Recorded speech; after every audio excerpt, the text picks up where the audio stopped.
RVA Graphics and Wraps is a full-service design, signage, digital graphics, and wraps company located in Richmond, Virginia. With over 20 years of experience, RVA Graphics and Wraps offers premium signage options for your business.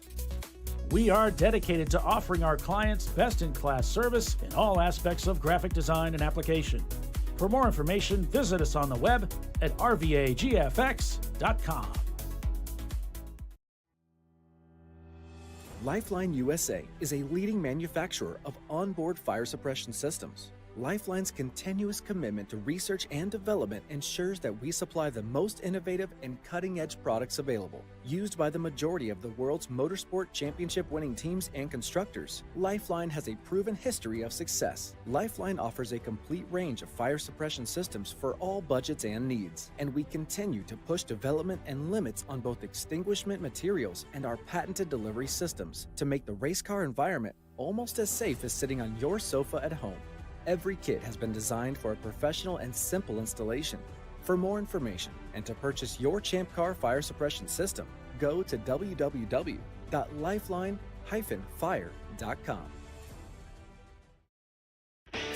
Located in Northeast Ohio, with 40 years of combined experience, Money Shift Racing knows how to deliver performance and safety, offering everything you need to get your vehicle and drivers ready for race day. From safety equipment to full engine assembly and repair, in-house fabrication, 3D design, and rapid prototyping. Money Shift Racing. Performance done right.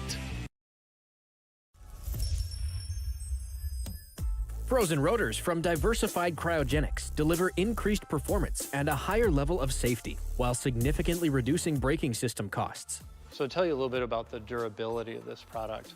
So we have seen an incredible extension of the life of our brake rotors using frozen rotors. We've gone from brake rotors every other weekend to 6 weekends on one set of brake rotors, and I think they can go farther.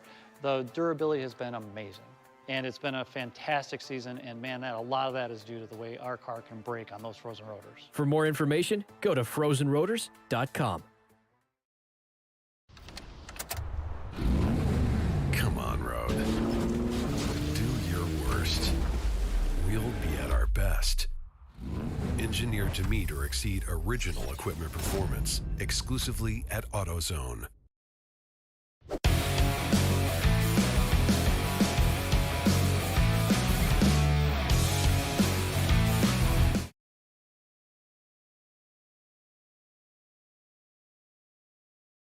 Champ Car Endurance Series.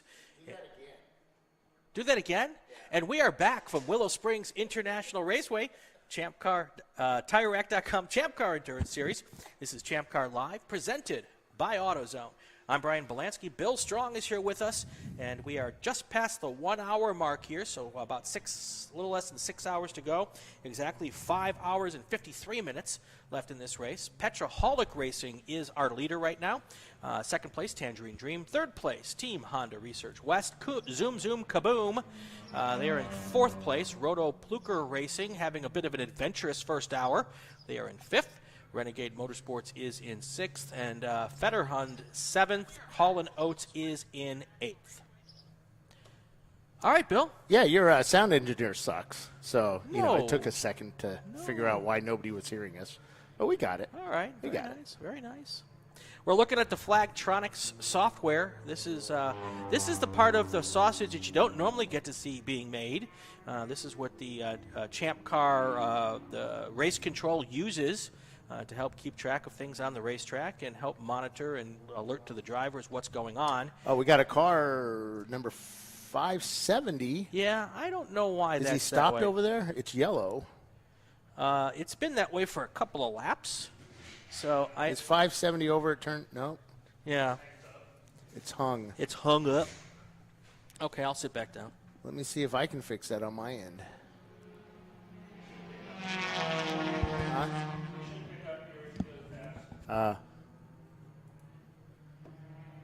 Want to wish all the dads out there happy Father's Day. I always thought, racing on Father's Day was the best. I don't think we should race on Mother's Day. Let me just put that out there. We should make sure that we're home for Mother's Day. I don't know. I always liked how NASCAR raced on Saturday night of Father's Day weekend, so they could all race home in their planes to be with Mom. But keep that weekend. We can race every other weekend. But anyway, Father's Day weekend, I'm at the racetrack with my kid. That's where we like to be, and I hope that all the fathers are out there doing what they want with their kids, hopefully. So, as of course, my kid's in the background yawning.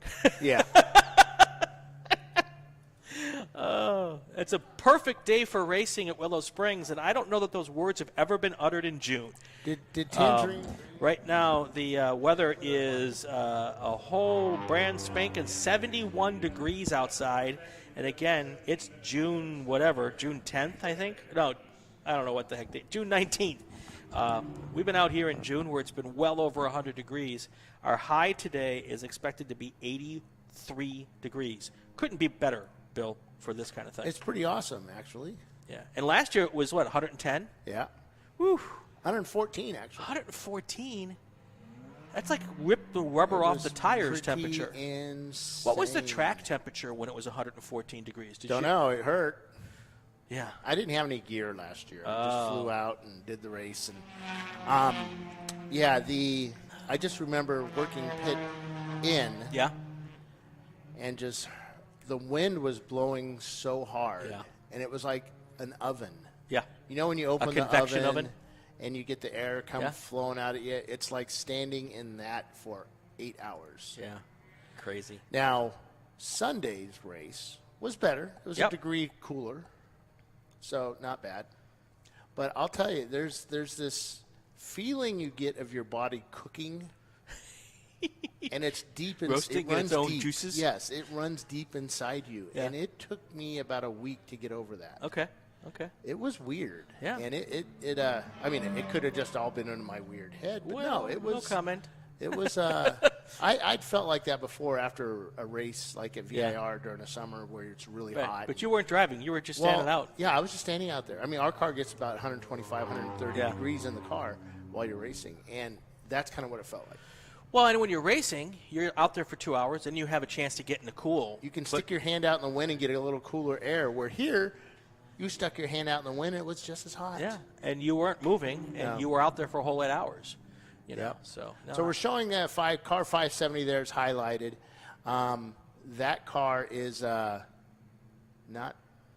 We think there's an issue with their Flagtronics unit, not the unit itself, but the antenna. Right. So we've lost the GPS coordinates on that car. Right. But as I can tell you by looking at Race Hero, they are in second place, so they're still tooling around, doing their thing, and so ignore that. Yep. But, and you can, just to give you an idea of what we're seeing here, you see the car number, and that is our leader that we have the blue box around, and you can see his top speed at that he's going. Right. And you can see 57 miles an hour as they're going up around 4B, 54 miles an hour. Right. Comes down the hill. There's a little blank spot there because they do go kind of slow as they go down the hill. Right. And visually, we're about a second delay, if that. So Roto Plucker Racing, let's talk about them for a minute, Bill. Mm-hmm. They were yesterday's race winners. Yep. So they started today 3 laps down. That's how the rules work. And they had made up one of those laps. And right before we went to commercial break, they had an off at turn 9. Yep. And came in for their pit stop, and probably to clean out the shorts of the driver and the car itself a little bit. Well, possibly. It's not very scary out there. That's true. I think most of it is cleaning out the shorts from the dust that just gets everywhere. There's not a lot to hit out there, but nonetheless. And now they're 6 laps down, because I think they just caught the leader. Oh, no, not quite. Anyway, so now they have 6 laps or 7 laps to make up. And they're going at about 138 a lap, and the leader is going at 144 a lap. So now we still have we have 5 hours and 47 minutes left, lots and lots of time, and that's the fastest car here this weekend. So if they can keep it on the track and keep going fast, they still can catch up and win this race. Yep. I mean, it's always early. I mean, it's not, the first hour or so, you don't really have to worry. You could have something happen to your car, and you can still come back and do really well. Even in the pro racing series, it can be like that. Not, it's getting so competitive now that it's harder. But Well, and yesterday's winner didn't have a single problem. Didn't have a single extended pit stop. Yep. Now they did have to refigure their fuel mileage when they realized they were using too much gas, and yes, that was Roto Plucker. But the top 4 or 5 cars basically went error-free, both in the pits and on the track, and that could be the case again today. So far, all of our top 4 cars just having a really nice Sunday drive here at Willow Springs. And as you can see on the screen, the 144 255 for Petroholic, that's the lap times. And they've been pretty much around that 144 range every lap for the last 5 or 6 laps. Then we look at the Roto Plucker guys and gals right now. They're at 139 right now. They a lap or 2 ago, they clicked off a lap at 138. Their fastest driver so far today, who was able to click off some laps at 136. That was probably right before they spun. Right. Getting like, oh, I can do this, and oh, no, I can't. Looking at the Flagtronics screen, you see all the green dots. That means we are under full course green conditions. Everything's good and hunky-dory. And once we do have an issue, if we have an issue, all of those will turn yellow if they have to go full course yellow. And that's the joy of the system. And it's not just what we're seeing. There's little beacons in the cockpit. So if it's green, there's a green light shining in the driver's face. If it turns yellow, there's a yellow light shining in the driver's face. And really cool system. Yes, it is. Yeah.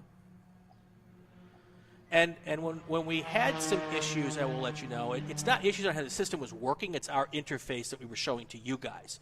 The system is run flawless this weekend from a race control standpoint, and that's pretty cool. Yeah, I have my own, what they call track director. Ah, okay.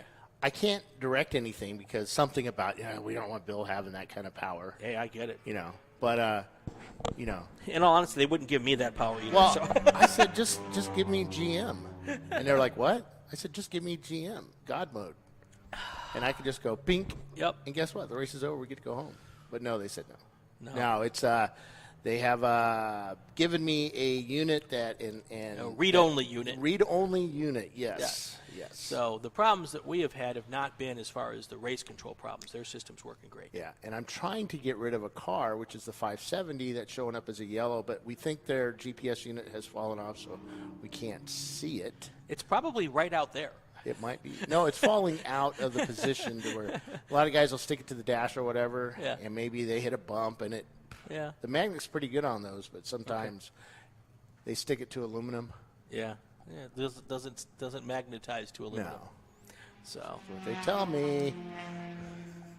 Also keeping an eye, so the class battle that we're interested in is between the second place car of Tangerine Dream and the fourth place car of Zoom Zoom Kaboom.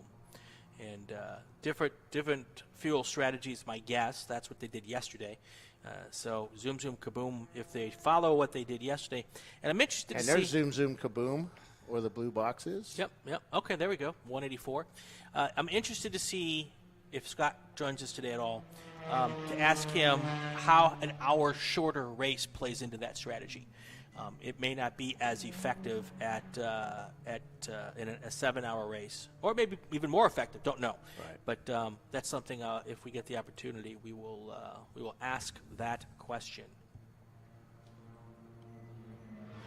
Also, you're able to see the white boxes with the orange on our screen. That's the car's speed at any particular point on the racetrack. So you can see coming out of turn 1, 90 miles per hour. That just tells you how fast turn 1 is, to be perfectly honest with you. Some of the slower cars will dip into the 70s, but there's a car that came out of turn 1 at 90 and then starts accelerating again. I bet I can do 100 through there. Yeah, well, you can go into it at 100, See, Bill, you go into it with 100, you skip turn 2 altogether and just come out on turn 3. And then you'll look up at the top of our screen, and you've got 45 miles per hour. That's our slowest portion of the racetrack. That's turn 4. up there. And probably the most important corner on the racetrack because it sets you up for that 5-6 combination onto what would be our second longest straightaway. So the one you really want to nail for a fast lap is 3 and 4 because that will take care of all of your speed. And then the sweeper, you just have to learn how to do that corner. It is so fast. And it's a diminishing radius turn.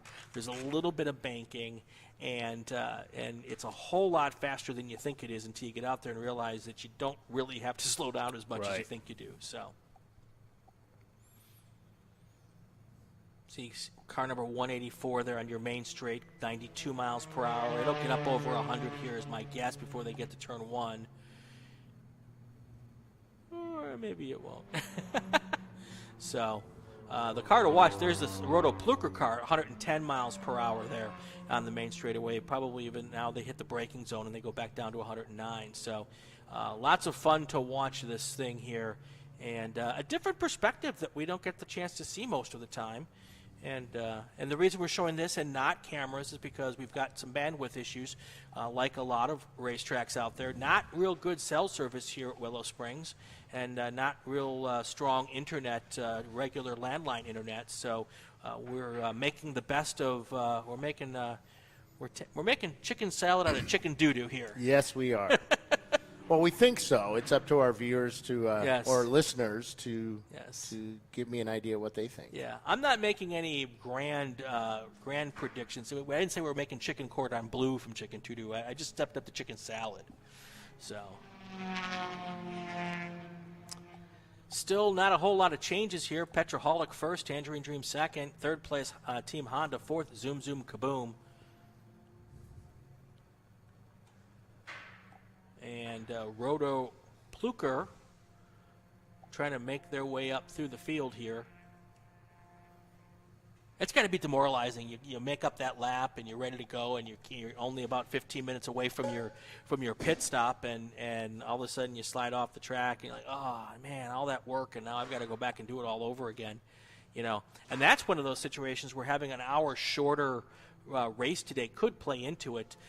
If you're having to make up all that time, they might have wished to have that extra hour tomorrow or today to make up that time, and now without that extra hour and the little incident, it's just going to make that even more of an uphill battle than they would have had to do otherwise. So. We had two other cars start the race. Fetterhun Motorsports, we've talked about their problems that they've had over the course of the year. Had more problems yesterday, but they came out and got 21 laps on the books today. That's good enough to become your C-Class winner today, so that's fantastic for them. A little bit of extra joy for the heart and ache that they had over the last couple of races. Nothing wrong with that. And then Hall & Oates was another team who started with us. Got in 15 laps. I lost number of tracks. Anyway, they're having some fuel bladder problems. For those who might not know what that is, inside a fuel cell, there's a rubber bladder, and it's supposed to be impenetrable because that's how we keep the car safe in an accident. But apparently there's something leaking in that area, and the last thing you want on a racetrack is leaking fuel. So I think they're probably done for part of that issue, too, is that's one of the reasons why they have a lifetime expectancy, not a lifetime, a life expectancy on the fuel cells, because those bladders, especially with today's fuel, the high chemical, the high chemical content in these fuels nowadays tend to not work well with some of the older bladders. And in that case, they actually weaken the bladder. They make it age quicker. Just like humans. Yes. As I get older, I have a problem with the life expectancy of my bladder also. Yeah. So, I mean, it's a big issue. So, yeah. If you ever spend time in tech, all of this, a lot of the safety stuff that we have has expiration dates. Yes. And it really pisses off people, because why do I have to replace something that looks perfectly good after 2 years? Right. Yeah. And it's because the testing has been done to show that maybe you can't see the wear and tear, but there are things that will break down whatever the materials are that are made into that product. And it's not because we just want you to spend money. It's because we want you to be safe. Well, I know that there's, like with seat belts, there's different webbing with different chemical webbing, or like polyester versus some other. And one of them takes abrasion better than the other one. Right. And the reason why they want abrasion is because they're used for mostly American dirt tracks. Right. And you have the dirt and all that the little pieces of sand get in between the belt, and they're less chance of abrasion. But they don't take UV light very well. Right, exactly. So they weaken like considerably over time. And of course, you've got a guy that gets home from the track, parks his truck in front of his trailer and just leaves the car outside. Right. Yep. And, the dead of summer in Phoenix, the UV radiation's a lot, higher than, let's say, the middle of winter in England. Sure. So they have to go with the lowest common denominator. Right. And that's how long it lasts. Now, FIA belts last longer because most, they use a different type of material. They're not, the people that are buying these belts, usually they're a lot more expensive, are not going to be your Saturday night dirt tracker. Right. They're going to be guys that have, their Porsche or maybe a sports car like we have, and they just set them in a shop and air conditioned and humidity controlled and the whole bit. So, well, and that's again, lowest common denominator, but it's higher. Right. And that's what I tell people. I said, if you want to do this less often, spend a little more money on the FIA belts, because their expiration dates are, I think it's 1 or 2 years longer than the is it Snell? What is our rating here? I think not Snell. It's the SFI. SFI, thank you. That's the United States testing system. The standards group is SFI. And that's, we just talked about seatbelts. Yeah.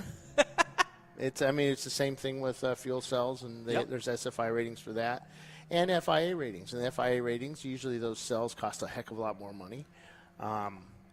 But yeah, we have guys that pick up old NASCAR cast-offs, they're expired or whatever, and we used to allow them to use that stuff, but now we found that we've had fuel cells fail. Sure. Sure. I see a yellow flag in turn 3, a yellow flag warning.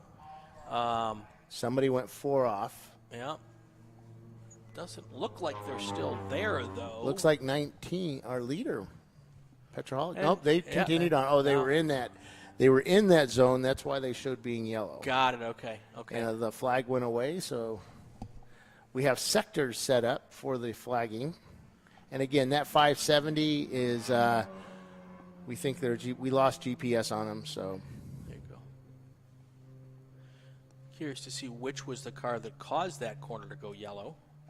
395. It was 395, I'm hearing. That's the Renegade Motorsports car. There's a great story. That's a 2005 Chevy Cavalier.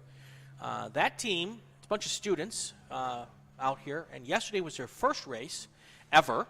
And they completed the entire 8 hours. Hey, well, Holy Rollers racing team. We were expecting them to show up this year, but they blew up last year pretty bad. Their engine blew up pretty bad. And they said Ryan just showed up and said that we're almost done rebuilding our engine. And that got murdered in the 113-degree heat in the event last year. And they say we plan to be back at Willow Springs next year with us. Awesome. So, yep. Awesome. Any chance of doing this in a cooler time of the year next year? We could come in December and it'll be 120 degrees. No. That's the way it is with Champ Car. Oh, okay. So Murphy is part of the board of directors? So, yeah. Bought a new Circle Track cell. How can you tell? I don't know. I'm not in charge of tech. I actually have a Circle Track cell as well, so. It's SFI something has a little sticker on it, and I took a picture and blah blah blah. So. Well, and if you bought it new, that's the way to go. The bigger problem is when you pull an older one out and you're trying to figure out how old it is, And when I buy stuff like that, because a lot of times we're buying this stuff online, I try to actually call the distributor that I'm buying for and ask them to open up the particular package they're going to send me and tell me what the dates are. Because in their stock of inventory, they could have stuff that's on their shelves that might be a year old already and doesn't have, is already a year past its, Well, the really usefulness. cool thing with Discovery Parts, who's one of our sponsors out of Atlanta Motorsports Park in Georgia, he will send you the freshest gear that he has. That's awesome. And it's always, he does not, he buys in bulk, but he doesn't buy in so much bulk that he's not going to sell it. He's been doing this a long time. So you're going to get some super fresh stuff. And it's funny, I got window nets for him that expired beyond when I bought it. The date was longer because it just, Zoom, zoom, kaboom, a half hour earlier than yesterday in the pits. So maybe they've decided that because of the difference in the time of this race that 2 hours is not going to be beneficial to them, and they're just going flat on it all the way today, because that would make sense if they're in now versus going at the 2 hour mark. Yep, and they've been in the pit for 2 minutes and 28 seconds. You can see them over in the pit lane there. Let's see, can I show this info? Yeah, very, very interesting. I'm putting down on the log when they came in here, so 5:31 to go. I don't think I can. I can reset his pit time, though. There you go. Only on my side. Doesn't show up anywhere. All right. So that's different strategy than yesterday. We'll do some digging and find out what the thought process is behind that. So I interrupted you talking about the guys down at Atlanta. So that's a great thing that they're Discovery going to do Parts. that. Yeah, and the window net I got was, it basically had 2.5 years worth of date on it, and because I think they do them 6 month intervals. Right, and they I believe they try to time it because it's really. If And it's they just know. sitting in a box, it's not doing any wear and tear on it. So when it ships to the people who are selling it to you, it's probably a little more than 2 years old. Right. And I've also found people who've had only a year left on the expiration, and I've said, okay, sell it to me for half price. Yes, that's right. So you talk to them, and they want to move that product, and sometimes you can do those types of things. Sometimes it works. Yeah, sometimes it Sometimes doesn't. it But if you doesn't. don't ask, Yeah. you don't know. So, because I would be really ticked off if I bought a 2-year-old thing that was supposed to Only last had 2 a years, year. only had a year left. That would really torque me Well, off. most of them do that. They Yeah. work with you. Yeah. So, but and on belts, some places will re-web the belts for you. Yes. So you have to take them all out, send them in. It's kind of a pain in the tuchus, but it'll save you a couple bucks. But There goes Roto Plucker. Yep. Their rotary RX-7. yeah. Big muffler filled with charcoal or lava. Exactly. Those rotary engines create so much heat, you just can't use a regular muffler on those. Right. All right, zoom, zoom, kaboom should be coming to the end of the pit lane here, waiting to do their checks before they get back out on the racetrack. Tangerine Dream now in the pits. That's the third place car. And that is the car that's in direct competition, A-class car, with Zoom, Zoom, Kaboom. As the Zoom, Zoom, Kaboom team heads out on the track again after their pit service. Timing seems to play out where it was exactly a 5-minute stop, essentially, right? Yep. All right, so now we look at the Tangerine Dream. They're going to try to do the same thing, keep their pit stop to 5 minutes and 9 seconds. That's about as close to perfect as you can get. I don't know, man. 9 seconds. That's that has, what do you call that? That has determined races in the past. That's right. That's right.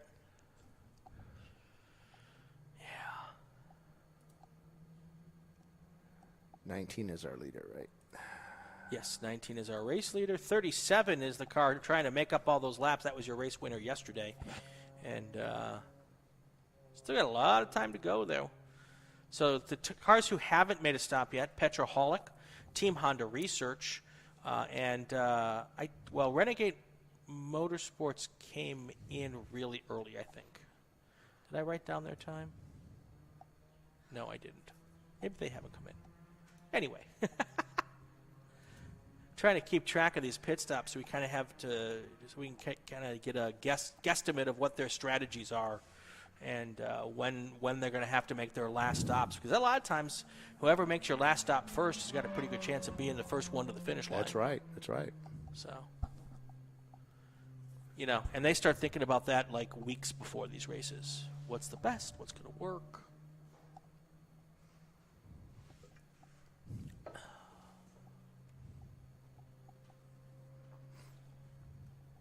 Five hours, 26 minutes left.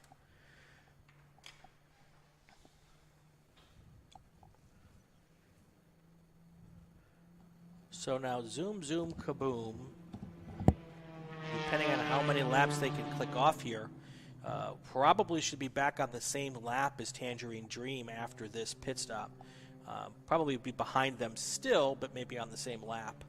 So we'll see how that all works out. We'll also get to know how long of a pit stop Tangerine Dream does, and they should, if they're close to that 5 minutes and 9 seconds mark, then we'll know that they did what they needed to do to keep on pace with the other folks. And Roto Plucker Racing back in the pits, it looks like. That's something that shouldn't be necessarily happening at this time. They're at the 5:26 mark, and that's only about a half hour since 27 minutes since their last pit stop. So not sure exactly what the situation is there. That stint was a total of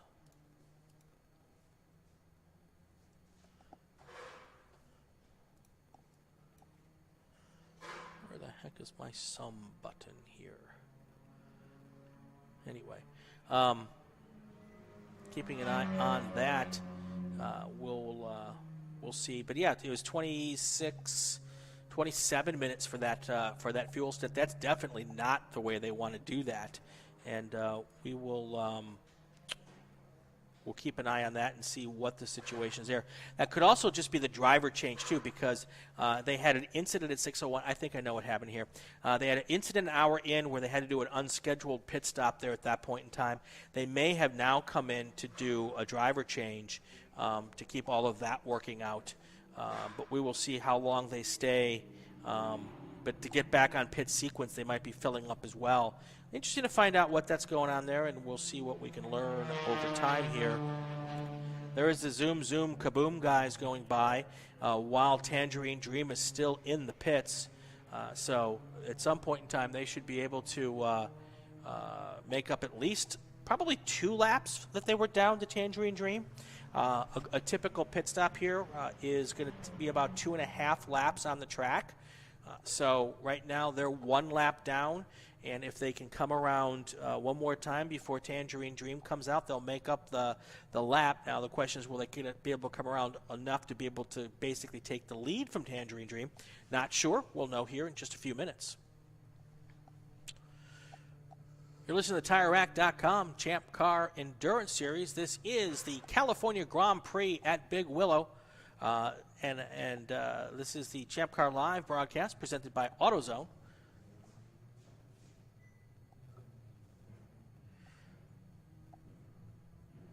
I'm hearing a car outside my window. That's Tangerine Dream.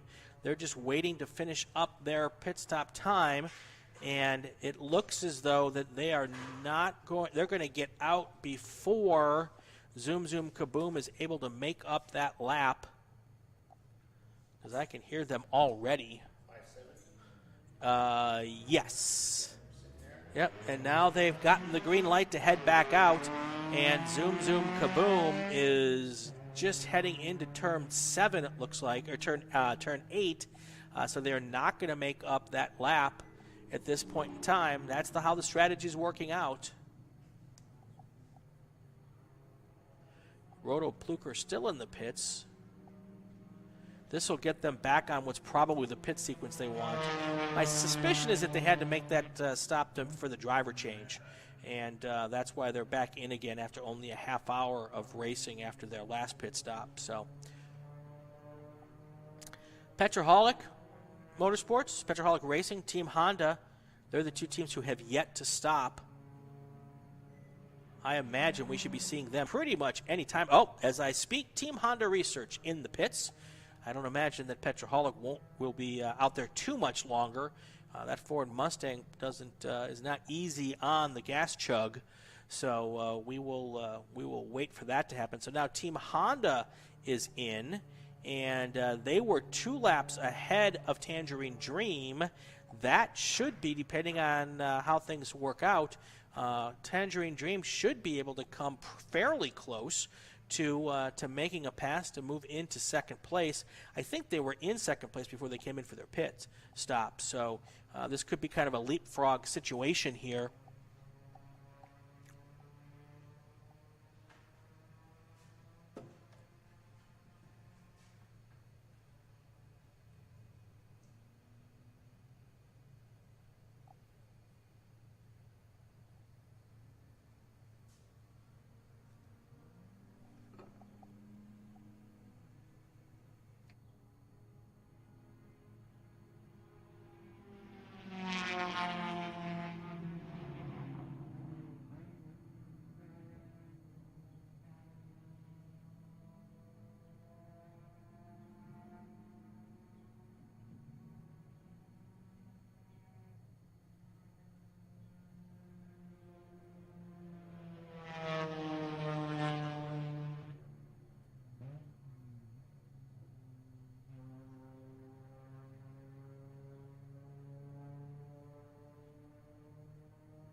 There we go.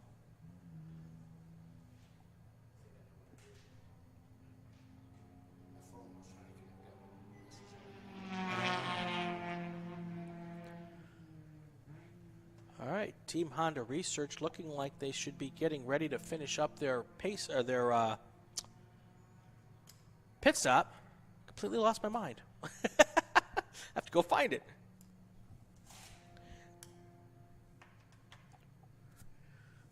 So that's the 721 car. If you look on our Flagtronics board here, you can see 721 on pit lane, and you also have car number 19. It looks like it looked like it was in the pits, although it's not showing in the pits on the on my Race Hero.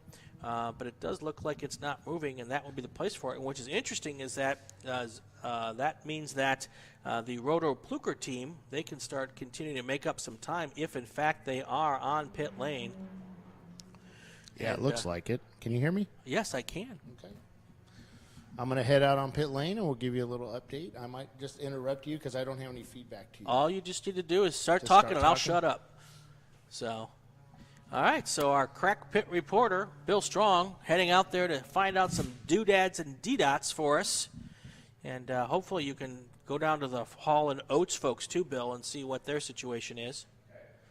And they're in the paddock at the moment. We've heard that it's a leaky fuel bladder, so we'll find out if that's a terminal situation for the weekend for them.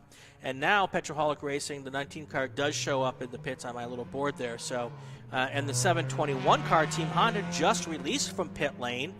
So now they're going to see how much time they can make up while Petroholic is in the pits. This is that pit sequence leapfrog that we talked about yesterday.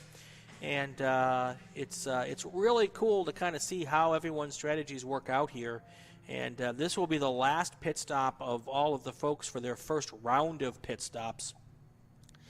So Petroholic Racing comes into the pits here for us at the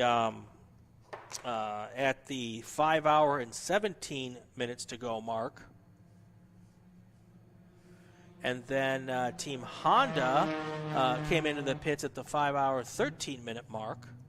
And those are the main cars that we're looking at today.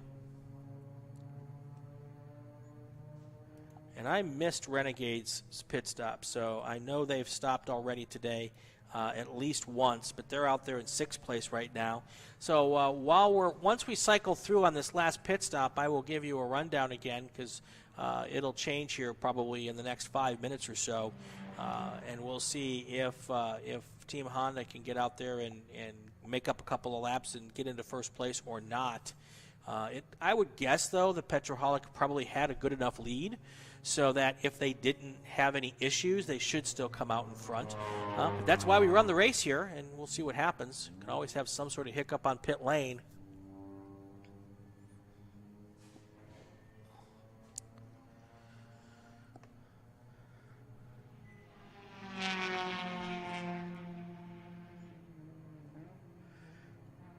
You know, it's one of those what a difference a day makes situations. Roto Plucker had pretty much an uneventful day yesterday, a flawless day, and they've lost 5 laps today under different situations from where they started it. They started the day 3 laps down because they won yesterday. That's the way it works here, and now they're 8 laps down to the leader. That's going to be probably 6 laps down after this pit stop, after Petroholic gets back out there. But nonetheless, they've lost another 3 laps today, and just a whole different scenario. Now you go from having to, you were in cruise mode yesterday, and you'll go into not so cruise mode today. Now you're actually in scramble to get back to the front mode. A whole different mentality for a driver when you're just trying to keep a lead rather than trying to make up what's going to end up being about 6 laps here with only 5 hours and 15 minutes to go.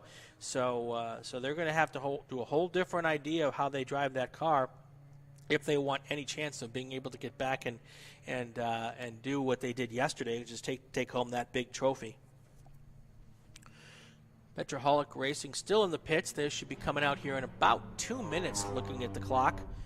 Tangerine Dream second. I don't think they're going to be able to take the lead here unless Petroholic has some problems.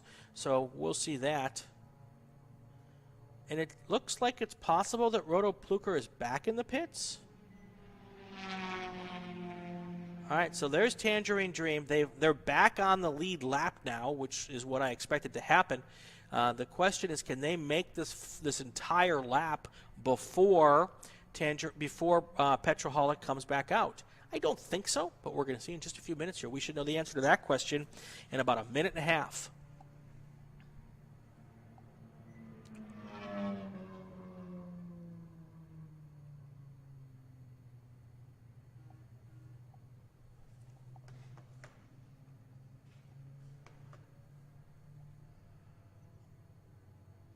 I was incorrect. Roto Plucker still on the racetrack.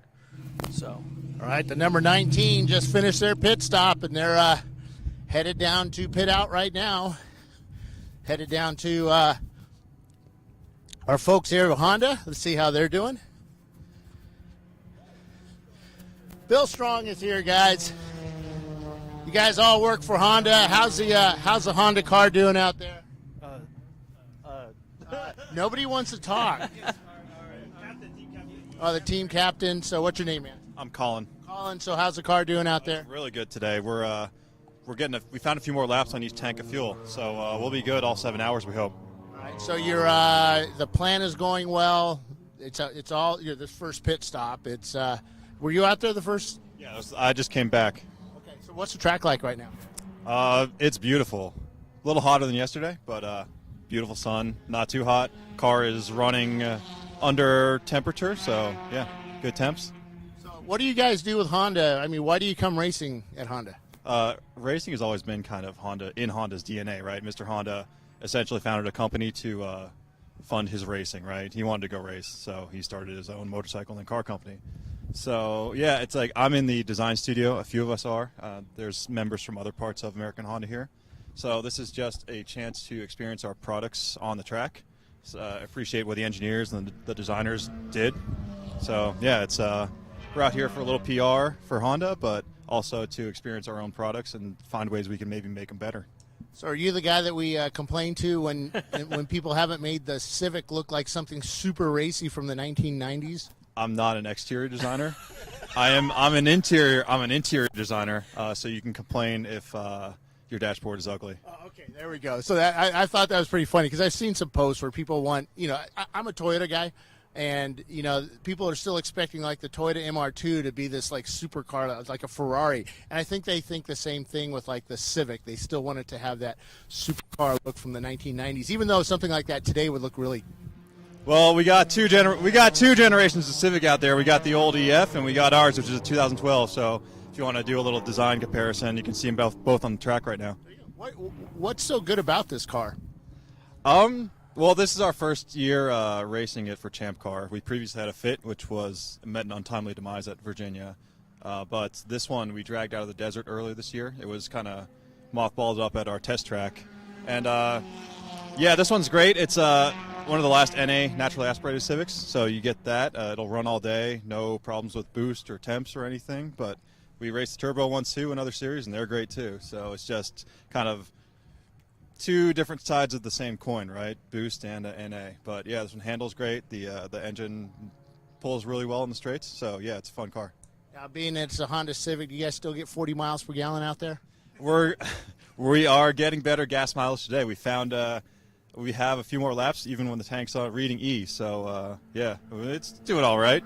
So do you have one of your engine management guys here, one of the engine management engineers, and he found that little secret loophole in the coding? No, it was just us getting lucky and experimenting. Yeah, those are the things we don't say in racing. We say, yes, that gentleman over there is the guy that did it for us. Yeah, shout out to Doug at Honda who did the tuning on the car for us. So yeah, maybe it was him. There you go. All right. Do you get a lot of insight from let's say the main factory race teams? Do they help you out at all, or they just laugh at you and just say you're on your own? No, they help us out immensely. The guys we hang out with some of the guys from the plant, the Canada plant that builds the Civics. They're immensely helpful. We contact engineers in Ohio. So yeah, the whole Honda of America organization helps us out. So yeah, we have people at all levels of the company, and everyone respects each other. So yeah, it's one company, kind of one team, and we all help each other out. Very cool. All right, guys. Good luck out there. We'll come back talk to you later. Thank you, Bill. Thanks, guys. So I'm walking down here. Let's talk to all the teams. They give Brian a little break. So what team are you guys? We're Tangerine Dream. So you guys are having some issues with the Flagtronics, and it's just a power issue, but I figure we'll get that going again soon. But how's the car doing other than that? Car's doing really well today. We had an unfortunate day yesterday. Our head gasket blew, so we were able to just swap out the head gasket, and so far today it's holding together. Hopefully it will last the rest of the day for us. But overall, we're having a great day. Fresh tires on, so we're currently in second overall. I haven't driven the car yet, but I'm hearing that it's doing really well today. Well, good. That's good. All right, guys. Good luck out there, Tangerine Dream. Let's go down here and see the next team in line here. And Run, it's Bill. What team are you guys? 19. Oh, you guys are like leading this race, 19 Petroholics. So how's the car doing out there? It's doing get closer. It's doing good. We're having a little bit of a rear torsion bar issue. Heim joints are going, and the car's making a lot of noise. But we're having fun and just turning laps. Is that one of those things like you got to be careful taking corners because all of a sudden it could snap and take out part of the crowd sitting down there, being that it's a Mustang and all? It will definitely get real tail-happy if our Panner bar goes, but for sure. But it's good. It's just a little loose. You can drive through it, though. Work around it. That's part of endurance racing. Just keep going. Yeah, keep going. Keep pressing on. So who's in the car now? My brother Matt Smith's in the car right now. So who's faster, you or him? I am. I was turning like 139s, but hey, it's a long day. It's an endurance event. Having fun. All right, guys. Good luck out there. Our leader. Let's keep walking down here. Now we're getting down to Mazda RX-7 from Roto Plucker. Let's go talk to Michael, see what he has to say. Michael, so you got to get close because of Mike. So, you guys won yesterday. Yes. So right now you're looking at second, or you've got to catch up a bit. Somebody put it off into the dirt. I'm looking for Dusty. This filthy fella right here. What? Yeah. So what happened, man? You know, it's no Miata with aero, and so if they would just commit to the aero, I'm telling you that wouldn't have happened. It's not me; it's definitely the car. There's no question. Questionably, no. There's no question. You're flawless. Well, he isn't, and so handsome. He is. He is. I was told that you could barely maybe lift a little bit and then turn in, and then it turned into lifting a little bit, turning in, and then going sideways backwards off the track at 110 miles an hour. So apparently there were only 2 wheels left on the ground at some point. So says the safety guys. They came over, they're like, dude, are you okay? And I was like, kind of giggling, like, holy shit, that was pretty wild. Right? I was like, yeah, I'm fine. They're like, are you sure? I was like, you tell me, is the car okay? They're like, I don't know, it looks okay. And I'm like, all right, let's fire it up, let's go. Right? Now, we looked down through the binoculars, and it looked like there was maybe 4 or 5 inches of dust on the window that you needed to shovel. He immediately came in and, can you guys get out the plexus and clean the windshield off? I can't see anything. I go up to speed, and it's just dust everywhere inside. I'm like, ugh. It swirls in the car. Oh yeah, it got a little crazy in there for a hot second. Here isn't as bad as Button Willow. It's not that super fine clay powder, but yeah, it's pretty thick and nasty. But other than that, the car's all right. Oh no, the car's handling great. The car's running flawlessly, and it seems to be actually running better than it was yesterday. And I don't know why that would be. We didn't do anything other than but put some oil in it. Put new tires on it, I guess. But yeah, I won't say anything about how cars run so well. That's an experience. I think part of it is it's not nearly as windy today. Yeah. So the car's not as upset. If you had aero on the car, that wind would have slowed it way down. Exactly. All that shit's like towing a parachute around behind you. You're Team Aero. Oh, yes, I am Team Aero, but yes, it's it does affect it. You can go through corners faster. That's right. We'll have to, head up to Johnny at 9 Live, see if he can do a quick RX-7 FC kit. We'll do a test run. Got a test bed car for him. I have them for all them drifter boys. Well, that's true. That's true. Right, because those guys are going so fast that they need aero. Definitely need a big, huge rear wing. Have you ever done drifting? I don't understand. Usually I was way out of control of the car and I lost track, but it looked good. Yeah. I have a lot of respect for the throttle control that takes and the coordination that takes, but I don't understand why you would want to spend so much money to go slower through the turn. Right. It makes no sense to me. I'm just too cheap for the tires, really. Right. Let's talk about today's race, though. Oh, yeah, okay. All right. Sure. All right, we'll talk about that. So can you win this one? No. No, we absolutely cannot. And we are not trying. Our strategy today is, yesterday we were in fuel conservation. We were working a strategy and trying to get to the front. Today, I'm letting all my drivers get in the car and wring its neck and have a grand time, and I don't care how much fuel they use. Come in, we will just dump more fuel in the car. If that means we do 4 extra stops, so what? Just go have fun. They've all earned just go play with the car day. So they're basically out there doing lap times and hunting for someone with a comparable time that they can screw around with because they're all jerks. I love it. All right, man. Good luck out there. Roto Plucker. All right, Michael, thank you. Good talking to you. All right, headed down here. We're going to see the Bakersfield College. They're just a little further down here. Hopefully I'll still be in radio contact. I can't tell because I don't have any feedback from our fearless broadcaster there, Brian, but while he's walking down to talk to the Renegade Motorsports folks, Tangerine Dream has just taken the lead over Petroholic Racing on the last lap. That 19 car has slowed down quite a bit here. Here's so somebody right here. We will wait to see how that works. Bill, what team are you guys? Well, I'm here helping out Zoom Zoom Boom. I'm a helper. Zoom Kaboom. Times for our racer. Oh, that's, that's them over there. Let me talk to him real quick. Well, we'll talk to the Bakersfield guy. Oh, actually, we'll go talk to both of them. As I was saying, Tangerine Dream, now our leader, Petroholic, has dropped to second. Last time by it was 10 So down here laps. with Zoom Zoom Kaboom and 10 seconds the gap. Bakersfield College. How's it going out there, guys? Zoom first. Well, I don't know, because the Bakersfield College guys are kicking our tushies. These guys are fast. It is unbelievable. They're so fast, they're banging off the rev limiter every single time they go by on the front straightaway. I can't believe it. Matter of fact, we lost track of the car a couple times because they went by in a blur, and we thought it was us, but it was actually them.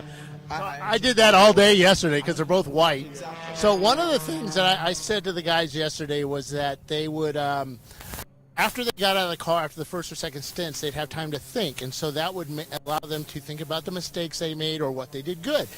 And faster. Did that happen? It is absolutely happening, yeah. Even them, sharing what their experiences were last night. What's working for one guy, what another guy can do a little bit differently. The other drivers like Scott have been really helpful with advice both on the pit side of the wall and on the track. So, yeah, they're quicker today than they were yesterday. Now, they're not quite as quick as Scott is giving us credit for, but we're having a blast. Well, that's all that matters. So, Scott, you guys are doing pretty well out there, too, with Zoom Kaboom. Yeah, yesterday was kind of a bittersweet day. Unfortunately, we made one bad decision at the end of the day. I will take 100% blame. And then because of the fact that we did not get a flag for an oil down type situation, we had an extremely high speed off. And so that kind of took us out of the running for yesterday. So everything was going pretty good until it wasn't. But isn't that racing? Yeah, that's right. That's right. So are you playing the fuel game today?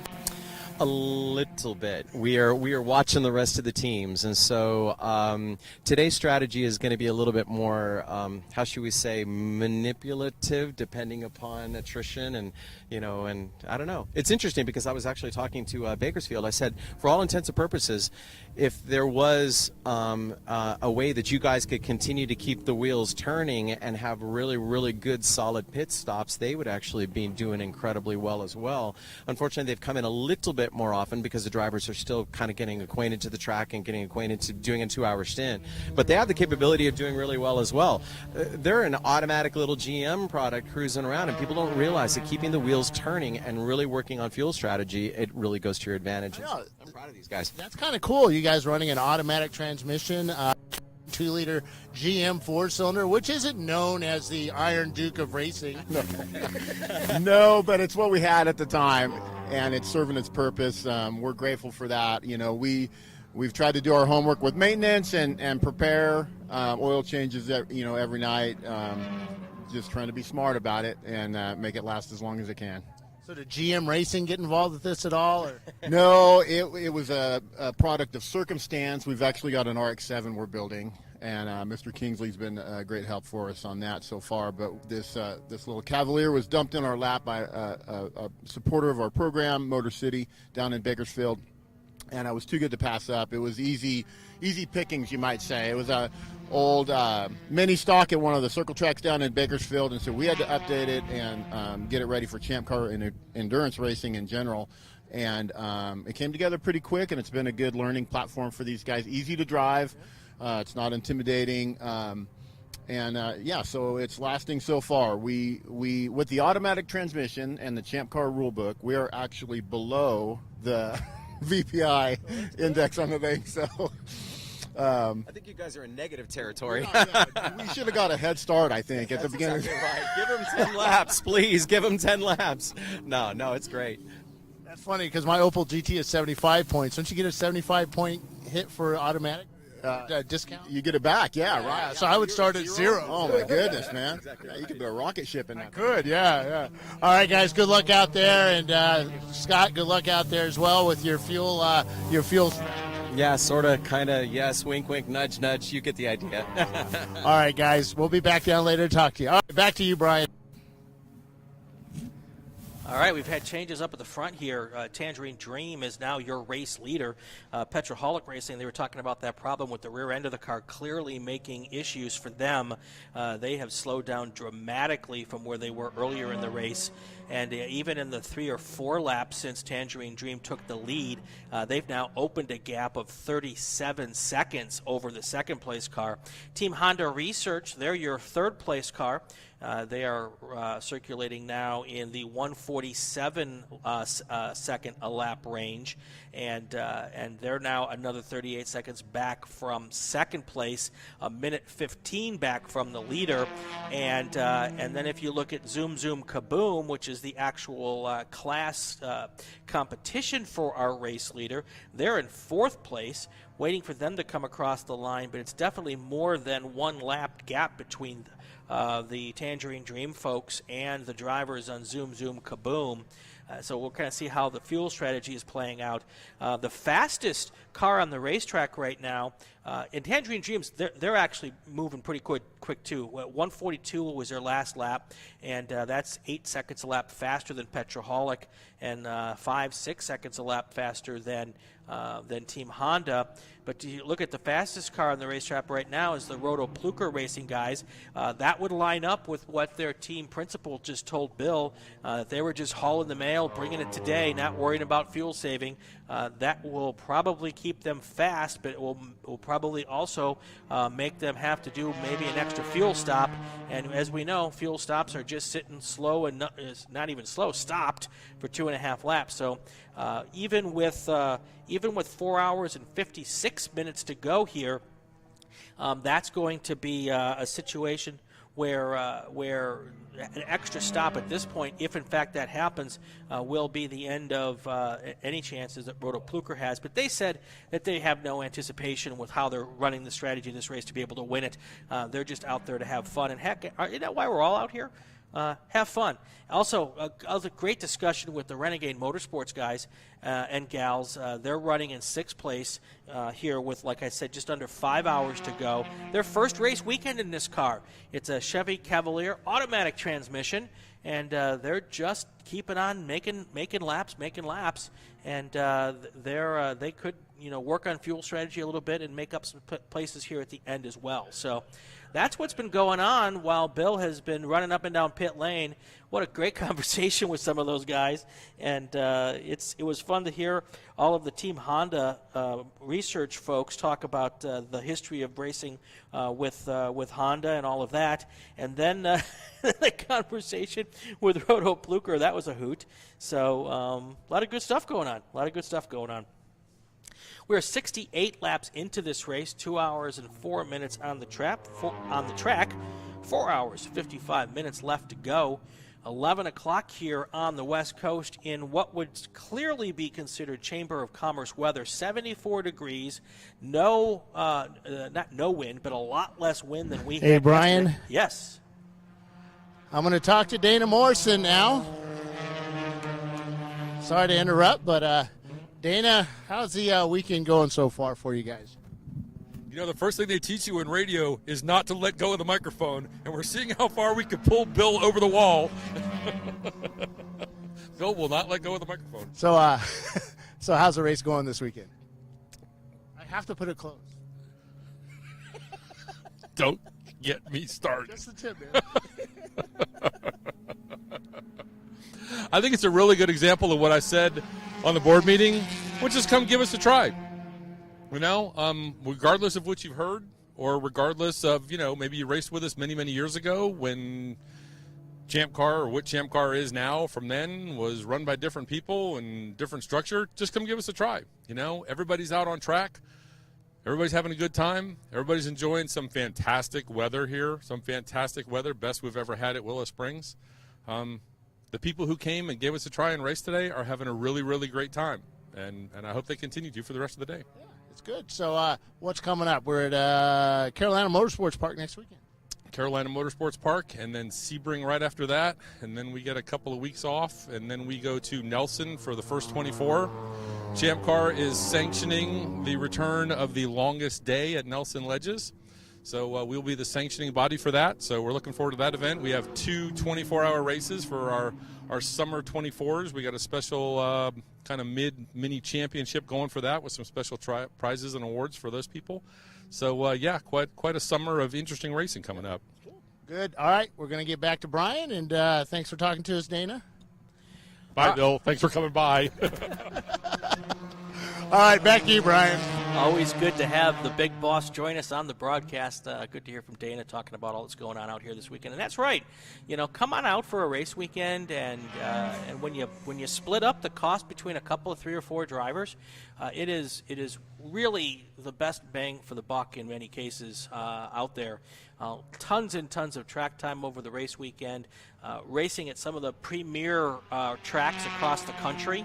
So it's definitely an opportunity to, especially if you're a young driver or a new driver, you're never, not never, but it's difficult to get the kind of track time that you're going to get here. You might have to do several weekends in other ways of doing this. So endurance racing is a beautiful way to do that. So good job with that, and that's what we're doing here with the TireRack.com Champ Car Endurance Series races here at Willow Springs. ChampCar.Live is presented by AutoZone. And we're looking here at our Flagtronics software for those who may have just tuned in for the first time this weekend. This is real-time action. Our race leader is car number 570. They're right at the start-finish line at this moment. And actually, car number 37, the Roto Plucker car, coming through turn 1. They're our fastest car on the track at the moment. They're turning laps of 1:37.872. That was their last lap. And that car is the fastest lap of the day is only a second faster than that. So we're going 2 hours and 8 minutes into this race, and they're still turning times very close to their fastest race lap of the day.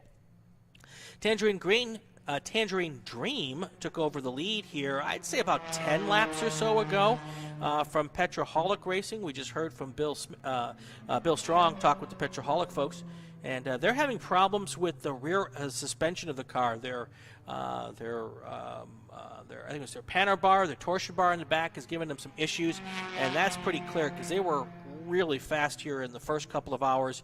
Now they've slowed down quite a bit, so it looks as though whatever issue they have, they're just going to try to limp it home for the final bits of this race and see what can happen. Team Honda Research, your third place car, and then you've got Zoom Kaboom. They're being a little cagey with their strategy today. Yesterday they were flat out with us and told us what they were trying to do. They were looking for 2-hour stints and to do one less pit stop than everyone else. And that's not what they've done so far. Today they came in at an hour and a half for their first pit stop. So it's not clear exactly what they're trying to do. And if I'm sure they have a strategy, they weren't quite as open with sharing that strategy as they were yesterday. So that's okay. We'll watch to see how it all plays out. Roto Plucker Racing is in 5th place. That's a Mazda RX-7. They're just out having fun today. They said that today's not a day that they're going for the win. Today is the day that they're going to reward their drivers for yesterday's win and just let them go flat out and have a good time. So that's good. That's a good strategy. Just go out and have a good time. Renegade Motorsports, we just talked with them. Good discussion with those folks. Their first ever race weekend with this car. And yesterday, completed the whole 8 hours. Doing great again today. They've been out there. They're just a few laps off the pace for their class, but they're doing good. And they're out there, and they're having fun, and they're learning a lot. They're from Bakersfield Community College. So this is kind of half class project, half awesome time doing stuff on the weekends. So we are zipping along here through our broadcast, our second broadcast of the weekend. We were out there yesterday, did the same thing, and that's that. If you're new to the Flagtronics system that we're watching here, you'll see the flags. That's where our corner stations are with the Flagtronics equipment. Lots of different things going on with this system. Each car has its own little beacon inside of the car, and when it's green, the beacon is showing green. When there's a different flag condition, the beacon changes colors right in the driver's face. You really can't miss it. So, when they pass under the yellow, they can't come to the boss and say, hey, I didn't see the flag, because it's now right in their face. Also, we have the regular flaggers doing their thing on the corners, so we have that as well. And then lastly, each of these corners has a big LED sign that the drivers will see, and that sign will show whatever the flag condition is. And the cool part is that it's controlled not only by the corner workers. So the corner workers can trigger the sign at their station, but the the signs can also, and the in-cars, can be triggered from race control. So if we have to go to a full course yellow situation, they pop a button and all of the signs around the track and all the beacons in the cars go yellow. So my first time hanging out and watching this system work, it's been really pretty cool. So Tangerine Dream, they've now got a 1:18 lead over Petroholic, and then another, almost 2 laps on the Zoom Zoom Kaboom. That's their class competitor. And they came across here again. Zoom Zoom Kaboom 3 laps down to the race leader. And it has been a pretty good run for them so far. And what's interesting is that's the 1990 Honda Civic out there in front of all those brandy new cars that are faster and newer than them. So I got to tell you, Bill, first of all, sounded great out there. Good. All the way down to the end of pit lane. Sounded really good. So I went into Rosamond to the beer store. Did that work down there? Well, I heard you drank the beer. Okay. So while you were out, Tangerine Dream took the lead from Petroholic. You talked to the Petroholic guys about the problems they were having. It's clearly showing up on the stopwatch, and that's why Tangerine Dream was able to go down and do their thing there. So interesting. Yeah. Yeah, good stuff. So good the boss seemed happy about the microphone, too. So Yeah. we might have one sooner than we expected. Yeah, all sounded really good. So, yeah. And the Flagtronics been rock solid during Cool. your whole thing. I've been watching all of that thing work. Yeah, the 570, I think it was. Did they come in?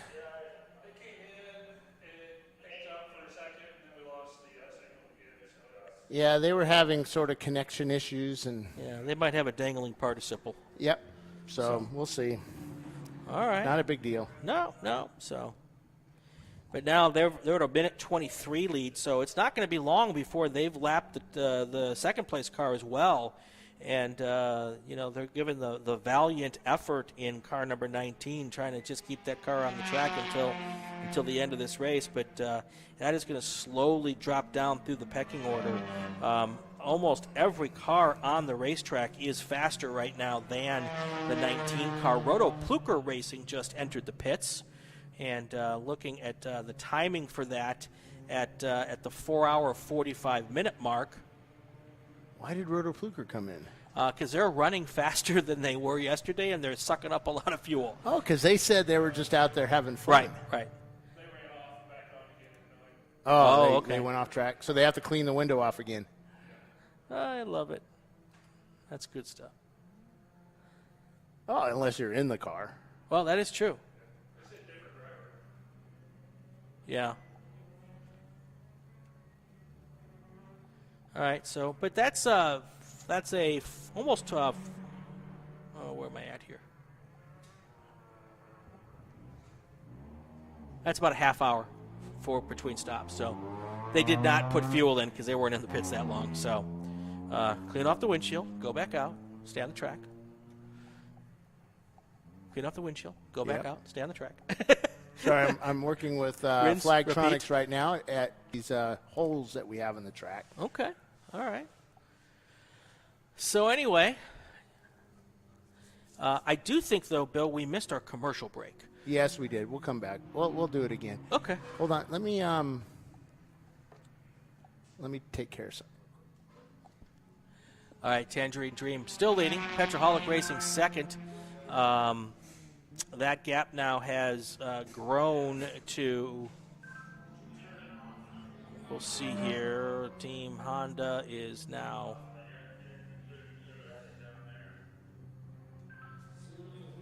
one lap back. It looks like Tangerine Dream has been able to overtake the 19 car.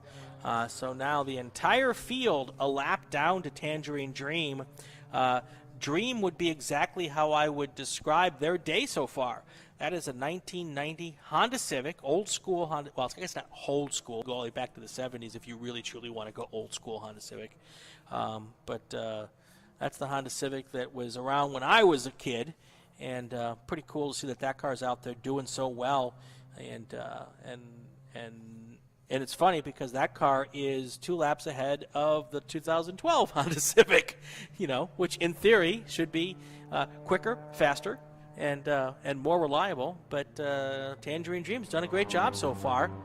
There's the Roto Plucker cars going past Renegade Motorsports across the start-finish line. They're just trying to go out and be fast and have fun. We are 2 hours and 17 minutes in. 4:42 left here.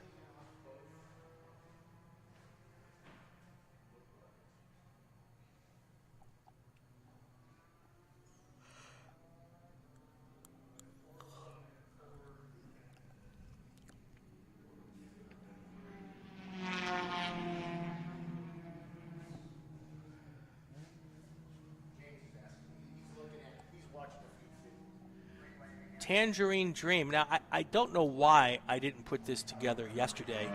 The car is tangerine colored. Yes. I've been calling it orange. Which is like tangerine. It is. It is. But that just shows you how dense I am. Hi.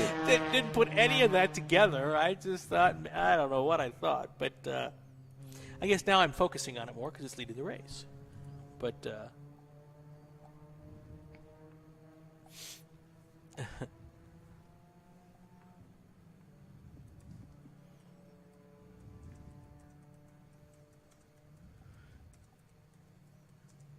and it's interesting that that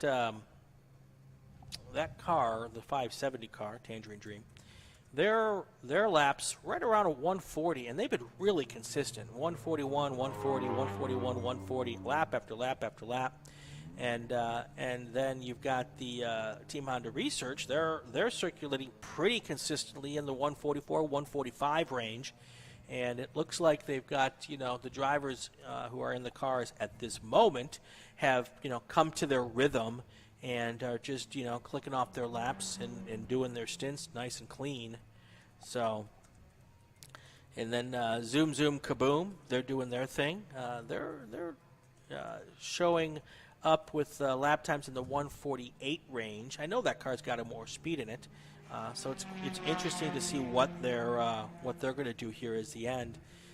Cool thing on the Flagtronics software, if you're watching on the YouTube channel, you can see the speeds of the cars. That's the white box with the numbers in it, and you can see on the main straight there the 721 car, it's 111, 114 miles per hour. And then they'll start dipping down to go through turn 1. You'll also notice, if you keep an eye on the sweeper there, the 8-9 complex, how fast the cars go through there. It is a little banked. It's a decreasing radius turn, so you can get through the first half to 2/3 of the corner pretty quickly before you have to stomp on the binders to get your car set up to go through the tighter part going onto the main straight. And it's really kind of cool to see the speeds and how fast they are. On the flip side of that, if you look at the top left of your screen, you're going to see turn 4. That's the slowest part of the racetrack. So you see cars going through there at 45, 55, in some cases 60 miles per hour. That is, in my semi-knowledgeable opinion, the most important corner on this racetrack. If you hit 4B well, it just sets you up to get down towards turn 5 and 6, and then you can carry a whole lot of speed through 6, which takes you through that long, pretty long back straightaway. And it's long in so much as that you don't lift until well into turn 8. So it's probably longer flat out than even the main straightaway is. And if you do 5 and if you do 6 properly, you'll carry more speed into 8, and that's where I think you make up a lot of time here.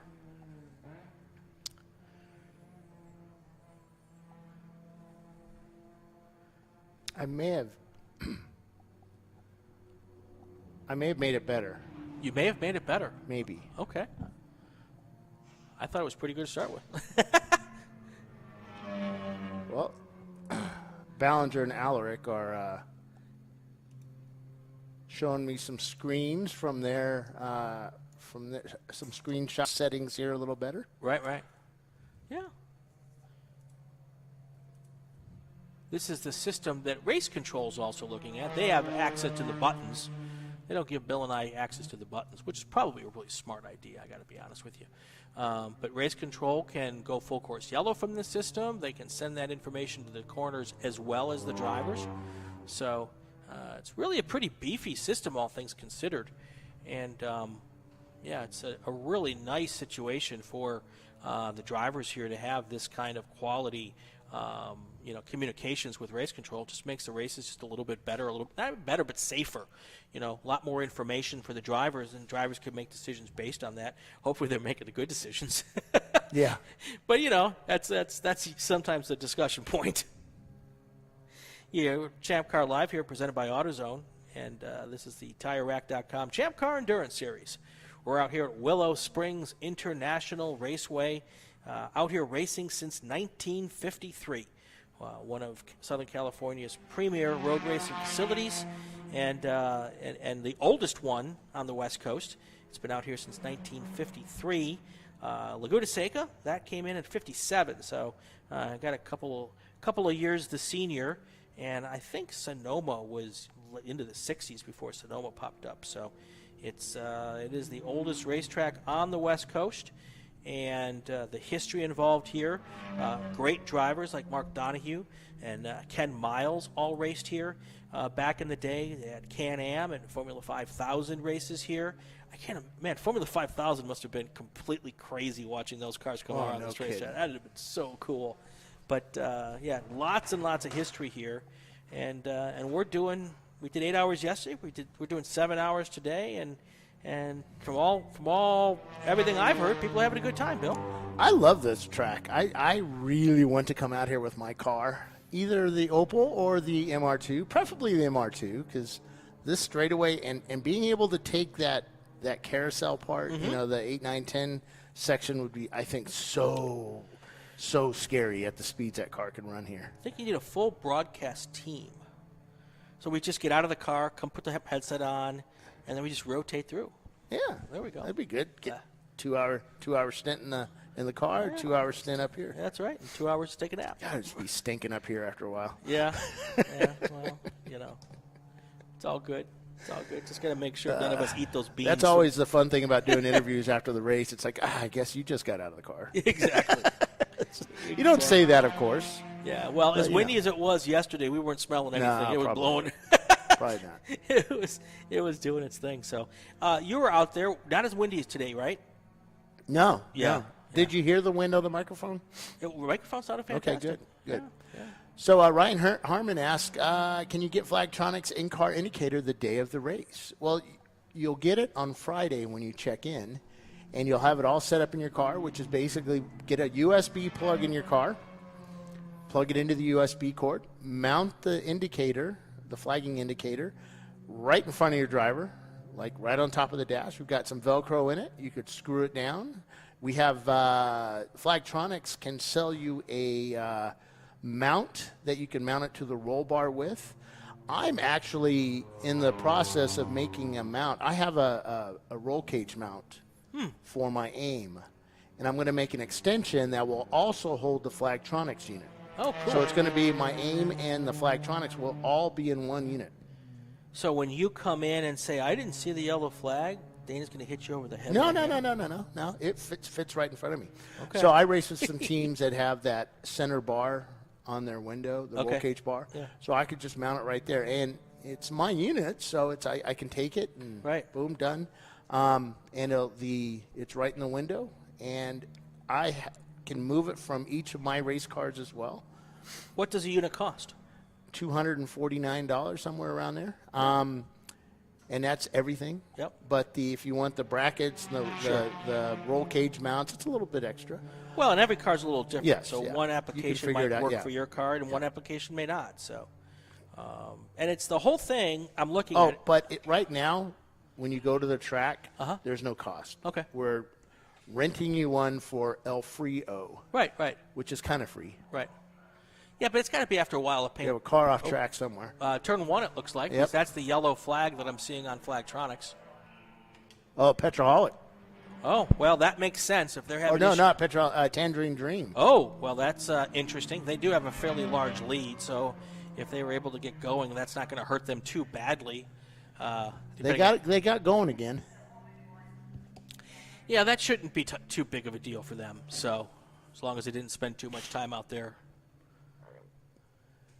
moving the dirt around. So yeah, there they are going up the hill into 3 and 4.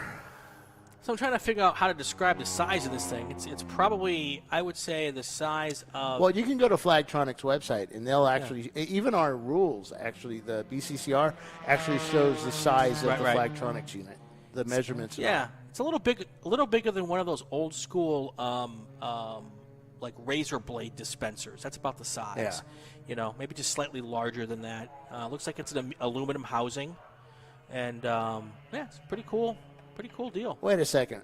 We were talking about this yesterday, Ryan, about this being the Ford versus Ferrari place where they raced. What kind of props are you talking about? Like pit pass for $1?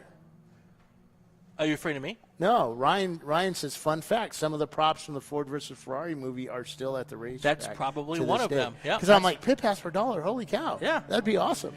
And it kind of looks very 1960s as well. Yep.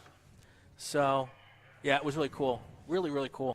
I talked with someone who did sound design for that movie, and but finding a car in the U.S. with the same 12-cylinder and muffler combination was extremely difficult.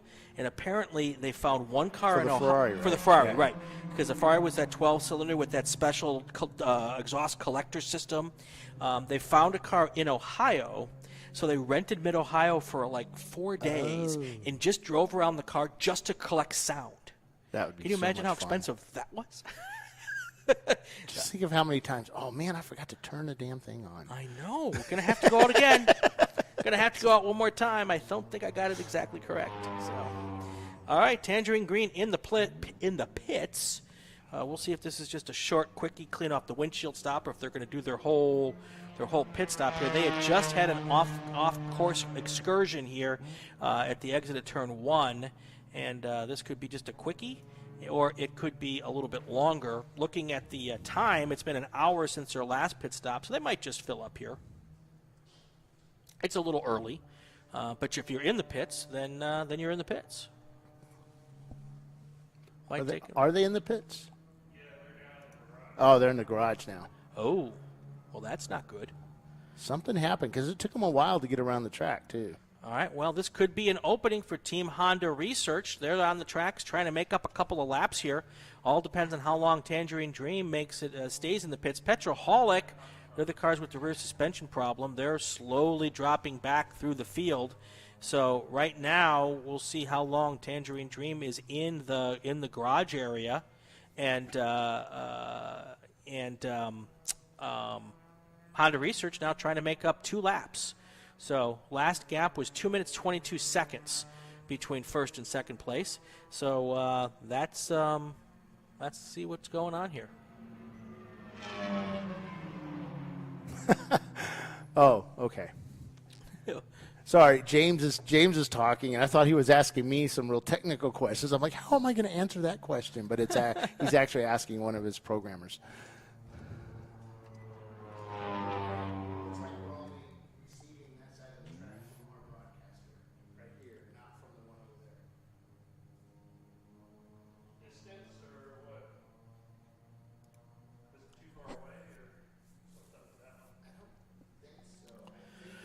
All right, Tangerine Dream still. Yep, Tangerine Dream still in the garage area. Team Honda Research has taken over the lead. Tangerine Dream has dropped now from first to third place. So maybe something broke either before they went off the track in turn 1 or after they went off the track in turn 1. But regardless, they're in the garage trying to get it fixed. Not too long down the road here, Zoom Zoom Kaboom will pass them and head into third place if they can't get that thing back out there a little bit quickly here. Looking at Zoom Zoom Kaboom, that's the 184 car. They're now going into turn 4, so they'll make up at least 1 lap here, it looks like, and if they are, that'll get them back 1 lap within the distance between the third place car.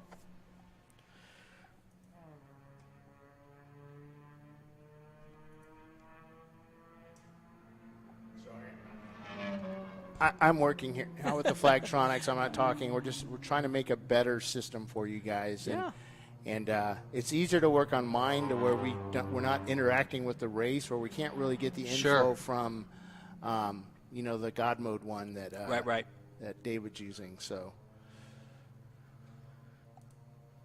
All right, It's so better. Zoom, Kaboom now going through turn 9. Once they cross start finish, they'll be only 1 lap back from Tangerine Dream as they still work on that car in the garage.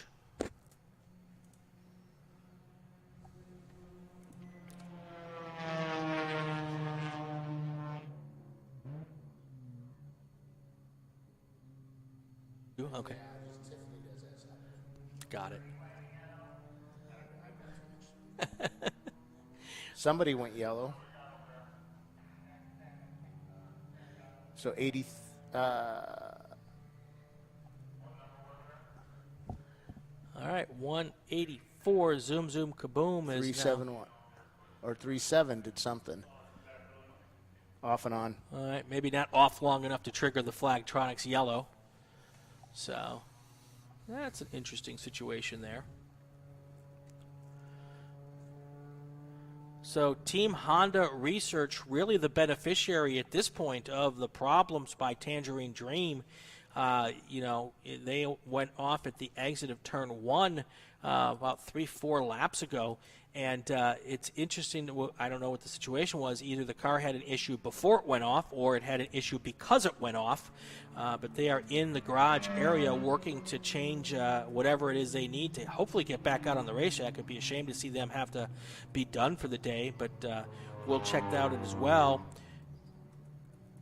All the teams behind them trying to feverishly make up some laps down and hopefully move up a position.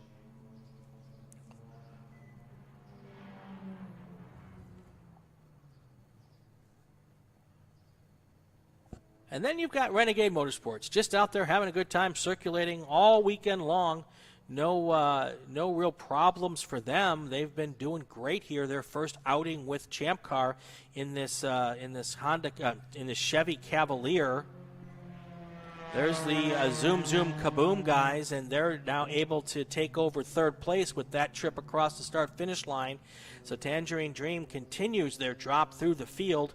Now, if they're stuck in the garage for 3 more laps, that will be a chance for Roto Plucker to be able to jump into fourth place, and not long after that, the Renegade Motorsports folks. So a long time in the pits for Tangerine Dream as they try to figure out what is the issue and get it taken care of so they get back out into the hunt.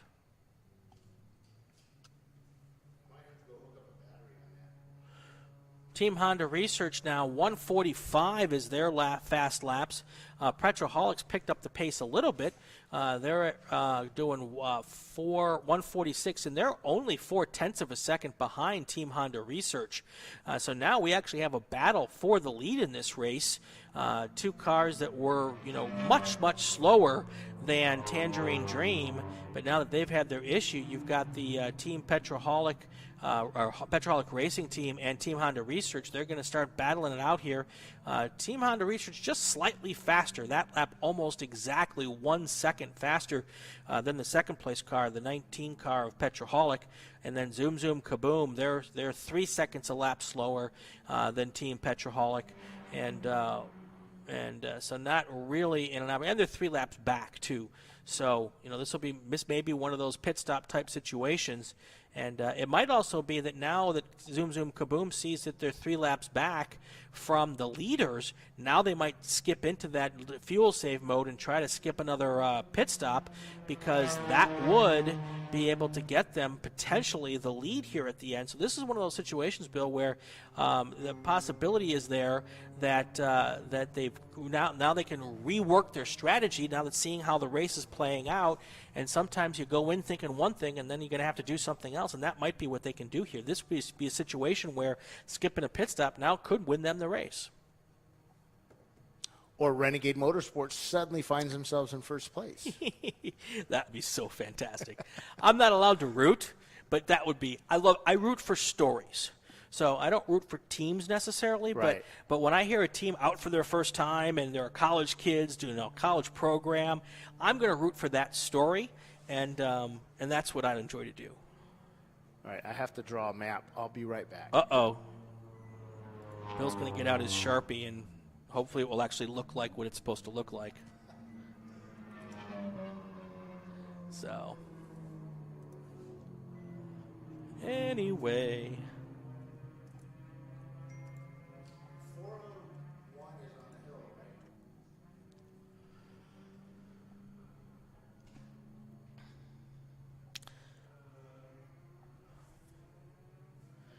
Four hours, 22 minutes to go here. Almost, well, actually we're past the halfway point. So we've got a 7-hour race today. We've done 2 hours. No, we're not past the halfway point. We got another half hour for that. But we're getting there, and we're having a good race today. Again, beautiful and perfect weather conditions here. Not too hot at all. Wind has died down from yesterday to a certain extent, not completely, but a lot less than yesterday. Still have 6 teams out there racing here with like I said, 4 hours and 21 minutes to go, and but that's a lot of racing. That is a lot of racing to go here, folks. Tangerine Dream still in the pits, working on that car. One more lap, and Roto Plucker will assume the 4th position here. And here comes the Roto Plucker car cross start finish line. This should put them on the same lap, or is that going to actually get them into 4th place? No, now they're on the same lap as Tangerine Dream. So next time by, Roto Plucker will jump into 4th place. And then we'll start looking at Tangerine Dream, see if they're able to make up. There'll be 4 more laps down from the Tangerine Dream folks.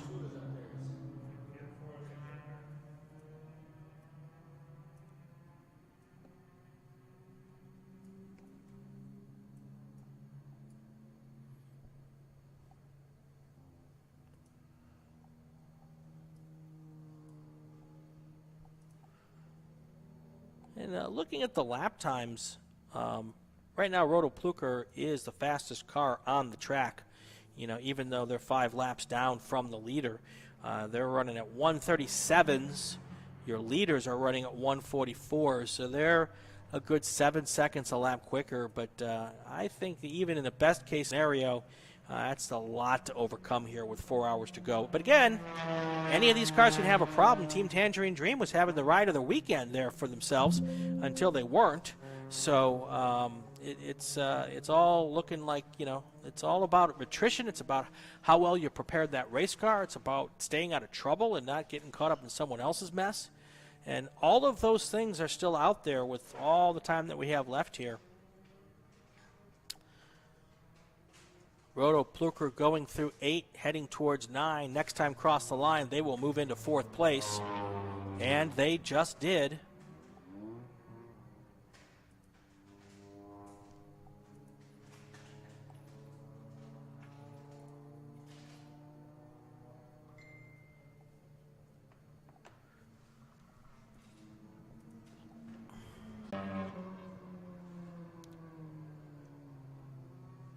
Now, I want to also give props to Petroholic Racing. You know, they are a car that we've already talked to. We know they're having problems, and they're still hanging in there, 9 seconds back from the lead. So they've figured out a way to drive around the problems enough with the attrition that we've had. That, you know, I think at one point in time they were definitely our race leader for the first couple hours of this race, looking really good until they had their issues. Now they're able to take advantage of some other teams' misfortune, and I'm going to guess that at one point in time they were pretty demoralized, thinking, "Man, we've got this problem. We're falling back, and we're really not going to be able to be in the hunt here." But now they're in the hunt. You know, 9.9 seconds back from first place, and enough speed to keep in touch with the Team Honda research folks. And so they're not in the same class, but, even though they're not in the same class, you certainly want to win the overall. Well, that's what Champ Cars are about, the overall. The class is just... Nobody cares about the classes? Nah, it's all about overall. You get Though the people in the class really care about the class, Yeah, because especially if they win it. they get a trophy. Yes. And the trophies are nice, Yeah, I hear. Yeah, they are. Have you not seen them yet? I've not seen them. All right, I want you to do this. We are going to go to commercial now. Okay. Okay? And then you go downstairs. Okay. And you look at those trophies. Then we get back from commercials, you can talk about the trophies. All right. All right. So we'll be right back, folks. We've been a while without a commercial, and by contract, I have to do commercials. So. Absolutely. Gotta We pay the will bills. be right back with the TireRack.com Champ Car Endurance Series here at Willow Springs International Raceway with ChampCar.Live presented by AutoZone. We'll be right back, folks.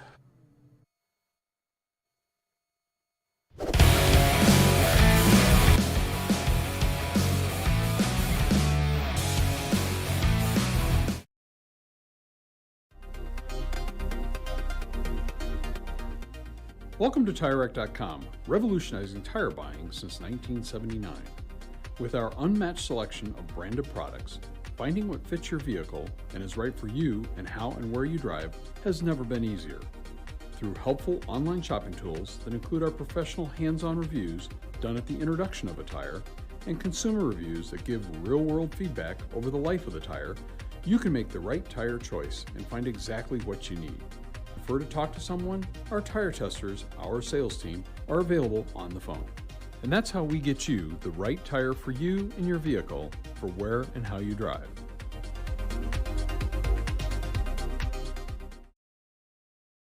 At AutoZone, you get what you need when you need it. Got a today job? Pick it up free same day at your local AutoZone. More of a tomorrow project? Order as late as 10 p.m. with free next day delivery. Getting the job done just got easier. Discovery Parts is a veteran-owned racing and safety equipment company. While we're located inside it, Discovery Parts can sense. We take pride in being a reseller of the best of the industry to Champ Car teams and drivers. We know racing, love racing, and look forward to tomorrow to even more racing. Visit us at discoveryparts.com. RVA Graphics and Wraps is a full-service design, signage, digital graphics, and wraps company located in Richmond, Virginia. With over 20 years of experience, RVA Graphics and Wraps offers premium signage options for your business. We are dedicated to offering our clients best-in-class service in all aspects of graphic design and application. For more information, visit us on the web at rvagfx.com. Lifeline USA is a leading manufacturer of onboard fire suppression systems. Lifeline's continuous commitment to research and development ensures that we supply the most innovative and cutting-edge products available. Used by the majority of the world's motorsport championship-winning teams and constructors, Lifeline has a proven history of success. Lifeline offers a complete range of fire suppression systems for all budgets and needs, and we continue to push development and limits on both extinguishment materials and our patented delivery systems to make the race car environment almost as safe as sitting on your sofa at home. Every kit has been designed for a professional and simple installation. For more information and to purchase your Champ Car fire suppression system, go to www.lifeline-fire.com. Located in Northeast Ohio, with 40 years of combined experience, Money Shift Racing knows how to deliver performance and safety, offering everything you need to get your vehicle and drivers ready for race day. From safety equipment to full engine assembly and repair, in-house fabrication, 3D design, and rapid prototyping. Money Shift Racing. Performance done right. Frozen rotors from Diversified Cryogenics deliver increased performance and a higher level of safety, while significantly reducing braking system costs. So to tell you a little bit about the durability of this product. So we have seen an incredible extension of the life of our brake rotors using frozen rotors. We've gone from brake rotors every other weekend to 6 weekends on one set of brake rotors, and I think they can go farther. The durability has been amazing. And it's been a fantastic season, and man, a lot of that is due to the way our car can brake on those frozen rotors. For more information, go to frozenrotors.com. Come on, Road. Do your worst. We'll be at our best. Engineered to meet or exceed original equipment performance, exclusively at AutoZone.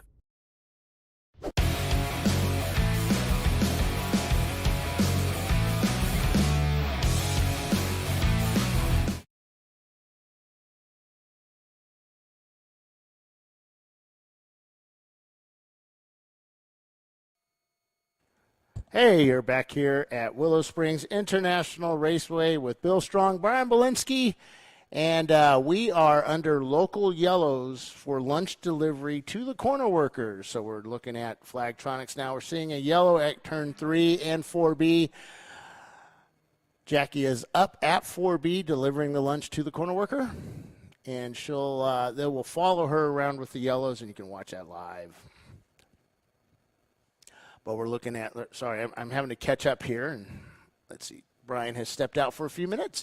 Team Honda Research West is leading this race, followed by Petroholic Racing's Ford Mustang. Zoom Zoom Kaboom, a few laps back from them. Roto Plucker with 86 laps. Renegade Motorsports with 82 laps. Tangerine Dream is down to 6th place, and Fetterhound Motorsports sitting in the paddock right now, but they're in 7th, and Hall & Oates in 8th. We are following them.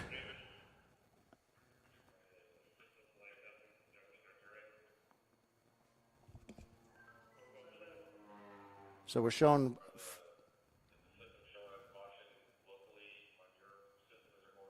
yeah.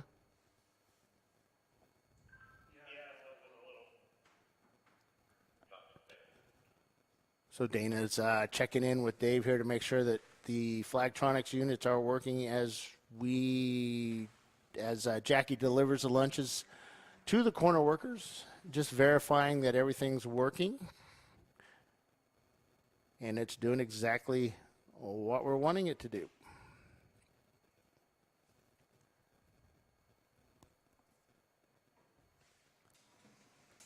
And we should put a Flagtronics on her unit, on her car. And looking at our track director software, it looks like we can, and we could signify the pace car. We can look at we can actually apply it to the work trucks too. You know, the blowers and the sweepers and all that stuff. We can put a Flagtronics unit and signify on track where they are and what kind of vehicle they are, which is kind of cool. We're not doing that, but we can.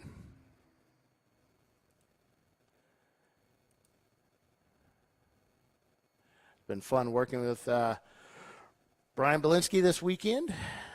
Worked with him remotely for a few years now, with him helping me out with some technology struggles that we've had with our ChampCar.Live show. And it's kind of cool to actually do a show with him. And if you notice, we're not really shooting in-car video or trackside video, and that's because we don't have the bandwidth for it. And I've always wanted to do a radio show. It's a lot of work. It's a lot easier to do video because the video can do the talking for us. But it's been fun. It's a huge learning experience for me on both sides of the technology side and actually trying to describe what we're seeing. Right now we've got the cars going around the track. We have yellows in some corners, so cars are having to slow down, obviously, in the yellow section as lunches are being delivered. And it looks like they're coming up to the start, getting off, and the lunch wagon is off the track and into pit lane. So we are full green on all corners now. You're looking at the Flagtronics display that we use for race control up here.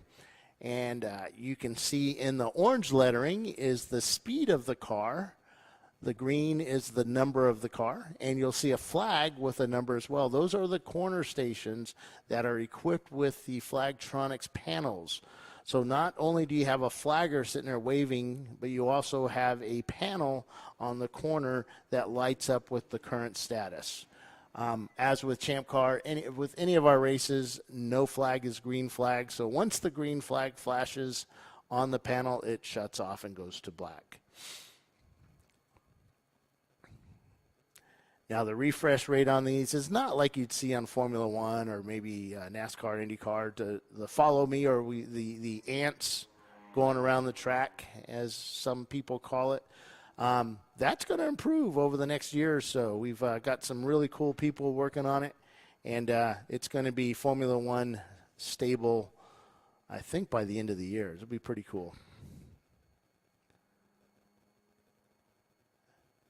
Now, our leader of the race is Team Honda Research. Let me put a highlight onto that car. I'm doing three things at once here, working with Ballinger Motorsports, who runs Flagtronics. And we're trying to do a little bit of tweaking. Where am I? There we go. Let me put the highlight on Team Honda Research.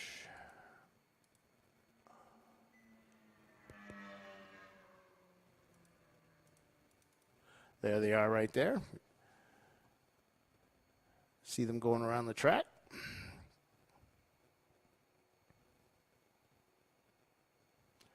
So that one's not refreshing as much as the others were. I wonder if that has to do with where they have their GPS located.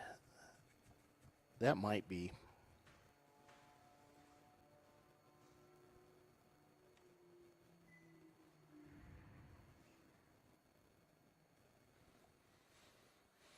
What time is it? We're looking at 11:53. So we're still got another about 30 minutes or so before we have another round of fuel stops. It's pretty quiet on pit lane. Don't have a lot of cars here this weekend. I think a lot of issues, fuel cost, being out west. Next week, we're at Carolina Motorsports Park. We have over 50 cars entered for that race. And then down to Sebring, where, again, we're over 50 cars for that race as well.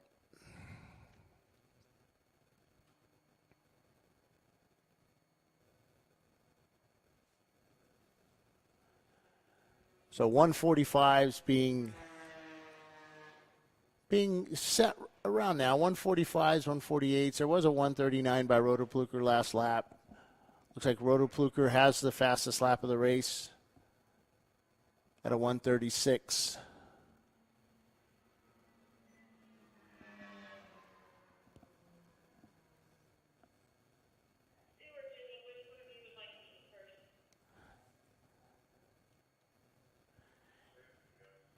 And I think people are playing the fuel game today, unlike yesterday. I think they learned a lot yesterday about how to do their fuel, slow it up a bit, maybe not go so fast. And I know the Honda guys they're doing well. They said in the interview earlier that they're gaining a little bit more miles per gallon today than they did yesterday. If you guys have any questions about our race today, you can post a question up on our chat on YouTube and let us know how we're doing, what you like, what you don't like of this. Of course, obviously, everybody wants to see the in-car cameras, but unfortunately, we can't hear.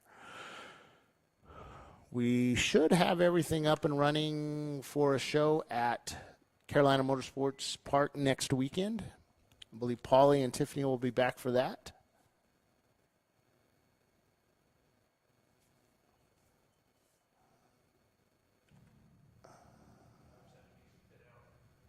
And 570 at pit out. It's so quiet. Tangerine Dream is at pit out right now. Looks like they just did a checkup on the car. Yeah, they were behind the wall for a while. They went off track earlier, so they had to do some repairs on that car. Oh, and it's smoking. As he takes off, they've got a lot of gray smoke.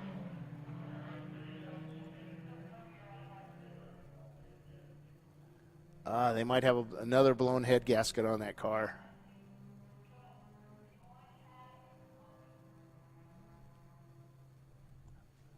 Yeah, I'm watching him go around the track. No, it's kind of gone away. But when you run out of oil, won't it stop smoking? They just now? Or yesterday? Oh, they just came out of the garage. So, yeah, maybe another. Put more oil in it, yep. As they go up around 3-4. What's happening now? Now I'm not getting any marching ants.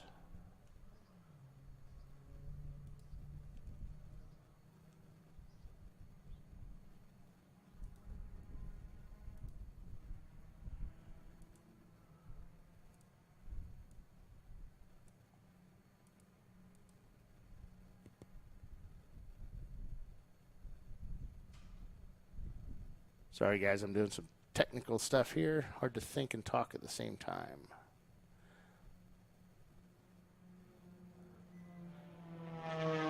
Here, I'll be right back. Just listen to the sounds here at Willow Springs International Raceway. I'll be right back.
All right, we are back here at Willow Springs International Raceway, the TireRack.com Champ Car Endurance Series 7-hour on Big Willow.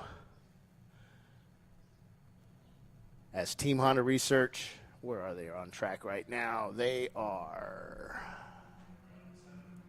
coming around turn 7. Yeah, we've got a problem with one of our broadcasters where I can't see it way over there. But David's got line of sight on everybody as the Honda goes into turn 2. My Flagtronics broadcaster is a little different than David's, and the positioning of mine is not ideal for use within this room. But mine's like a secondary unit, so it's okay. All right, let's pull this back up here.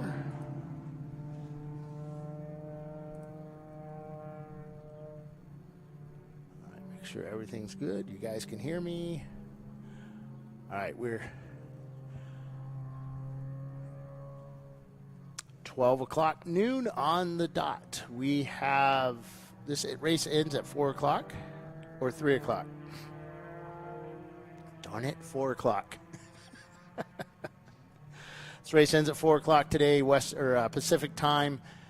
We have 4 hours to go, or 3 hours and 59 minutes. And right now, Team Honda Research is leading. They're 99 laps into this race. Petroholic Racing is about, I got to pull up. Sorry, I'm not ready for all this.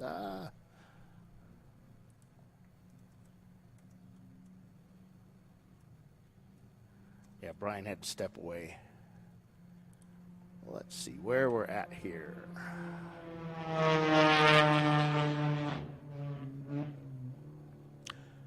We'll give you an update on the, there we go. So Petroholics Racing is about a lap behind Team Honda Research. Zoom Zoom Kaboom is 5 laps behind them in third place. Roto Plucker is on pit lane right now.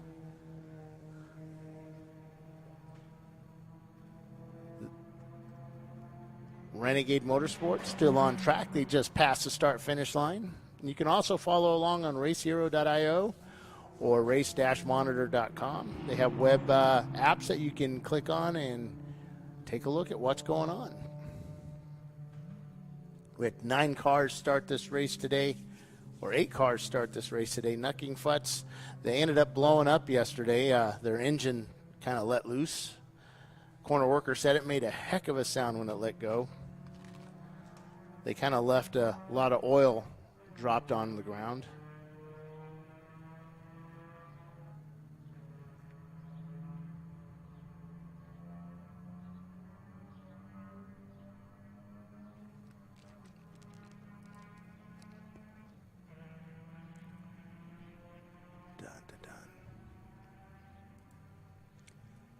And they left a lot of oil on, I think, 70 yards of the oil, which seems like a lot. It took a little bit to clean it up at the end of the race. At the end of the race day yesterday, which they did, and we had a few laps full of racing.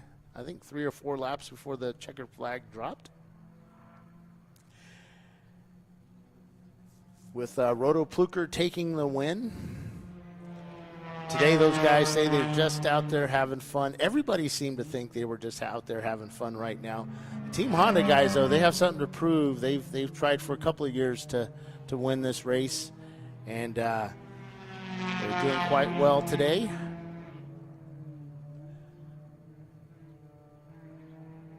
So Tangerine Dream just went by the start-finish line when they left the pit lane a little earlier. They just a couple of laps ago, they had a lot of smoke billowing from the exhaust on that car, but that seems to be gone. The car's going pretty quick out there, so whatever happened, they ended up fixing.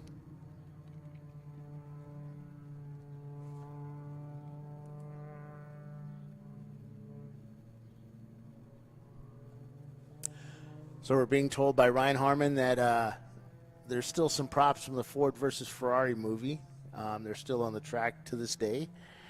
And I think there's a pit pass sign right near me that says pit pass $1. When's the last time you got to go in the pits for $1, you know?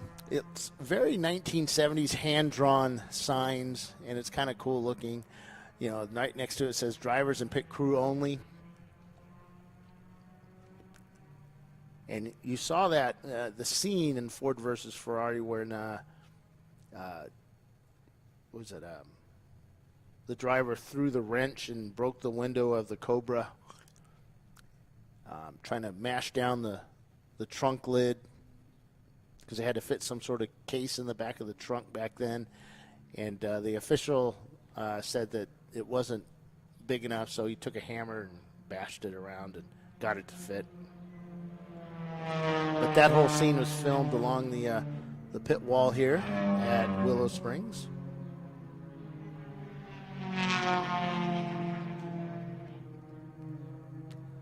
Yeah, they said some of the signs on the buildings, on the windows of the pit buildings, are still up from that movie, which is kind of cool.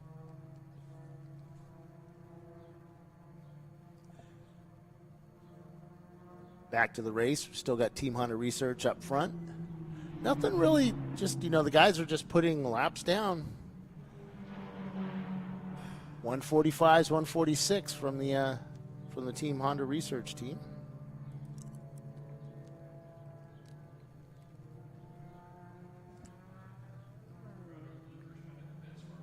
Yeah, Roto Plucker has been in the pits for a while. Let's see if we can see how long they've been in with our handy dandy Flagtronics. Pit times. Roto Plucker so far it's been about 9 minutes and 31 seconds they've been in the pits.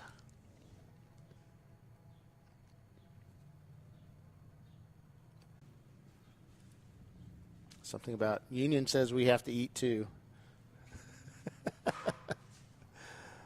Brian Bielanski and Bill Strong here at Willow Springs International Raceway.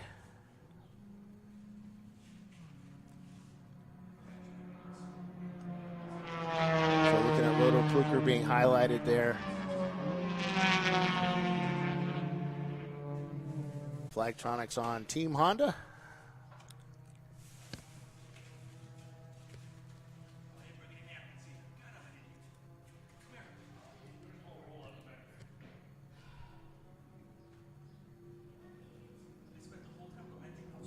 There we go. Sometimes I have to kickstart it. I don't know what the issue is here.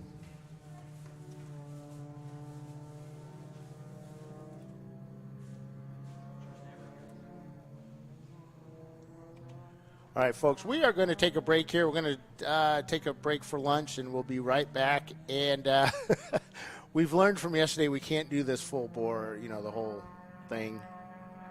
Just like Paulie can. We just don't have the lasting power of Paul Veltum. Yeah, we do need a bigger table. But I'm going to leave you with the sounds of Willow Springs.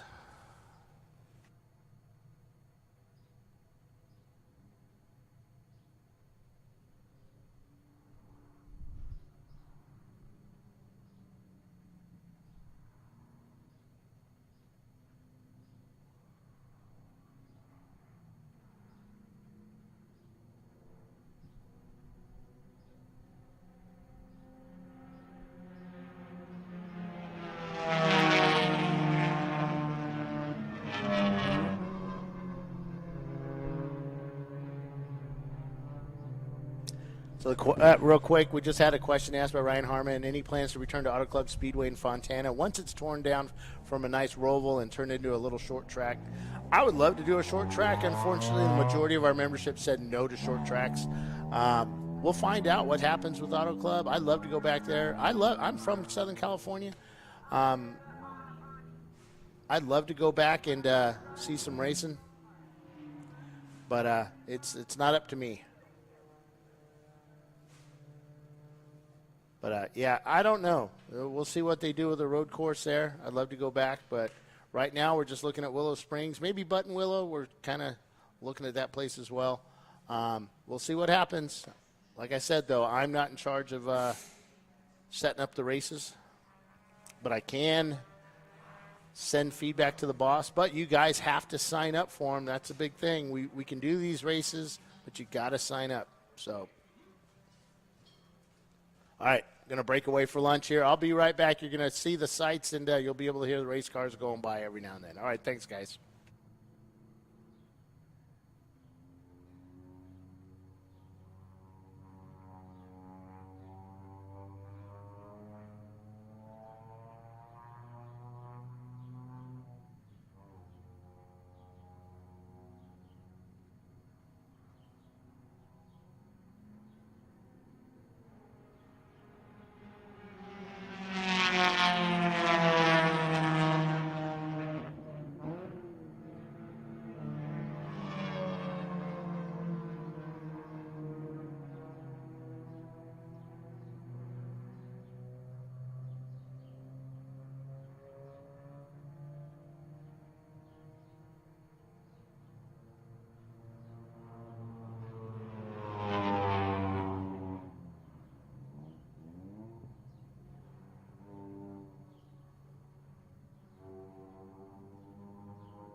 got a car way off in the middle of the track, 395, which is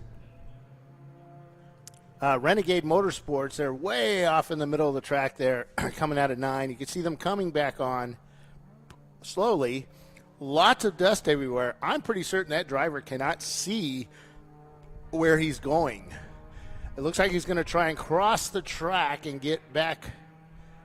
Nope. Okay, he rejoined safely, but he's going to be going slow.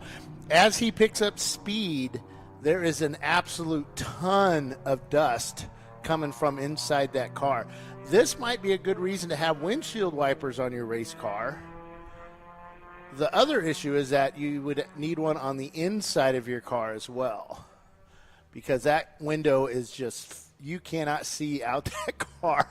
And as he drives by, there's still dust billowing out of the interior. They don't have windows on that car, but it's billowing out of the car pretty much everywhere. He's doing, you can see his speed right now is about 43 miles an hour, 45 miles an hour, while other guys are doing about 100 miles an hour coming up behind him. The 570 car, we're being told, has a couple of times gone by the corner worker, and they get a really strong smell of antifreeze. And, of course, with Champ Car, we're not allowed to have antifreeze. And the other issue is, why would you need antifreeze up here at Willow Springs International Raceway? Coolant.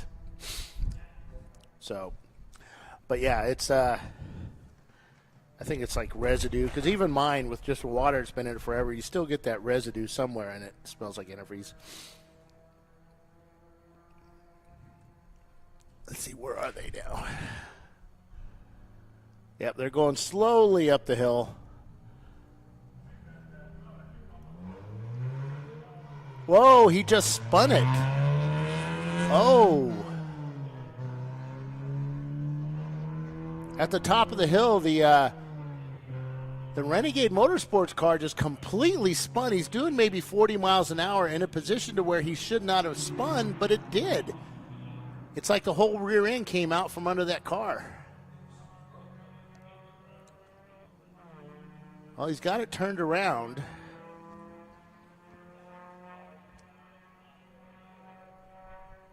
I mean, he could have a tire that maybe had gone down, and when he went to turn in,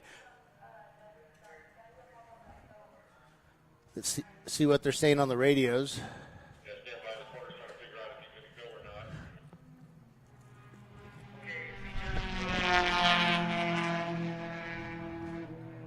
All right, stand by.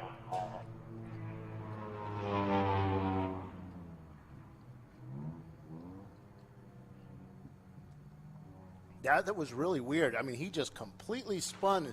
He wasn't really going that fast. All right, control the rescue. Rescue. All right, if I can get you cleared across the track, are you comfortable crossing and then going to him?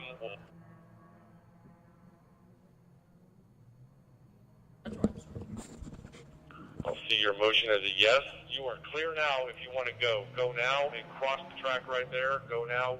We are local 2 stations upstream from the car's location. You're listening to Dana Morrison, race director, giving the safety workers clearance to go cross track. They have a road that actually goes up to where turn 4A is. A road would be an I'm exaggeration. sorry. It's more of a trail. It's a dirt trail. Why did he go there?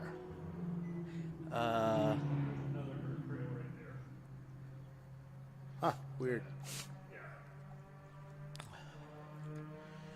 Just an odd place. I thought he would have gone straight. At the speed they were going, that's an odd place to spin. So you can see on Flagtronics, I thought he would have taken the road straight. You can see the dirt road going up to the 4B area. I thought he would have gone up. Good. All right, he's really close to the road, and he appears to be stuck on the side of a hill. Oh, he's high-sided. Same car that spun out earlier. So if you can go caution, double yellow, that'd be cool. Okay, stand by. Jackie, go ahead and get the car here ready, please. Dave, confirm my leader. 19 Petraholic Mustang. You're listening to how we handle a full course yellow. Always interesting for folks to hear how we do it. He would have just gone through the yellows.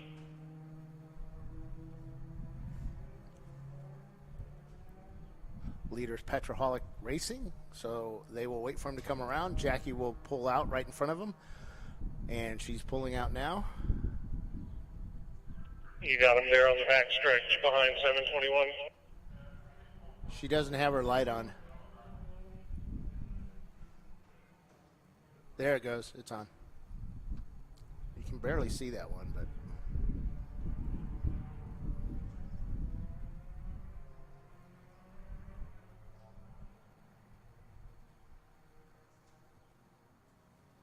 So Jackie's getting ready to He dove in.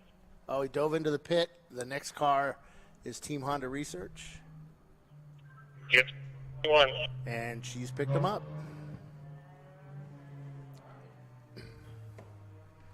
Just an odd place to spin. My thought is something's broken or a tire went down. Maybe a left rear could be the case. Because as slow as that car was going, it really shouldn't have spun in that situation. So, and we have new drivers out this weekend, so it's possible. That was my suspicion. A left rear tire is my guess. The way it snapped around on that right hander. So, tough luck. But the good news with a tire that went down, that's a pretty easy fix. So hopefully they can get the car dislodged. It seems like it might be high-sided on the curbing there. I think there's a little bit of curbing there. And if they could get that car tugged out pretty easily once they get the field under control here, and that shouldn't take too long with the amount of cars that we've got out here. They should be able to tug that car out pretty easily, and they can then come around even maybe more slowly and not spin and get then. A lot of times what they'll do in this situation is they'll tug the car out, and then the rescue car will follow it back to pits just in case they have any more problems, and that'll help them keep things going as quick as possible. Good news is, or the interesting fact is, yesterday we didn't get our first full course yellow until under an hour to go, and it only took us, we're now at 3 hours, 32 minutes left in this race. So as early as this one is, it shouldn't throw the strategy off too much. That said, Petroholic Racing, as soon as they thought it was going full course yellow, they ducked into the pits to take advantage of the situation where they will now lose fewer laps doing a fuel stop here. So I would not be surprised if a couple of other drivers decide to do the exact same thing here, depending on where they were on their fuel strategy. But if they all come in now, then they're all kind of on the same spot. You know what's funny is we've had some big races where everybody all at once. Yeah. And, they're trying to pick up the leader of the race. And there was no leader. And all of a sudden there's no leader. And you just pick up anybody. That's right. And, of course, that can help some people sometimes. But it is sometimes we have to pick up and get everybody under control and quickly. All right. So it does look like, I think, the entire field has been picked up by the pace car, everybody who's left on the track. Yep. So that would be the 3 cars that are running, the 1 car 19 that's in the pits, and then 395 is our car stuck on the track there. And I see the rescue truck there getting into position to make the tug. And where's my binocular? Oh, there is your monocular. Yeah, exactly. So, while Bill's trying to get a bird's eye view. He was way up on that hill. Yeah. So is he on the outside? No, on the inside. That's what I thought, yeah. Yeah, he spun around, and I guess it went backwards. Huh? Yeah, what you can see in the white there is the rear of the truck. Yeah. That's not the roof of the car. Nope. All right. That's the rear. Yeah, he, I guess when he spun it, it just backed straight back up the hill and on the inside, driver's right. Oh, that's impressive. Hey, if you're going to do it, go big, man. Go big. I've seen a lot of racing here. I don't think I've ever seen a car there. This is one of those situations where I wish I had this thing hooked up to a camera. And we had a camera. Yeah. I'd snap a picture and put it up on the Insta. It's not going to work through this thing, but it will through mine. Oh, okay. I do have my big camera. We are talking about cameras, people. Just to. Oh yeah. I love it.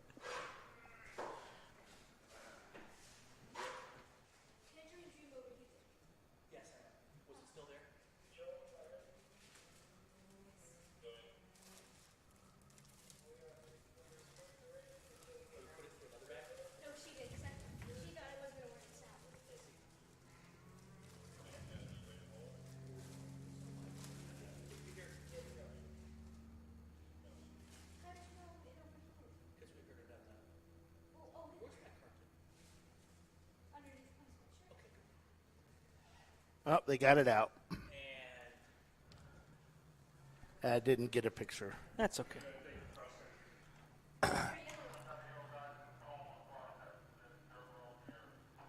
That might help save the wheel, too, going across the dirt and not going all the way around the track. Because that car spun and put itself in a very unadvantageous position. I was just asked why is there yellow. So I'll tell you. Well, the other issue right now is it may be that they just ran over the. Now these are new guys. They may not know how to Did they be run towed. over the tow strap? I think the driver or the tow truck driver is letting him know what they're going to do. Okay. And how to keep that thing tight. I'm wondering why they won't. It's a front-wheel drive car. Well, you have to ride the brakes. No, I'm wondering why they don't just drive it back in. I don't know. Just speaking out loud. But if it's a left rear. They're talking on the radio. Oh. So anyway, a lot of cars came into pit lane. Well, they start to talk. Is there someone on his team that can be brought out that is a little more experienced? Because he says his brakes are barely working, and I don't need him hitting the back of me. He doesn't want to get hit. You want to just call it, and I'll send a flatbed out there? Yeah, Mr. Wendell, I guess, because, I mean, I don't want to put my safety in jeopardy or my guys, and he says his brakes are barely working, so.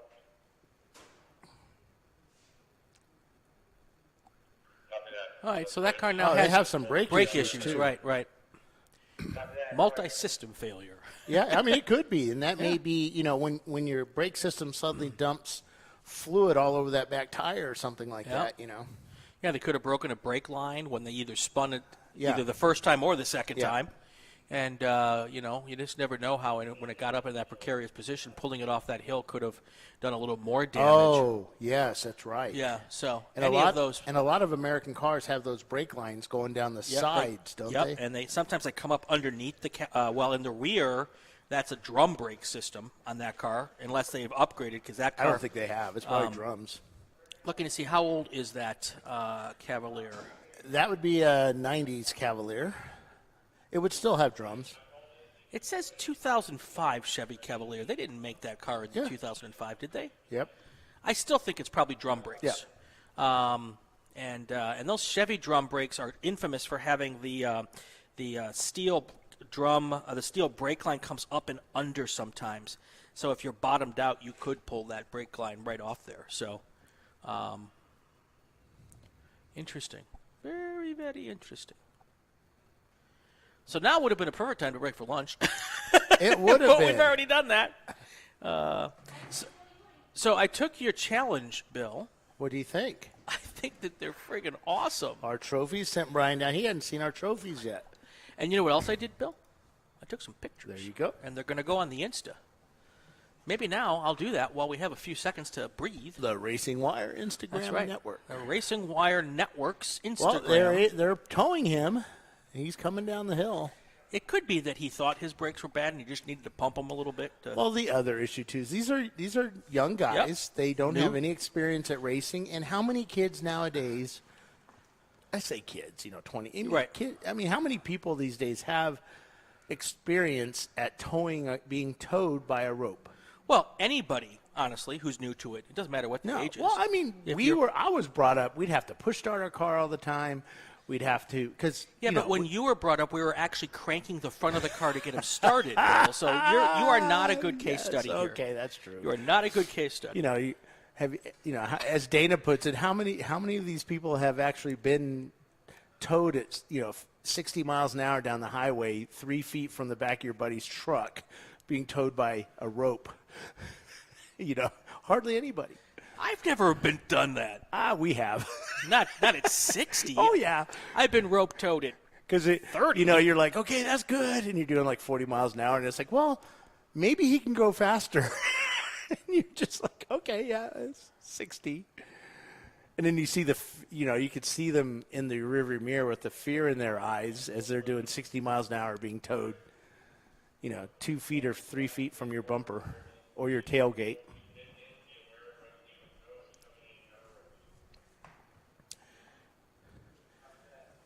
Where's the group? Okay, so the pace car is slowing down so they can get this guy across the track.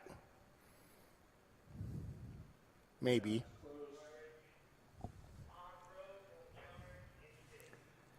All right.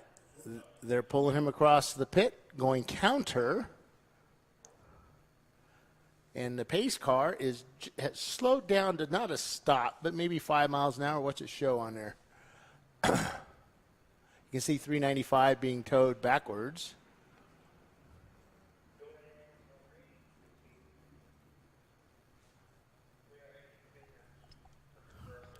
Okay, they're on pit lane. And all right, if anybody wants to see this weekend's trophies, check out the Racing Wire Network on Instagram. I just posted up several pictures, and they're really freaking cool. So can we talk about the trophies? Yeah. Do you have someone in the group that makes these? These are pretty awesome. I mean, I've never seen a trophy like that. We get them from overseas. Okay. We get them from a vendor. We have exclusive rights to the trophies from them. They're so good that we recently had a group that's working with Indianapolis that kind of I won't say who the group is, but they wanted to get some trophies as well, and we can't do it because it's exclusive to us, man. That's what makes us special. So, and I thought it was me that makes us special. No, I mean the trophies. I'm just special. No, that would be me. Slow, special. Exactly. But yeah, it's they're pretty cool trophies, and those are kind of the smaller ones. We have we've had one that was about a little over 3 feet tall. That was our 24-hour Victor's Trophy one time. All right. Our 24 hours, we also give away watches, which I need to actually order those. Casio's, little. No, we actually not actually. We give some really nice watches away. Swatch watches? No. Swatches would be cool, but actually, those were actually Swiss-made watches. That's how they ran out of business. They couldn't afford to make them in Switzerland and sell them for $19. Yeah, that $19 in the 80s was a lot of money. That's man. right.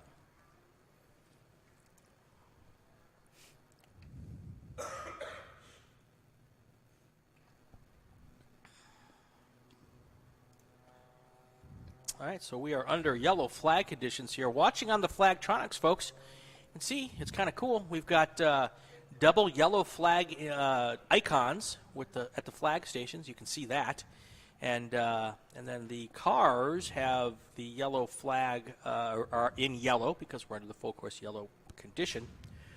And every time I look up at this thing, Bill, I'm more and more impressed. And I'm not getting paid to say that. Wait, you're getting paid? But if you can, the name is Brian with an... No, I'm just kidding. I don't know. I actually contacted Timex at one point to help, sponsor our 24-hour races. But they already do some pretty big racing. I was going to say, takes a licking and keeps on ticking would be the absolute perfect timepiece for an endurance race. It would. And I know there's another high end that's already taken for a different endurance racing group. The Rolex? Yes, those. I was trying to be a little more Circumspect. Invicta. That's who we use for our watches. Oh, Invicta. really? Yeah, those are. There's an interesting story behind. Oh, we're green. Yep. We're back to green. Car 721's taking the cars back to the line first, but they weren't the race leaders at that point in time.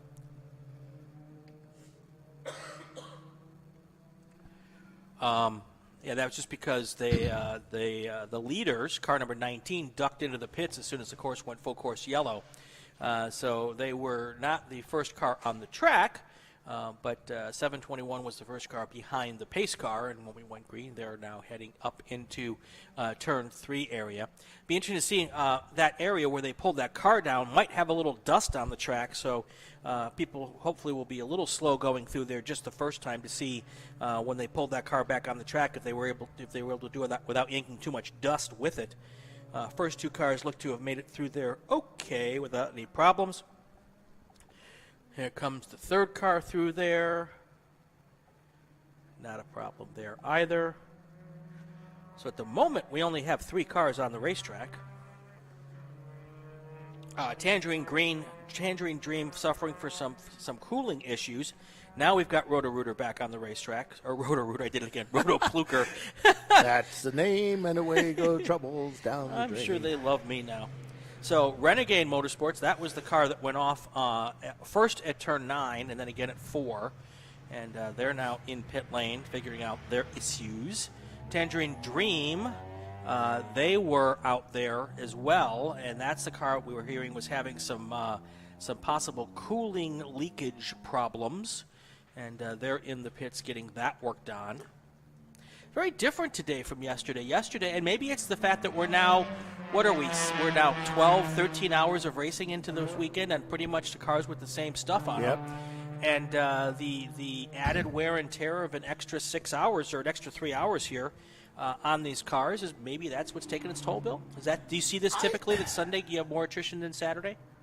I don't know. I think it's, I don't know, man. I would say yes, but no, and it depends on the tracks. What do you think, Dave? Put a tire on, go back racing. As I like to say down south, put a tar on it. Tar.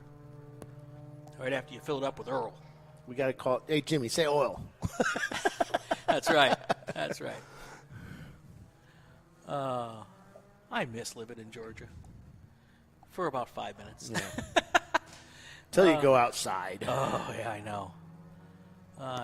It is hot. I'm going to hold off on buying all these watches and microphones and stuff until I get home because I need to make certain I can get home. Exactly. Because of diesel costs. Oh, yeah. Good idea. Good idea.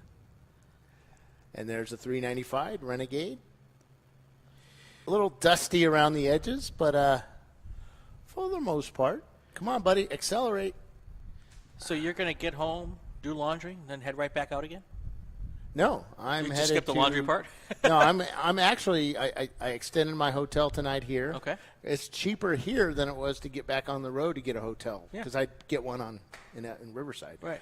So I'm staying here the night. I'm just going to go down to the laundry room and do laundry. Are you going right to Carolina then, or are you going to stop at home? No, going straight down 40, Interstate 40, and tomorrow I'm going to leave and I'll drive to. I think I said Oklahoma. Okay. No, Albuquerque. I'll drive to Albuquerque. Okay. I say if you're going on 40 and you go through Oklahoma, you're going the wrong way. Well, no, you do. Oh, do you? Yeah. Yeah, I guess you do dip into Oklahoma. So Albuquerque, and then from Albuquerque, I'll drive to Memphis. West Memphis. Okay. And then West Memphis to Barber Motorsports Park. Oh. Yeah, because you tend to go down. Okay. And there's a hotel at Barber that we stay at. That's at Hilton. I stay at Hilton because I get points. Right. And then stay the night there, and then straight up to Carolina Motorsports Park on Thursday, and I'll be there just as everybody else arrives. Nice. I'll have all my Flagtronics all charged up. I've got a charging station in my pickup truck to charge all the batteries and all the bits and bobs, and got a plan. Yep. Got a plan. All right, so let's do a little race recap here now. 3 hours and 15 minutes left in our race here. Petroholic Racing is your race leader. They have a 2-lap lead over the Team Honda research car. And the third place car is Boom Boom Kaboom. Now we're waiting to see that Harley is not racing with us this weekend, if you heard that on the Nat Sound mic. That's one of our safety workers. He drives a Harley in. He went off campus here, and he just showed back up. Zoom Kaboom's in third. They're 3 laps down at the moment. And, depending on if they... Again, I was wondering how they were to switch up that fuel strategy today, but we will see. Renegade Motorsports back on the track. They are 1 lap down from the 5th place car, so if they are doing their thing, they should be able to make that back up because Tangerine Dream is still in the Paddock area. They may be done for the day. Cooling problems are sometimes hard to get a handle on. Yeah, it's...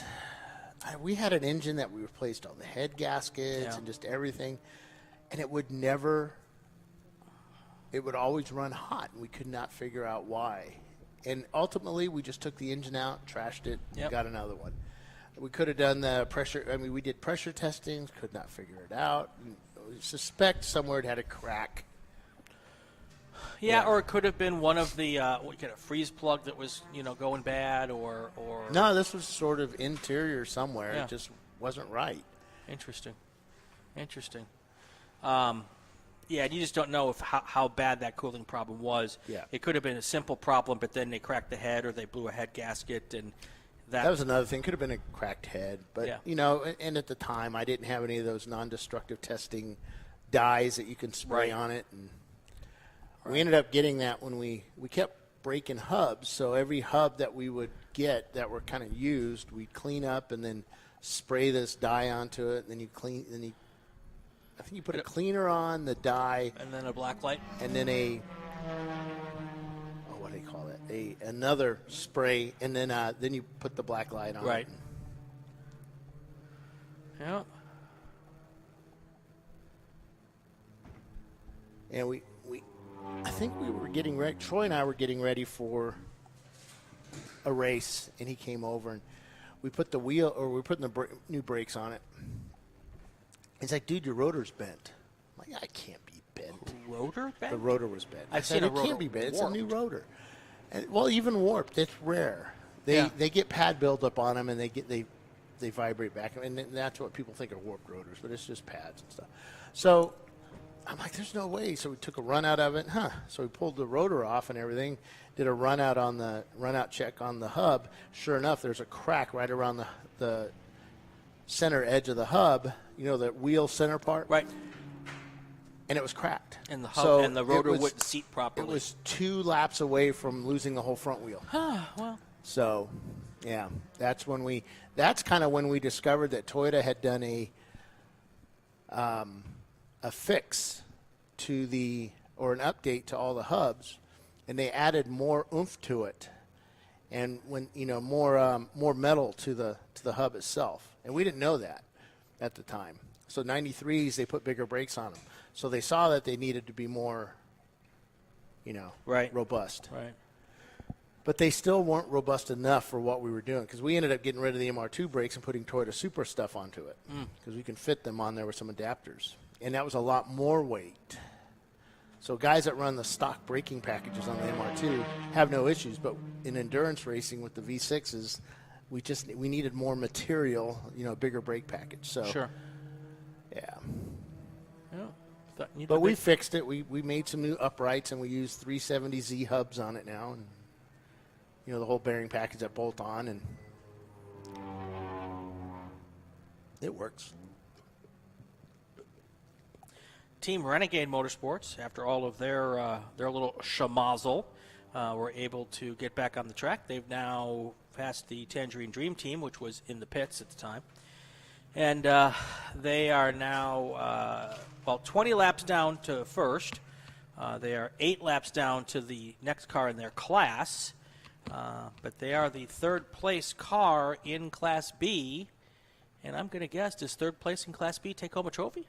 No? Oh, well. Only the top car in each class. But you know what? You can still tell people you were third place, and they're not going to know any different. And we see it all over the web. That's the way it works. That's awesome. Love it. Love it. Got to give those guys credit, though, guys and gals. I mean, that's the brand new team. Yep. Still racing with about 3 hours left to go in this thing. That's a victory right there in itself. And hopefully they'll have the bug. It'll be interesting with Petroholic in that Ford. It's a D-class car. Mm-hmm.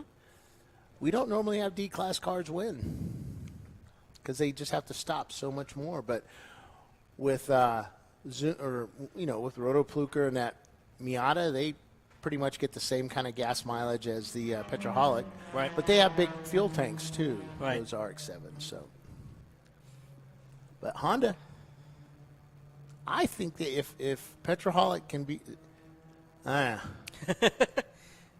have to. They might have to do one more stop. Of course, these yellows have helped some of these teams, Right. especially doing only 10 miles an hour down there. Yeah, so, and the problem is because of your 5-minute rule, you can't come in at the end of a long yellow flag just for a quick old splash and go. No. And that takes a little bit of strategic options away from you. So if this were IMSA or European Le Mans Series or whatever they call it, World Endurance Championship, at the end of a long yellow, you'll a lot of see, especially the cars at the back of the field who aren't going to lose track position. They'll duck into the pits and top off, and then they can go 3 or 4 laps further, which doesn't seem like a whole big deal until the end of the race, and you might be able to make it a few more laps than anyone else, and that's an advantage. So.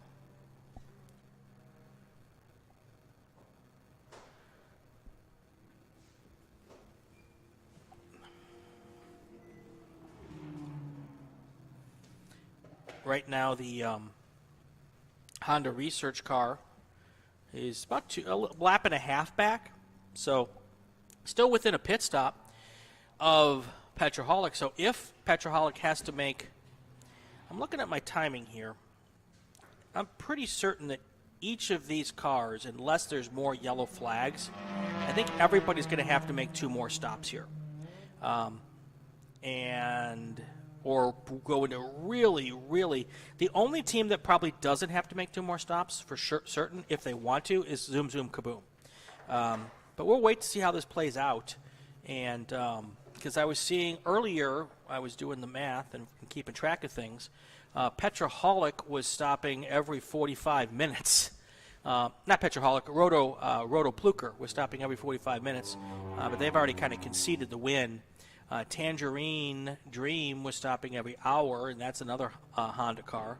So, if they're stopping every hour 15 or so, definitely 2 stops for everybody, except for maybe Zoom Zoom Kaboom. If they can stretch this to the 2-hour mark, Zoom Zoom Kaboom can make 1 more stop and then go to the end.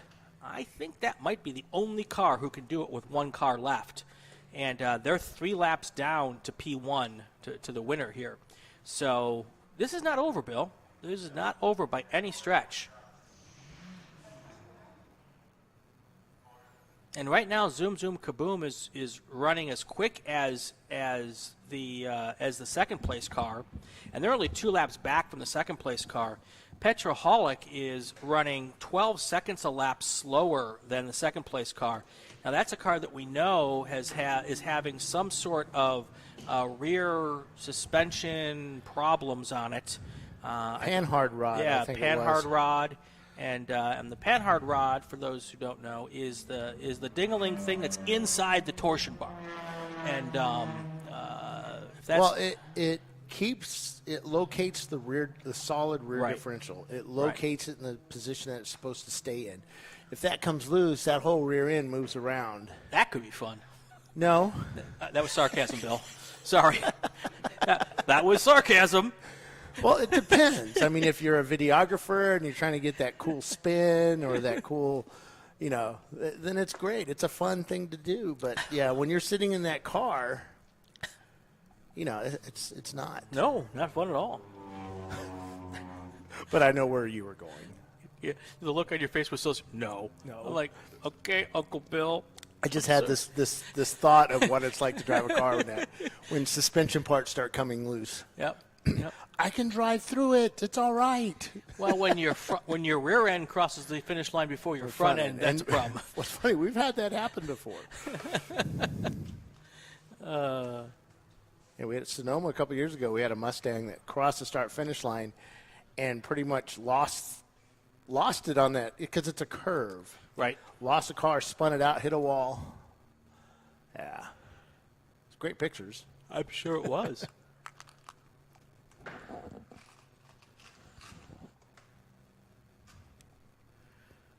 You can see we've got those 3 cars together here, somewhat together, and going through turn 9. They should be heading towards our start-finish line here in just a second. You got the 721 car of Team Honda Research, and you've got Zoom Zoom Kaboom, and then you've got the and there's a pass that's going to be made here going into turn 1. Zoom Zoom Kaboom was about to pass and just made the pass on, I believe that was Team Honda.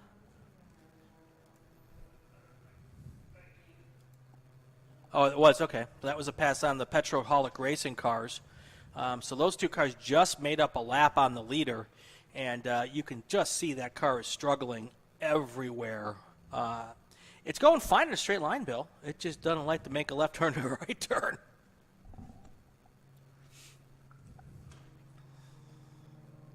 We should call Miss Chelsea up. Yeah, they should be getting close to ending their day up there in Autobahn Speedway, Joliet, Illinois. That is where ChampCar is running its other race this weekend. 1 ringy-dingy. Sorry, I'm hankering back to my Johnny Carson days. 2 ringy-dingy. Hello, Bill. Hello, Chelsea. How are things there at Autobahn Country Club? Things are going good. We have a few more hours to go, or a couple more hours to go, and we'll be done for the day. So you guys are just hanging out at the pool and the golf course at the country club? That's pretty much, that's what's going on here. Don't tell Dana. Yeah. Is it like 68 degrees like it is here in California? Is it really? It's not it's quite a little bit that warmer cool. today. It's like 80. It's about 84. So But it's really 80, humid, 45. right? Yeah. Yeah, it's not humid out here. I would say it's in the 70s Yeah. here. Yeah, it's real nice. We've got all the windows open, nice breeze blowing through. It's really nice here in California. I don't want to keep rubbing that in, Chelsea. Yeah.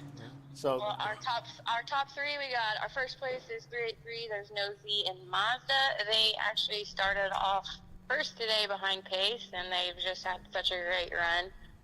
Second place is 286, 45th parallel, and third place is 910 Winkler Motorsports. Oh wow, So, cool. yeah, we got some battles going on out there. So Well, that's good. So we're just calling for a checkup, see how you're doing out there, and glad things are going well. How much longer do you have left in your race? how much longer?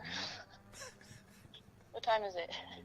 I don't know. It's 3 o'clock here, so Yeah. we have an hour and 45 minutes. There you go. All right. Do you have to do a red flag today?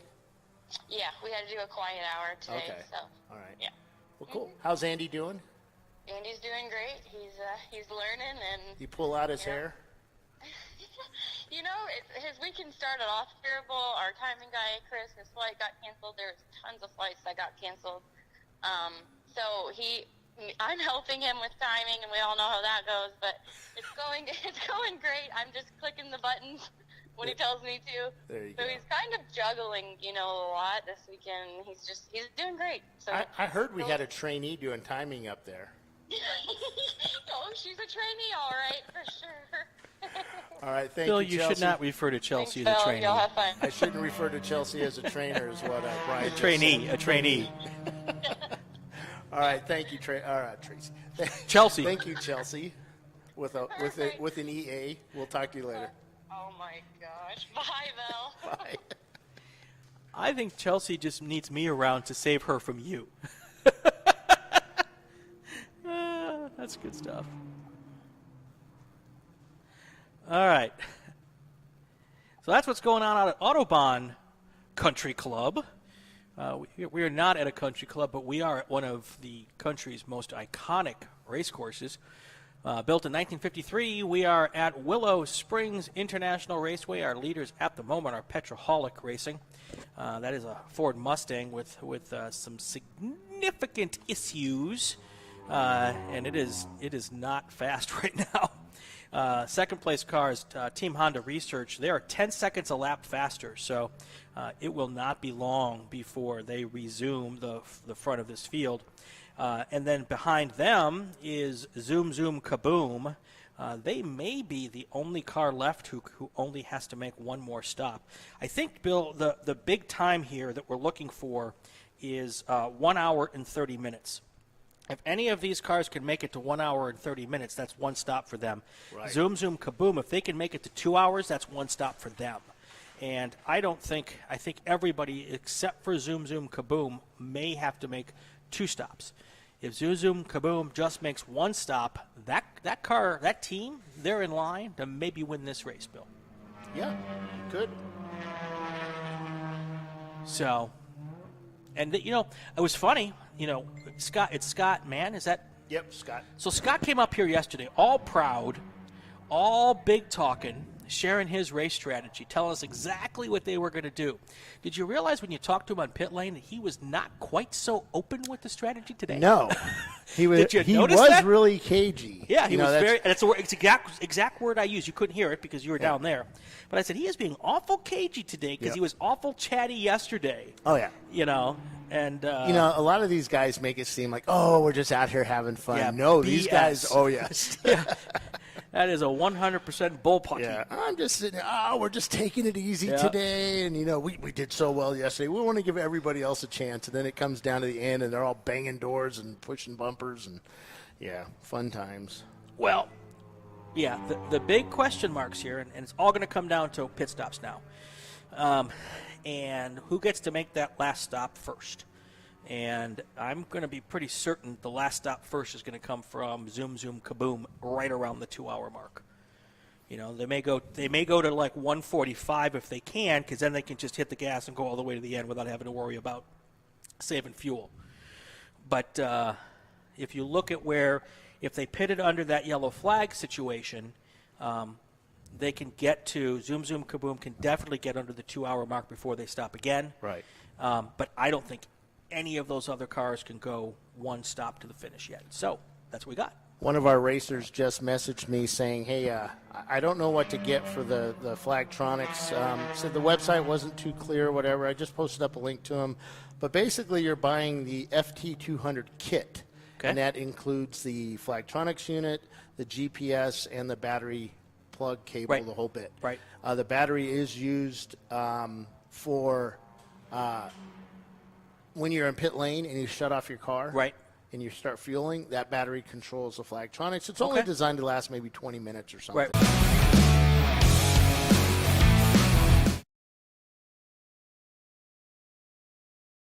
International Raceway. Bill Strong here, Brian Bielanski, having a good old time here. Coming up on 2 hours and 48 minutes left in this race, and we are watching and waiting to see where and when the next round of pit stops are going to go. That's where it's going to come down to at this point now. I think we really have a two-car race here to the finish, and because I don't think that the Petroholic Racing team with their mechanical problems is going to be able to hold off Team Honda Research and Zoom Zoom Kaboom. They're going about 10 seconds a lap slower than those two cars. With as much time as we have, it won't even need pit stops to make a difference for that situation. But what could make a difference is the Team Honda Research folks. And with 2.5 laps approximately per pit stop, it's going to come down to whether these cars have to make 2 stops to get to the finish or make 3 stops, or 1 stop to get to the finish. Sharpening my pencil and talking about how things happened yesterday, I'm pretty certain that the Zoom Zoom Kaboom car, those guys can get to the 2 hour mark and make their final stop and get to the finish. I don't think Team Honda Research has the ability to go that far and get there. So We're going to find out. We're going to find out. And I'll know more once these next pit stops come as to whether or not that's a reasonable possibility here.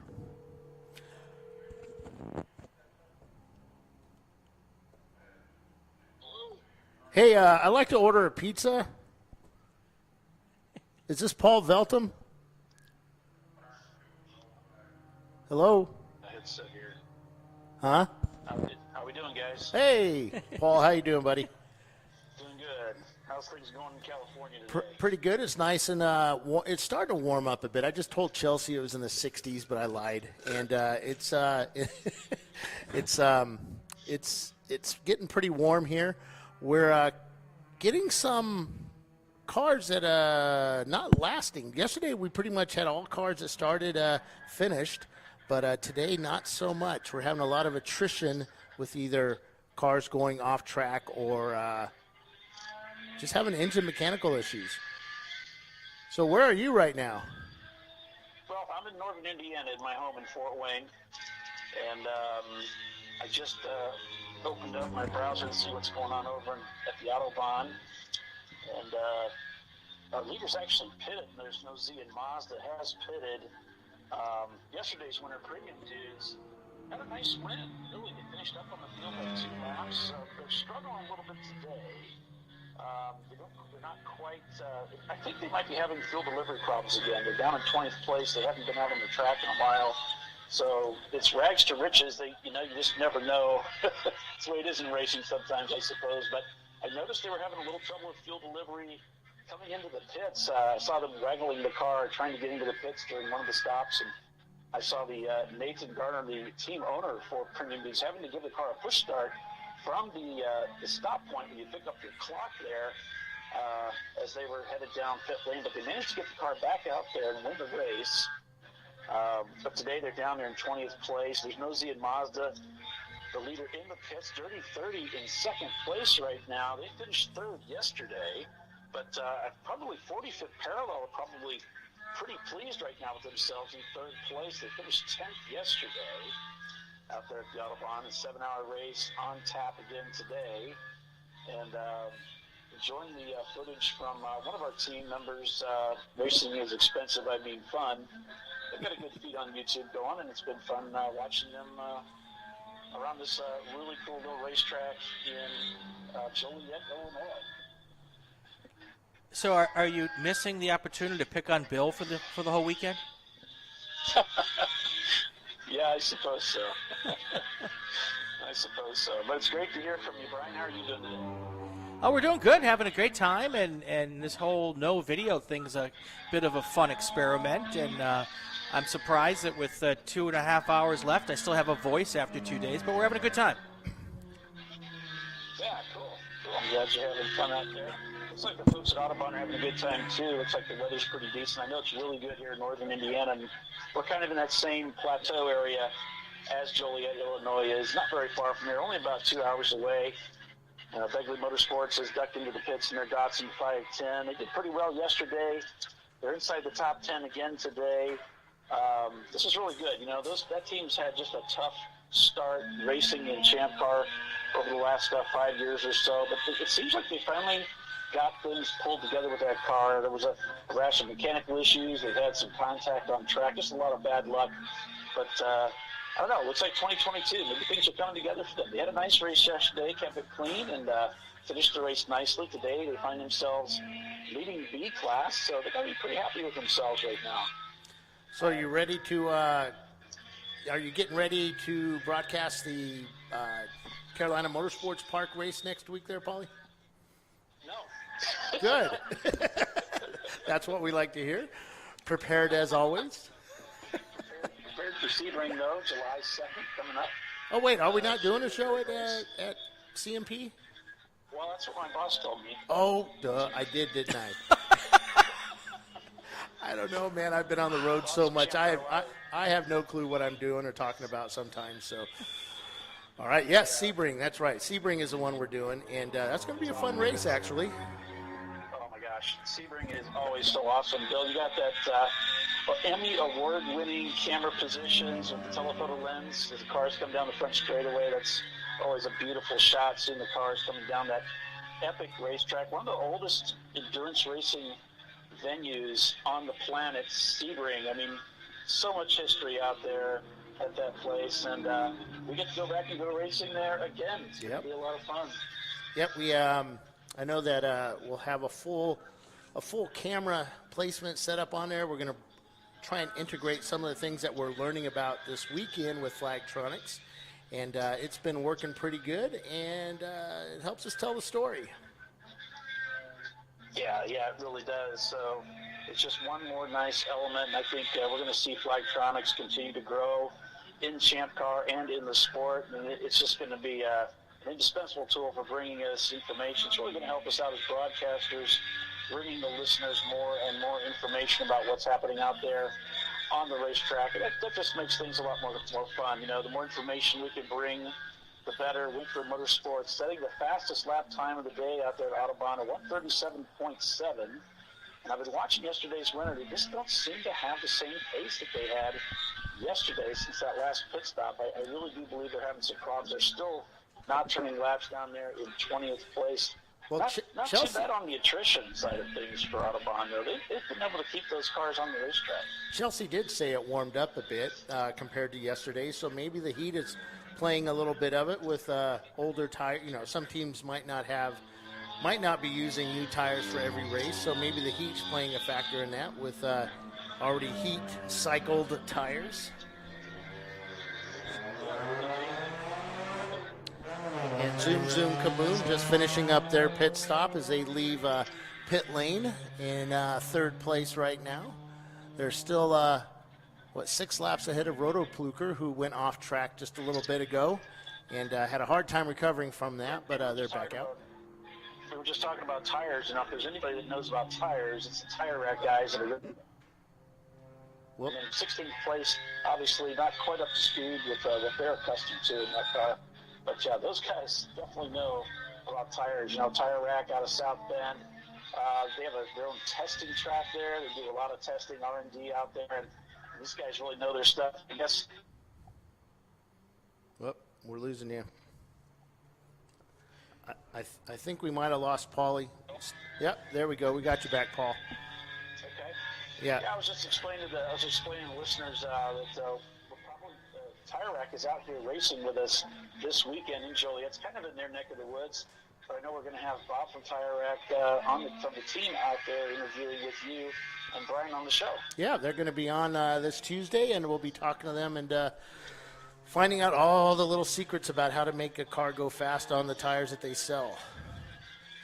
I don't know if they're going to tell us all their secrets, but probably not. We're going to try. So, all right, thanks for talking to us, Paulie, and have fun watching the races. And, happy Father's Day. I know you're a dad, and have a good day off, man. Hey, all right, thanks, Bill. Thanks, Brian. Take care, guys. Have fun. Talk to you later, man.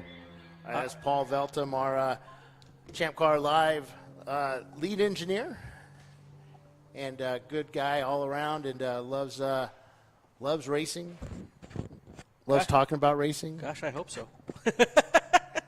It would be a sucky job if you didn't like racing. Well, how many broadcasters hate what they're doing, Yes, exactly. So we've got news since we got on the phone with Paul. Lots of things happening here. A couple of things that I expected and one thing that I didn't. Team Honda Research, they've taken the lead. As I was saying, they're going about 5 seconds a lap faster than the Petroholic guys, and that was kind of a no-brainer as far as that goes. And they're just going to keep falling back through the field here if nothing changes in that regard. But here is what I did not expect. At the 2 hour and 43 second mark, 2 hour and 43 minute mark, Zoom Zoom Kaboom came in for a pit stop. That means that they're going to have to make another stop before the end of this race. So now the question is, how soon will Honda come in, and will they have to make 3 more pit stops before the end of the race? I don't think so. So this may be, if Team Honda can do their thing, they might be in a really good position to win this race. We'll just have to wait to see when Team Honda comes in next and where all the pit stop strategy plays out. I'm going to go head out on pit lane. Better, Bill. I lost my voice. Yeah. I'm going to head out on pit lane and see what I can find out, and got to put the screws to Scott over there at Zoom Zoom Kaboom for being a little cagey earlier. And he was pretty big for his britches yesterday. You're lying to me, man. And then today, not quite so big for his britches. All right, let's go find out. I'll go talk to them. I'll be back on, so be prepared for me to break in. I'll be ready when you are, my friend. Ready when you are. You should test that before you walk out just to make sure we're good. And I think you might need to turn it up. No, that's outside. Test. All right, so Bill's off. He's going to go and hit pit lane and see what he can find out for us there. I will keep an eye at things from up here at the top. If you've been watching us for 7-8 hours today and 7 hours yesterday, you're probably tired of me talking about this. But for the folks who may be just tuning in, what you're seeing is our Flagtronics course management system here.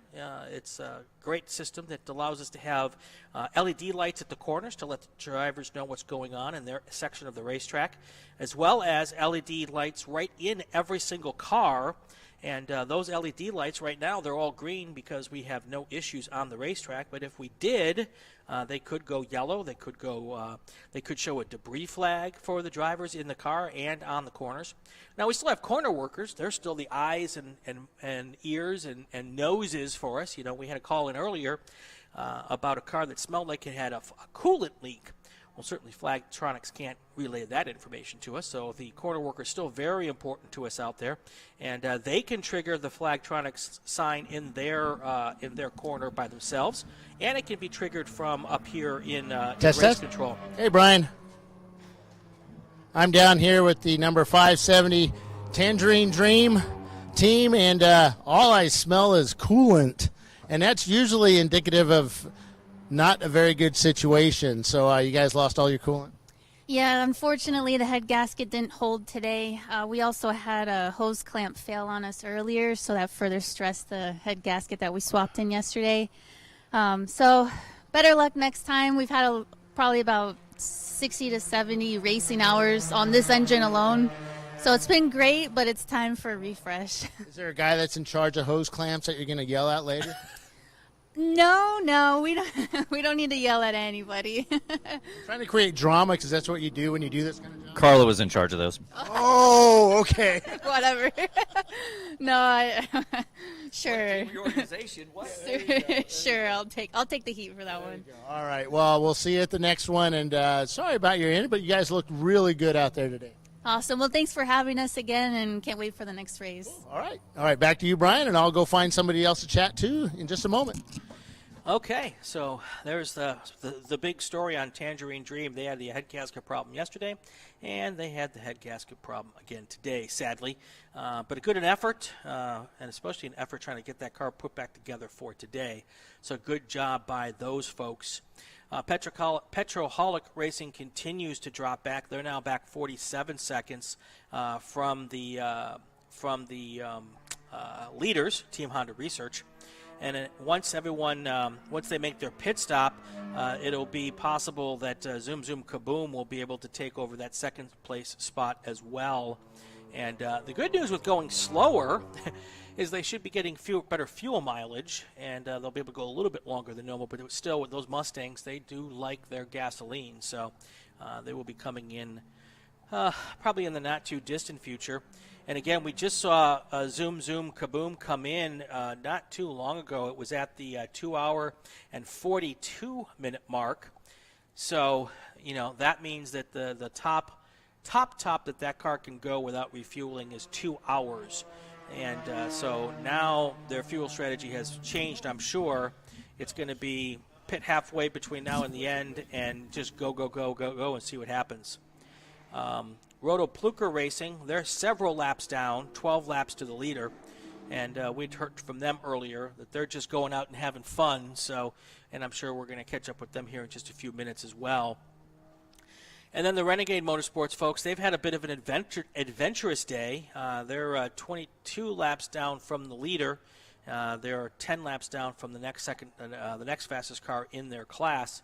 But they're first-time racers out here with us, and They made it the whole distance yesterday, and so far so good today. And that's really, when you're out for the first time on an endurance race, that's your big goal. Make it to the finish if you can.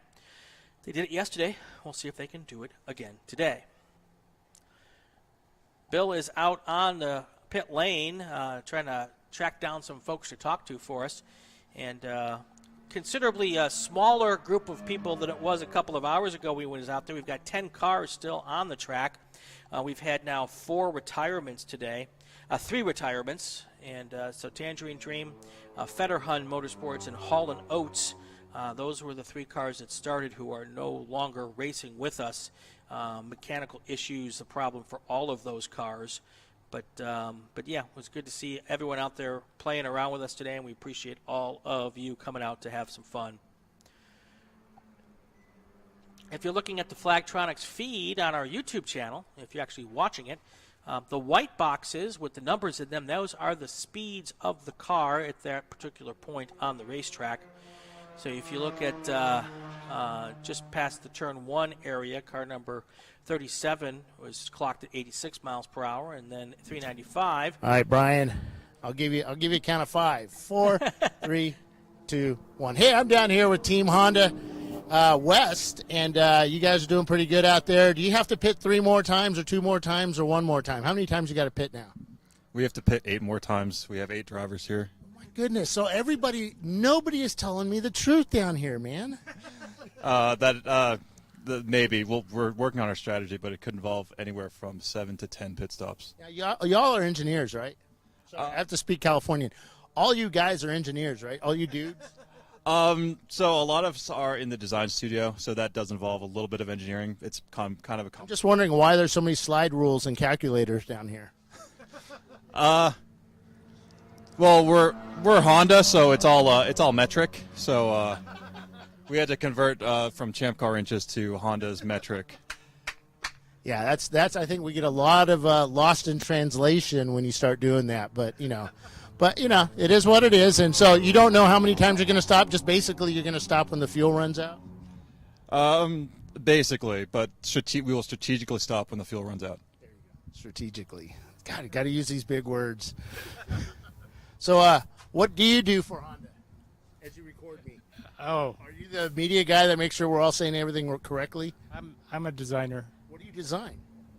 Design cars. Not the Civic outside of it that I made fun of earlier, right? No, I didn't work on that. Okay, there you go. All right, what? I like that car. I do too. So, what do you do? I'm also a designer at Honda. I mean, what do? You just you get a list of design ideas that everybody has, and you kind of make. You ever see that Simpsons when they designed a car? I actually have not, but at Honda we basically have a research group that gathers information, and then that tells us what kind of car we need to produce and how, and then so the design studio will come up with proposals, and then get them through the approval process, and they eventually become a car in a few years.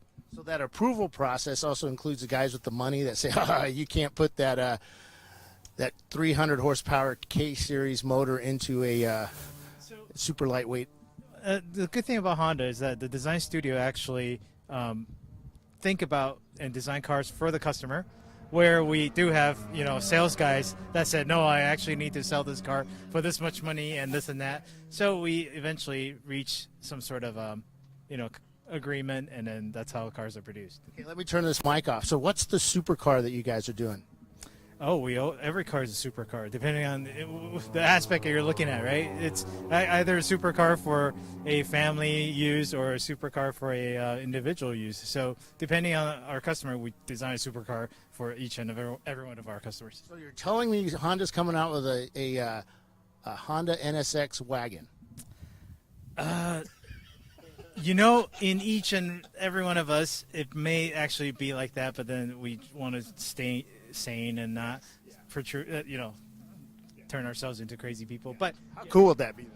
No. But the thing is, we generally design cars that considers everything, right? We don't ever say, oh, we don't care about that. That's just not the way we do things. So yes, it is. Everything is a compromise. Well, or a balance. So I wouldn't call it just a compromise. It's a balance of how much you want to spend, how much fuel you want to save, and how reliable you want a car to be, and how much resale value, and many, many things. So, cool, guys. Now, what do you do with Honda? I'm just in the warranty department. Yeah, I just do warranty. With Honda, you're not really, but you sit down a lot. Yeah, I sit down a lot. I don't do much. Warranty department. It's like the warranty at Honda or Honda and Toyota and stuff. Now, if you were at GM or maybe, I don't know, Ford, you'd be up working all the time. You wouldn't be allowed to come here. We don't have that many warranty claims. Actually, they complain that there's not enough warranty claims. So complain about that a lot. Well, not us. The dealers do. All right, guys, and good luck to you. And we'll come back down and see how many more fuel stops you have to do to win this race. Can you win it? I think we can. I think we can win it. It just depends on how many stops everyone else has to do. Have you guys won a race with Champ Car yet? No, we have not. You've come close. We've come close. I think last year we did 4th overall. And who was the guy that put the fit out in the desert out there? It was both of us, actually. Funniest thing I ever saw, that fit came back in, and you had 2 little eye holes that you'd taken the dust off, and yeah, you couldn't see anything. Oh yeah, the tire debeaded and everything. It was right off. All right, guys, good luck to you now. All right, back to you, Brian. I'm going to go find somebody else to abuse. Actually, just keep it on here. I'm going to walk over here because they're not that far away from me. So we got some inside information on the new Honda station wagon NSX. All right, well, but, we'll see what happens. So, how's the team doing down here? Team's doing good. Running in, I believe, 2nd place or so. It's been a good day. No issues. Just putting gas in it. So, why is it slowed down a lot? Why is what slowed down? You got the Mustang, right? Yeah. Just driver. Okay. Yeah, so. We just thought you were using strategy and maybe that rear diff or that rear panhard rod was causing an issue. Well, that still is an issue, but that's not explaining the driverability issue. So he just might be using his brains and conserving things, ready for the sprint at the end. Exactly, getting us closer to that 2-hour mark, I think, is what he's trying to do. So, but yeah, no, it's been a good day. Wait, can a D-class car go to 2 hours on fuel? No, no. But we can talk about it, so, You can dream. Hour and a half, so going at this rate, he might make 2 hours. I was going to say, we're going to be tearing down some fuel cells tonight if it does. Yeah, no, but at this rate, he might, so I don't know. So, but no, it's been a good day, so we've been having fun out here. All right, guys, good luck, and we'll come back and talk to you later. Thank you. Headed down here. Bill probably doesn't know it, but Scott Mann is up here with us, and he's going to look for you because you're the only thing we haven't talked to yet down there. And screaming at me up in the tower there. Scott's up here with us now. But I think Scott is going to get on with Brian in just a minute. Let me finish talking to all these teams here. This guy's got a winner hat on. So how's the team doing out there? Today is not as good as yesterday. Everything went right yesterday. We're having a few issues with the car, but things are still working. The Roto Plucker team. So what's the name? The Roto Plucker. The name of that is a song by Zappa, isn't it? That's correct. Frank Zappa song. Yeah, we don't want to get in details, but yeah. PG-13. You don't want to know what a Roto Plucker is, but if you were interested, look it up. Yeah, look it up. So team's doing well out there. Other than it's just not as good as yesterday. You kind of got off course a couple times. A few times we were pushing the car to see what the limits were. We were looking for the limits. But we were still banging some pretty fast laps, Make sure I had it off mute. I can't tell if I'm talking. Oh, okay. That's good. Yeah, we are. All right, man. We'll come back to talk to you guys a bit later. Yeah, how many more times you got to stop? One more pit stop. Okay. One more pit stop from Roto Plucker. Let me go down and talk to the. Yeah, I know. So, Zoom. We'll go talk to them after I talk to the school team here, the Bakersfield team, find out how these guys are doing, and then we'll go back to Zoom Kaboom with Brian. Almost there. Nobody could pit together. They all had to pit all apart. So how are you guys doing today? What team are you? Zoom Kaboom. Oh, we're going to talk to the guys up there. But since I have you here, is he lying? Is he saying that you know, I don't know what he's saying, but you know, he was a little cagey today on how many fuel stops he's going to do. Yeah, that's race strategy, and I really can't go into that right now, Bill. So he said you guys were all just taking your time, having some fun. We are going through a ton of fuel today, way more than we were going through yesterday. So not only are we doing a lot of pit stops, it's actually quite expensive at California prices. People keep saying that. In case the governor's listening. Yeah, well, yeah. Governor Newsom, you need to reduce the price of fuel so that these guys can go racing. Exactly. Bring those fuel prices down, Governor. There you go. All right, and let me go talk to Bakersfield guys, and they'll talk to. All right, we're going to talk to the students now. Yeah. So, what'd you think, man? What's your name? Francisco. So, what did you think about racing wheel to wheel? So, I'm actually not a driver. I've been here in the pit the whole time, but it's been nice just seeing the car stay out the whole time, stay healthy. That's been the best part, just being able to be out here all weekend with you guys. Did you get to jump over the wall and trip or do anything cool? Yeah, actually, I'm in charge of refueling, which it's been fun. We've got a weird little situation going on, but it's worked out. Cool. You got the cool shirt on. So you must be a driver. So what'd you think out there driving? This is your first time you've ever raced, right? Yes, it was my first time racing, and I think I was pretty nervous at first going on the track, trying to figure out my lines and navigating traffic. But now that it's my second day, I feel pretty comfortable out on the track, and I feel like we have a couple records to break today. Cool. What's your name? Ulysses. Ulysses what? Camarena. So where are you from originally? From Bakersfield, California. Cool. Now, did you ever think you'd be on a racetrack racing cars? No, never in my life would I think I'd be out here, and it's a great opportunity that I've been given to be out here on this racetrack. So, did you do any bump drafting out there or anything? No. So, what was the scariest? Did you have any scary moments like, oh my God, how did I get myself in this position on track? Yes, actually on the practice day I spun out on the last turn, which is what everybody has is trouble on, the very last turn of Willow Springs. Just too much speed I was carrying through there. So you just learned from that and not go through there as quick? Yes.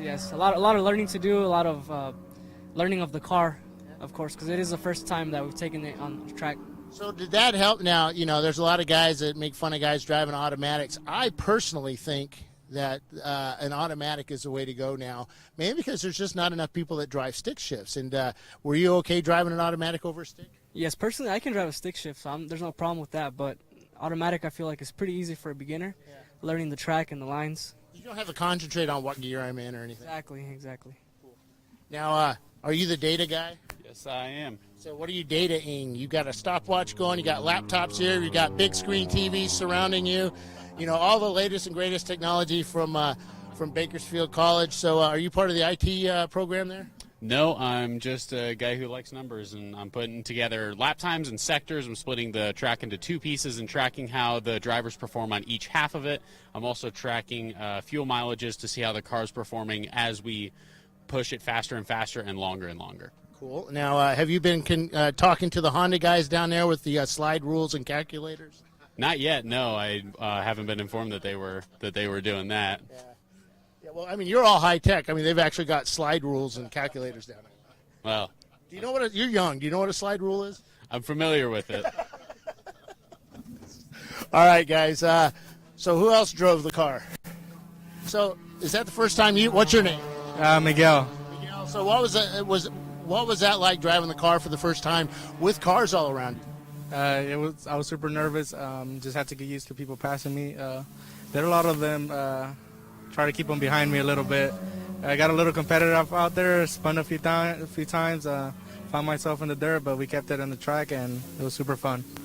Well, that's how you learn the limits of what you can do and what the car can do. Yes. The first time I spun out was pretty scary, but after the other few times, you just throw your hands up in the air and say, "Jesus, take the wheel," and not quite yet. I wasn't. Close your eyes. No, just trying to hold on. Yeah. So have you been Instagramming or Snapchatting all this stuff you've been doing this weekend? Yeah. On Instagram, Snapchat, it's all up there. Yeah. Any new hits on those girlfriends? No, not quite yet. All right, guys. So how are these guys doing there, Vic? We're still running. I'm thrilled that we're still running. We had bad enough off to roll a tire off a wheel. A little excitement for the crew here, but we got him. Who was driving? His name's Jipler. He's actually still out there. Did it on his first lap out. So, he wasn't ready for the hot, greasy track we got today and dumped it down there in 9 where the rest of the guys have been having trouble. But we got the tire changed. Nothing else was hurt. Got him back out quick. He's been doing fine since. Good.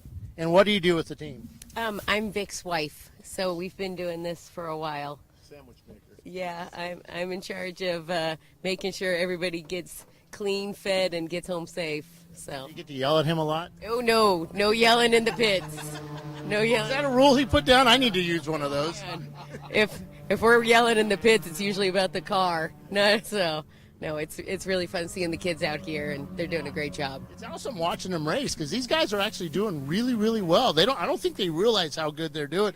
They're still out there racing, and how hard endurance racing is. That you just don't see that on a team on their first race. Yeah, and you know what? I think we were all a little bit surprised at the mental aspect of it. That's a long time to concentrate.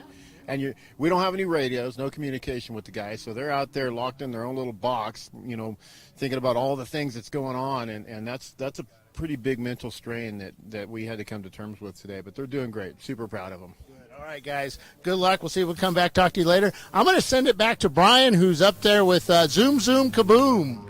That's right. Thank you, Bill. Scott Mann's up here with me. Oh, we're good. Yeah, I can barely hear you. I can hear myself really well. It's just, okay. You got those great pipes. Now I can hear your great pipes. All right, the microphone is there you away. There we go. Perfect. So, yes. Scott Mann's up here. Zoom, zoom, kaboom. We were talking about you earlier. The first time Bill went down and talked to you. So let's go backwards. Yesterday you came up here and you just splayed out your fuel strategy for everybody to learn and know about. Splayed. Good word. You sent it out there for the world, and you kept to it. You did your 2-hour stints yesterday, and it didn't quite work out in the end. But today Bill went down to talk to you, and you were, as we've liked to say, a little more cagey about your strategy. Not quite so open with what you were going to tell us. And maybe the question I have is, why not quite so open today? First of all, where the heck is the air conditioning in the studio? God, this sucks up here. It's the burdens that we bear to bring this to the viewers. Secondly, I want to order an NSX station wagon. Exactly. And thirdly, Roto Rooter, which everybody keeps on screwing up. Roto Plucker. Yeah. Yes. I can tell you right now that every single one of your listeners has looked that up, and they're dying laughing right now. They probably are. From us old guys from Zoom Zoom Kaboom, and one lovely, lovely young lady. I will put it that way. We thank all those listeners for checking into the broadcast and learning something new about Frank Zappa and crew. Oh, anyway, yes, we're trying to keep it clean. So, if you I notice, how I'm obfuscating. You still have not answered my question. I think if there's not an entertainment value in here, this is great. Okay, thank you, Ellen DeGeneres. You really want the answer, don't you? This message has been proved by Scott Mann running for Congress in Nevada. Yeah, that's exactly right. And not for California, but definitely for Nevada. Well, okay. so let me just go. I have surmised that you guys came in for your last pit stop at the 2 hour 42 minutes to go mark. Okay. You cannot get to the end without another pit stop. That is correct. So you will be making at least one more, and I'm sure it will be only one more now. That is correct. And what driver do you think is going to jump in the car? That would be you. Probably yes. Yeah. Unless for something lightning strikes me or I become overcome with the wrath of Bill, I plan on getting in the car and tearing it up. Okay, so now looking at all of the doodads that I have in front of me, you have to make one more stop. Team Honda has to make at least one more stop. That's the at least that we're hoping for. So you're thinking 2 for them. I'm hoping for 2. Yeah, I bet you are. That's why, if you notice, Randy, in the last stint prior to Renee's out right now. So we have 4 drivers. Right. One of our drivers is happily on his way home for Father's Day. Got it. And that was our first driver. Sure. So Mark is gone. Renee did the second stint. Okay. Randy's done the third stint. Renee's back in the car for this 4th stint, and I will go in for the 5th stint. Okay. Renee gets good fuel economy, so she's going to give me back the car with less time than what we'll need for me to basically drive all the way to the end. Sure, so I don't have to worry about fuel economy at all. So Petroholic Racing, they've got some issues. They're not going to – you're going to leapfrog them on their next pit stop pretty pretty likely. I think so. And you're going to be able to go in and put your foot on the floor and go to the end. And Yes. the big goal, I don't think if Team Honda doesn't have to make 2 stops, can you catch them? I don't know. That's racing. That is racing. So they obviously have they have some very, very how should we say, wismatic professor engineer and brilliance going on down in their pits, whereas we just have old and cagey right. in ours. And so our old and cagey with a lot of racing experience hopefully will take care of the engineering brilliant minds that they have down there by maybe just driving the wheels off of our car and getting around them. But the other thing is their car is basically brand new. Right. And our car is a 1994 NA Mazda Miata. And so we'll see. So are you guys doing fuel strategy for both you and Team Honda? Do you have an idea what you think they're going to do? Yeah, they're either going to have to slow down a bit. Okay. Yep. Or they're going to have to be doing a lot of fifth gear. Right. They've got one driver who's definitely a hot shoe, and I think the one driver that can do 51s to 53s, and it doesn't sound like he's pushing it particularly hard because I'm listening to his shift points. If he's back in the car, which I suspect they probably will, right? Because their car has so much straightaway speed, they're basically probably going to then take the win if they're able to. If they're able to conserve on the fuel and do that, but they're going to be on fumes. It'll be very interesting, and this is the chess match. 2 hours and 10 minutes to go here in this race. You're going to make one more stop. If they make their stop before what time? What's the magic time you're looking for? If they come in with an hour 45 left, do you think they can get to the end from an hour 45? The one driver, maybe. Okay. All right. I don't know whether he can carry that much momentum and use that little fuel, or if in their B-class car, wink, wink, nudge, nudge. Right. They can dial it back and lean it out, or part throttle it, or whatever the case may be. Everybody's got ways of being able to make that work. It's actually an excellent question. I'm glad you're watching the chess match, and this is I don't care how many cars are on the track right now. The bottom line is there is definitely a chance for 2.5 cars to take the win, and we just don't know, and so we'll see how it plays out. We won last year by 44 seconds. Okay. And 2 years ago by 44 seconds, and last year by 30 laps. So you just never know. All right. Well, I've got my spreadsheet out. I'm putting the times down when you guys come in, so I'm keeping an eye on this. That's good. And it'll be really interesting to see where it all comes out in the end. And I just want to have 2 cars on the lead lap on the last lap. And I want an NSX station wagon. Amen to that. If you by chance were not listening and you're wondering what the heck is Scott talking about, there's an interview that occurred about 25 minutes ago when Bill was walking through the pits, and he was talking to the Honda guys. Great guys. I mean, really great guys. And and Bill asked him, to the design and marketing guy, he says, so by chance, how would an NSX station wagon go over? And I could hear their jaws hit the floor in the background. It was great. So one thing the Honda guys did tell us earlier is they said they found 2 more laps in the tank than they did from yesterday. So what it sounded like yesterday was they would come in right after the light came on. Yeah. And that would be their pit stop. And apparently somehow they just tried to roll the dice and went 2 laps past the light coming on, and now they know they can do that. So that could play in here at the end on when they decide to come in for that last pit stop. What would be interesting is to recap yesterday, because yesterday I made what I consider to be a pretty strategic call that backfired badly. And not to recap the egg on my face, or let's put it this way, massive amounts of dirt in my lap, it was interesting because I went off in a pool of oil in turn 8, which is basically the fastest corner. It was unfortunate because the flaggers missed it, and we ended up in a pretty bad way, but it caused a full course yellow. Not because, we have a car. Okay, so just to update the car off in turn 3 area. What is it? And okay, it's actually us. Yeah, it was you, but you're back on the track. Yeah, and she'll recover quickly. Yeah. That was one of those simple little off and on, so not a huge deal, and just needs to recover and regroup and then head back out there. You said the egg on, but the call looked brilliant until it didn't. Yeah, and that was a problem because what happened was twofold. Number one, the full course yellow slowed the field down, Right. but then because the cleanup was so massive, Right. I came straight in thinking to myself, okay, I'm going to take advantage of the full course yellow. We'll go ahead and essentially make sure that the car's going to be safe, and we're going to go ahead and fuel it. Had I had stayed out, and basically we motored all the way up to 12 minutes before the race actually came to an end, the gas that we had in it would have taken us all the way to the very end. So you didn't really need to stop. I did not need to stop. Had I known we were going to go that, I mean, we went, 28 minutes or 30 minutes or Yeah, we something did. like that Yep. under full course yellow, and I could have motored in fifth gear the entire time, got fantastic fuel economy, and even run alongside about the speed that we were going, yesterday. So my call was to immediately come back in, do the splash and go, thinking that we were going to go back to green within maybe 5 or 6 laps or whatever. Yeah. But the cleanup was astronomical. Yeah, it took over a half hour. It sucks that the car left the pavement, but Right. it was fine to continue on. Right. And then we looked at everything, and I went, okay, I'm going to jump on the start as much as I possibly can Let's without talk about getting that for a second. That was pretty fun, though, wasn't it? That was completely insane. You were past every car but the first car after the pace car by the time we got to the start-finish line. Yes. And the happy part was that nobody decided to pop out, because as fast as you were coming, if anyone else in second or third would have tried to come out to go around, you'd have ran them right over.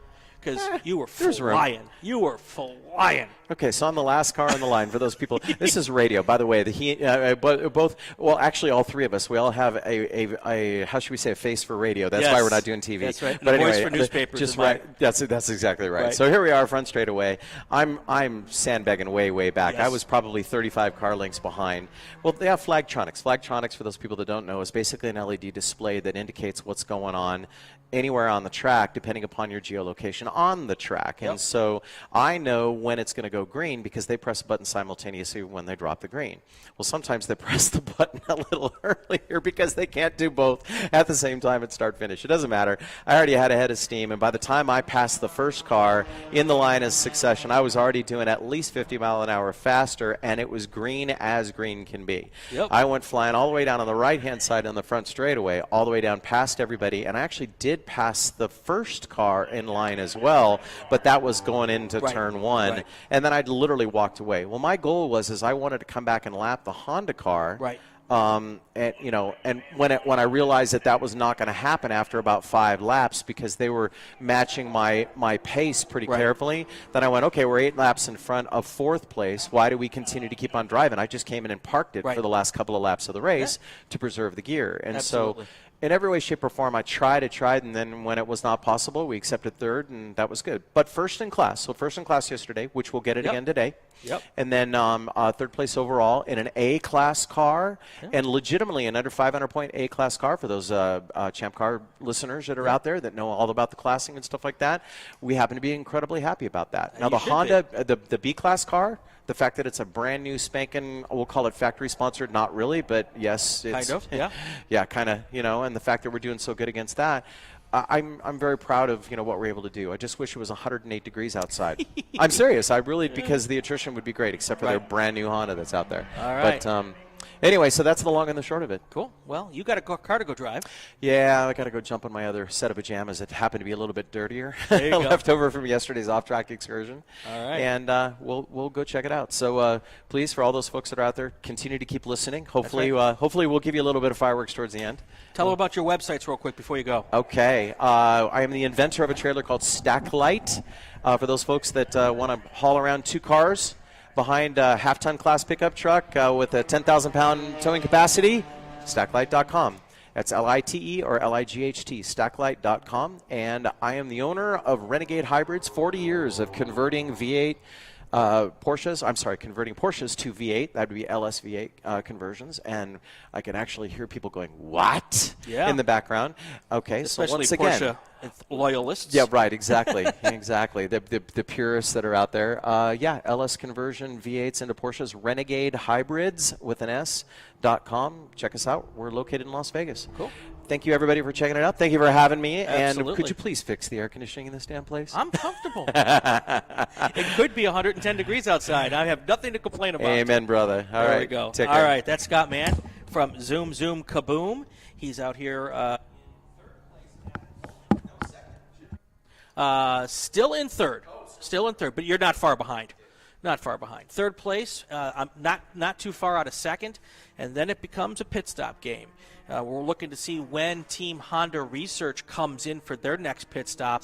I think the magic number for this pit stop is 1:45. If Petroholic Racing can come in with less than an hour 45 left in this race, that will be their only stop to the end.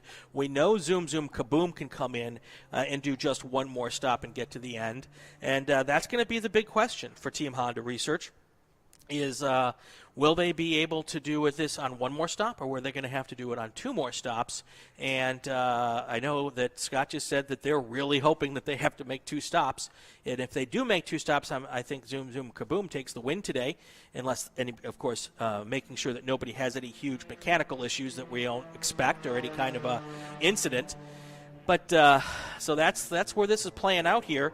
We are coming up on 2 hours to go here, just 2 hours and 1 minute left in this race, and it's going to be here before you know it.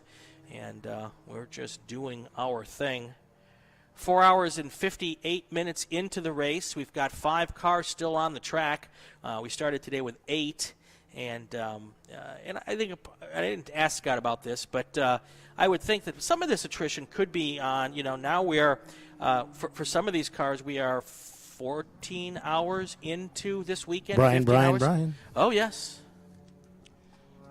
Just to let you know, the Honda guys are getting all dressed up.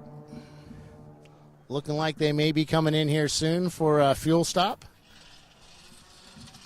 They got their jack ready. They got a couple tires by the pit wall here. So if they need to change a tire, they're all ready to go. I asked them, so you guys aren't really getting 40 miles to the gallon? And they laughed and said probably not. But just heard a radio call. They're looking at about 2 or 3 laps before they come in. This track, 2 or 3 laps is pretty quick. Right. So we'll stand here and kind of talk, let you know what they're doing. So I'll be back when they pull in. All right, so I'll try to sneak a few words in. Bill can't hear me, so we can't go back and forth together. But we'll wait till he jumps back in here. But if they are talking about coming in 2 to 3 laps, even if it's 3 laps, that's going to be with 1 hour and, let's say, 15 minutes left. And that is going to be a tall ask to get that car to go to 1 hour 50. And they're definitely going to have to slow down to make that happen. And that will play into the Zoom Zoom Kaboom guys' hands. And we'll just have to wait to see what the situation is with that. And it could be that they may have to come in right at the end of the race and put another fuel stop in. And the problem with that is that's a 5-minute stop, regardless of whether you have to put in 1 gallon or 10 gallons of fuel.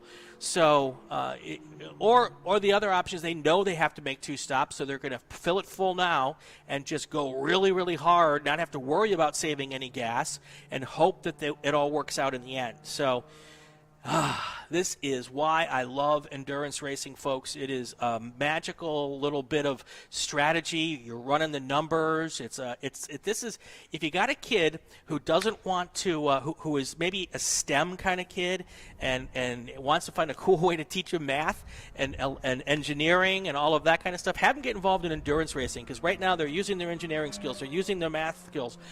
It's just a great opportunity to come out here and stretch the brain and try to figure out the best way to make this happen. And we're going to see it all play out here in just a few minutes. We're also looking for the Petroholic Racing team and Zoom Zoom. Zoom Zoom now is trying to see where everybody is here on our Flagtronics scoreboard here. It doesn't look like Zoom Zoom's making up as much pace on the Petroholic guys as they were earlier. So they have not been able to get that lap back. So right now they're still a lap down almost a full lap down to the to the Petroholic racing team. And we'll see how that comes through. I hear Bill coming back in with us here. Bakersfield team just pulled into pit lane. Their guys are over the wall. Looks like they're doing a driver change. and fuel. Their fire bottle guys behind the car while another guy brings the fuel over. Putting a new driver in. Looks like the Honda team's about ready to come in this lap. Next driver in is Peter, and he's all ready to go. Talking on the radio to the driver, getting the latest updates on the car. Yep, looks like they're coming in this lap. Their fire bottle guy has got the fire bottle in hand, ready to jump over the wall. Here they come down the last corner. Takes it wide. Turn 9. It comes down pit lane. Hard on the throttle. Hard on the brake as he comes to a stop to collect his... we don't do timers, but you have to come to a stop as you come to pit in. The timer starts on the Flagtronics. 20 miles an hour down pit lane. Well, Honda comes in on the off the throttle, comes to a complete stop. Car's shut off. Driver disconnects the window net. Doors open by the ingoing driver. Fire bottle guy is out. Just as you're supposed to do. All the helmet visors are down. Fuel goes in.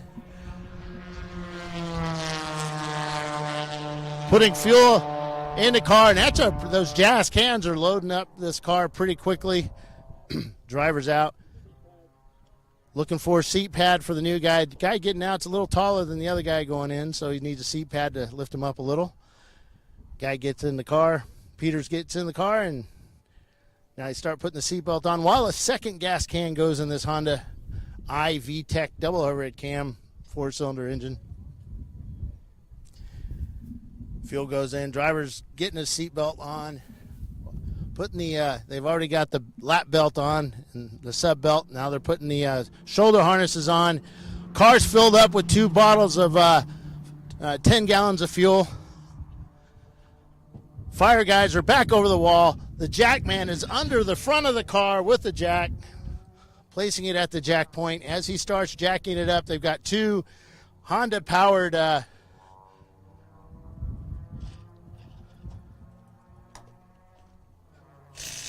we go. 2 impacts doing the front tires, getting the lug nuts off the cars. Kind of almost as fast as the NASCAR guys as the 2 front tires come off. Kind of inspecting them real quick, looking at them. So they're doing a swap. They're moving the right side to the left side.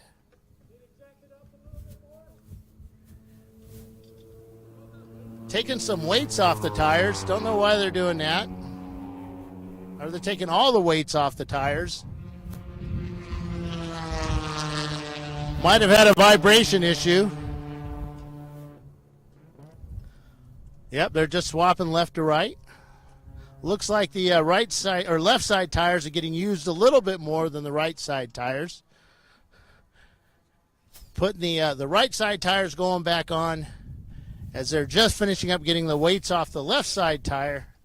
And that guy's rolling the wheel around, getting ready to go back on.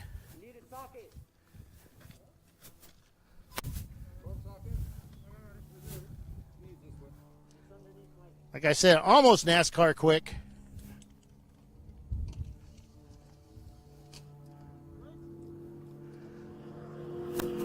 One guy's over the wall doing the old torque wrench on the wheel nuts. This car looks really good, not a scratch on it. Little dusty, but not as dusty as some of the other cars out here. Little Honda Civic Si. We're just finishing up, tightening down those lugs with the torque wrench. Jackman in place to drop that car on the ground.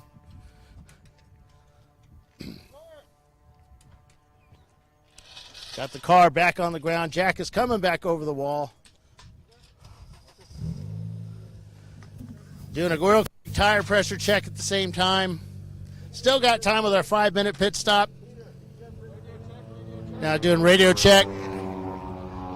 I'm going to stand out of the way as this car is ready to go out. The Azina is on that car. Looking pretty good. As the Bakersfield team leaves pit lane, going to pit out, the Honda goes. The teamwork from the guys really good. Driver getting out of the car, and he's looking for some water.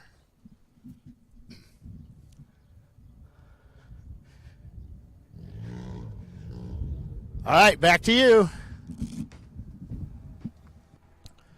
All right, there goes the Renegade Racing team from Bakersfield Community College. They're back out on the racetrack. Any moment, the Team Honda research car will finish its 5 minutes, and it will start getting back onto the racetrack here shortly. And they're doing their final checks here at the end of pit out. Seems like they've gotten the A-OK from our crew down there, and they are now on the racetrack again. So during that round of pit stops, Petroholic Racing has come in or has not come in, but they've retaken the lead. But again, they're going a lot slower than some of the other cars out there. So it won't be very long before Team Honda Research is getting back into second place. The big questions now are the Zoom Zoom Kaboom team and whether or not they can put some laps down to give Scott Mann a chance when he takes over the driving duties on that car to be able to make it to the end. So they went back out on the racetrack with 1 hour and 50 seconds to go, or 1 hour and 50 minutes to go. That would be the Team Honda Research folks. I'm not certain that they can go 1 hour and 50 minutes on a tank of gas. It is going to be really, really close. And they certainly can't do it if they're lapping it at a minute 41, which is the top speed the top lap that they've done throughout the day. So we're going to watch to see what their times look like, especially compared to the other cars out there, and see if they're really going to go into conserve mode to be able to get to the end here. And we'll see if that's the case here. Bill's just coming in from his time out on pit lane, and he brought us some fantastic information here. And I grilled Scott Mann, Bill. I gave him the old guilt trip here, and he still never answered my questions. Never answered. None of them did. It's just like. But here's what we know. We figured it out now. They only have one more stop to make. That would be Zoom Zoom Kaboom. The Team Honda guys came in. They have 1 hour and 50 minutes to go. That is going to be close. If there's any kind of full course caution, I think Team Honda doesn't have to come in again. But if there isn't, we got some talking to do about the last 25, 30 minutes of this race. Interesting. Yep. Scott Mann has pretty much said if they don't have to make a second stop, we're not winning this race. If they do have to make a second stop, game on. Interesting. That's where we're at. And now I'm going to bed. Yeah. Yeah. And the they other were thing, all pretty cagey out there. I mean, I did ask them. Right. It's like, what are you, why aren't you telling us all the correct information? And both Scott and I have decided that we're putting our orders in for an NSX station wagon. Thank you. You like that? I love that. God, I love getting the scoop. I know. It's amazing. All right. Once we get everybody around now and cycle through this first lap after the pit stops, we'll know how far back Team Honda is from Petroholic as soon as they cross the line here, and that should be any second now. We'll have that number and be able to look to see 721. They're now coming through turn 6. Well, the Petroholic guy said, there's nothing wrong with the car. And then he until said, they said, but there is. Oh, there might be. Yeah. But then the thing about 2 hour fuel, it's like we'll be tearing down some cars tonight. Well, I mean, if they're going slow enough, they might get to 2 hours. Maybe. Yeah. Wow. I don't know, man. Unless they have that displacement thing where your 8-cylinder goes down to a 4-cylinder. Well, you never know. Yeah, true. You never know. There's no rule against it. Econ mode. Yeah. Econ mode. So. I think it's eco mode, isn't it? Eco mode, yes. Something like that. It could be econ. I don't know. Same thing. It's warm out there, man. It is. It's warm in here, too. But you know what? It could be 110 degrees outside. It could be. Doth not complain. Okay. Or 114 like last year. All right. So Team Honda Research is a minute 50 back from the Petroholic team, and they have to make one more stop for sure. So that's when Team Honda will assume first place, And like I said, the big question we're going to be now is, in the last half hour of this race, is Team Honda going to have to make another pit stop? So here's the other thing we can look at, Bill. The Honda Research car, that can do low 140s. Its best lap today is 141. Right now, it is doing 149s. That could be because the driver isn't quite as good as the other drivers, or, drum roll please, they could be conserving fuel to try to get an hour 50 out of this car. Will they run out of gas on the last lap? I don't know. Maybe. We've had it happen before. Sorry, I just got an update. Uh-oh.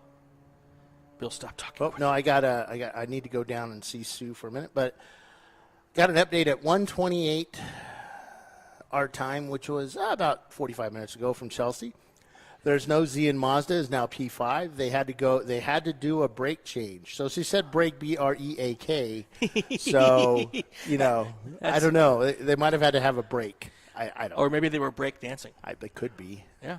So second place, 45th Parallel had to come in to clear grass out of the splitter and is now fourth. They did some agricultural racing. Yeah. So currently at the time, it was Dirty 30 was first, Winkler Motorsports in second, and Silver Martini Racing in third at AutoZone Country Club.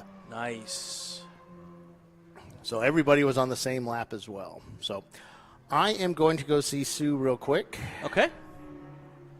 I will continue to hold down the fort. All right. Looking ahead at our Flagtronics screen here, let me do a little deciphering for those who may be just tuning in for the last couple of hours of this race. The green ovals, those are cars. The white squares, that's how fast the cars are going. And the green flags right now means that all of our corner stations are in green flag conditions. So this is almost real time. There's a little bit of latency, but for the most part, real time. Got a little GPS action, some radio transmitters all around the track, and on top of that, and probably the most important part of it, is each car has a little module in it, and that module right now is green because we're all under green. But if for some reason there's a yellow flag in a particular section, it'll go yellow. If we have a full course yellow, it'll go yellow for the whole track. Other flags can be transmitted to the drivers as well. Heck, if there's one driver who needs to have a chat with the boss, we can put a little black flag on their little in-car monitor as well.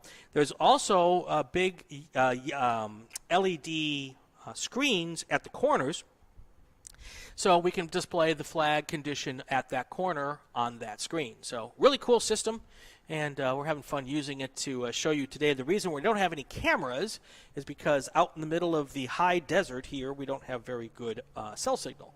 So we don't have the bandwidth to send the cameras up to wherever they got to go. So instead, by now, after almost, 14 hours listening to Bill and I, you're probably sick of us, but hey, that's what you get. All right, Roto Plucker Racing back in the pits. Doing another pit stop. They probably have one more after this one, the way they're driving the wheels off that car today. Still probably the fastest car on the racetrack. They're just go, go, go. But there's so many laps down that they're really out of contention, unless, of course, any of these other cars have big problems.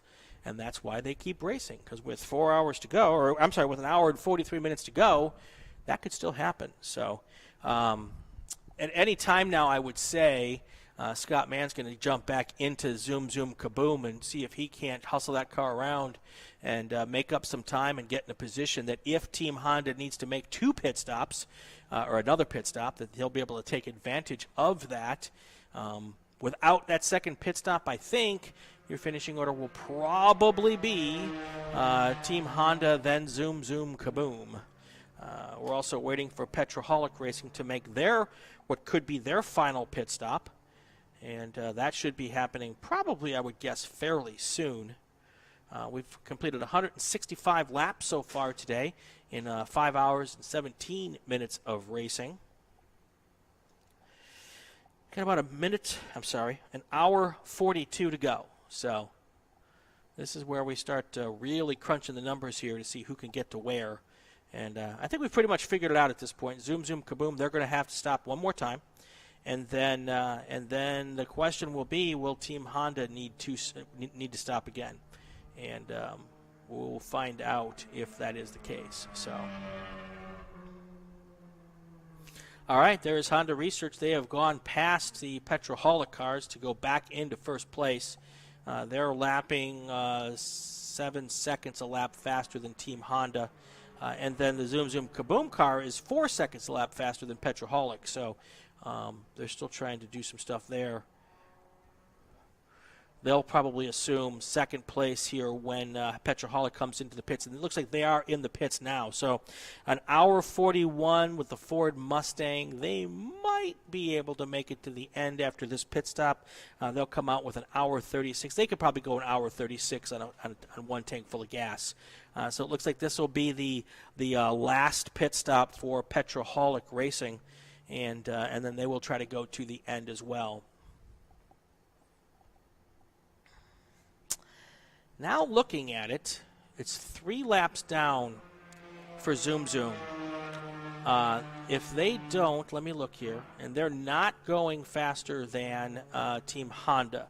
So they're not going to catch Team Honda here on this stint.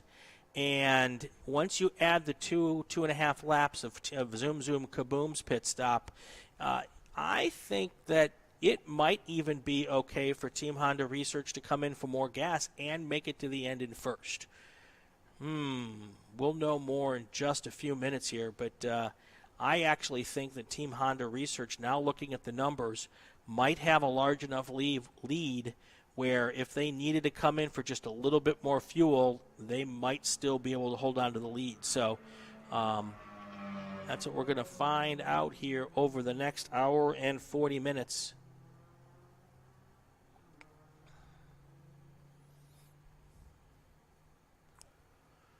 We've had one full course yellow here in the first 5 hours and 19 minutes to grab a car that was in a kind of unadvantageous position. That was the Renegade Motorsports cars. They put it, got it stuck off the course, and after a spin up in turn 4, so we had to run out and free it from the bonds of Willow Springs. And once that happened, they were able to get right back in the fight. That's a team from Bakersfield Community College, their first race weekend out here.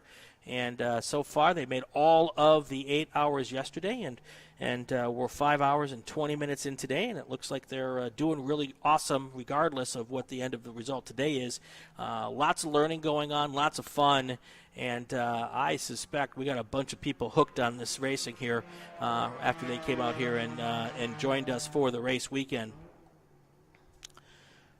Petroholic is in the pits right now, and they're getting ready to come back out. So, and it doesn't look like the Zoom Zoom Kaboom will take over the lead here, or it'll take over second place here. But we will keep an eye on that for the next hour and a half or so, hour and 38 minutes.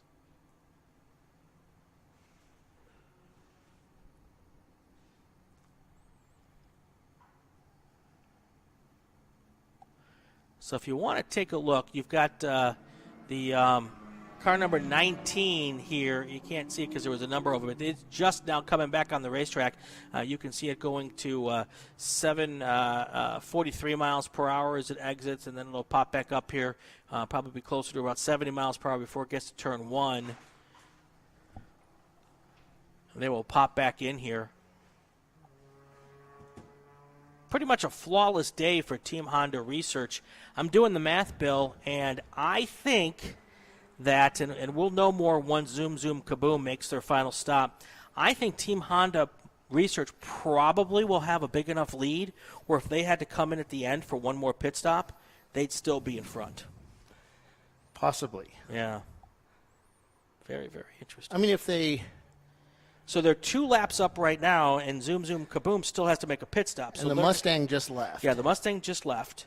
So I think Zoom Zoom Kaboom could maybe make it into second place before it's all over, considering how slow Zoom Zoom Kaboom is. But we'll keep watching that here. But I think that without any problems, Team Honda Research may be taking home a big trophy at the end of the day. Yeah, maybe. And it'll be their first win with Champ Car. That's awesome. That's awesome. But here's what's cool, and Scott made this point. That's a practically brand new race car. Yeah. 2012. His car is a 1994 Mazda, and he's keep it up, essentially. Yeah. You know. But so, the Honda's pretty stock, too. Right. So, stock. Oh, you can't see finger quotes. Stock-ish. Give me finger quotes. I add ish. Yeah, ish. It's stock-ish. So, and it's also been designed by Honda engineers. So, I bet you they have the capability to make it look stock, even if it's not. Am I implying that they might be cheating? No. For one, that would look really bad on Honda. Just like the main manufacturers tend not to do things like that in this type of racing. Are you sure? I'm pretty certain. Okay. I'm going to have Honda knocking on my door tomorrow. Brian, where's Brian Bielanski? You are banned. No. No factory team has ever tried to play in the gray area. Yeah. So, is it cheating if you don't get caught? Bill's Well, not. if I answer that question, I will have gotten caught, wouldn't I? There we go. All right. So, anytime now, I would guess that Zoom Zoom's going to come in for their final pit stop. We're waiting. And Scott Mann will have to see what they can do. And there goes Roto Plucker. That's probably their final pit stop for the day. They can probably go an hour and a half, although they haven't been. 1:35 to go. Let's see here. I stopped tracking them when they were so far down. Sorry, my wife just texted me a question, and I said I've already done that, and she's like, "Oh my goodness, you're on top of things." Wow, she knows you too well. Which is why she said, "Oh my gosh, you're on top of things." All right. Have we done a commercial? We probably should. Yeah. We're going to break now for a 4-minute commercial here, folks. We'll be right back after these messages. From the TireRack.com Champ Car Endurance Series here live at Willow Springs International Raceway with ChampCar.Live audio presented by AutoZone.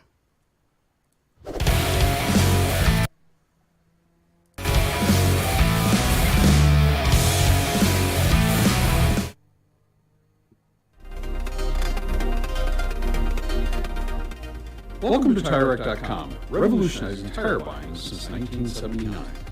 With our unmatched selection of branded products, finding what fits your vehicle and is right for you and how and where you drive has never been easier.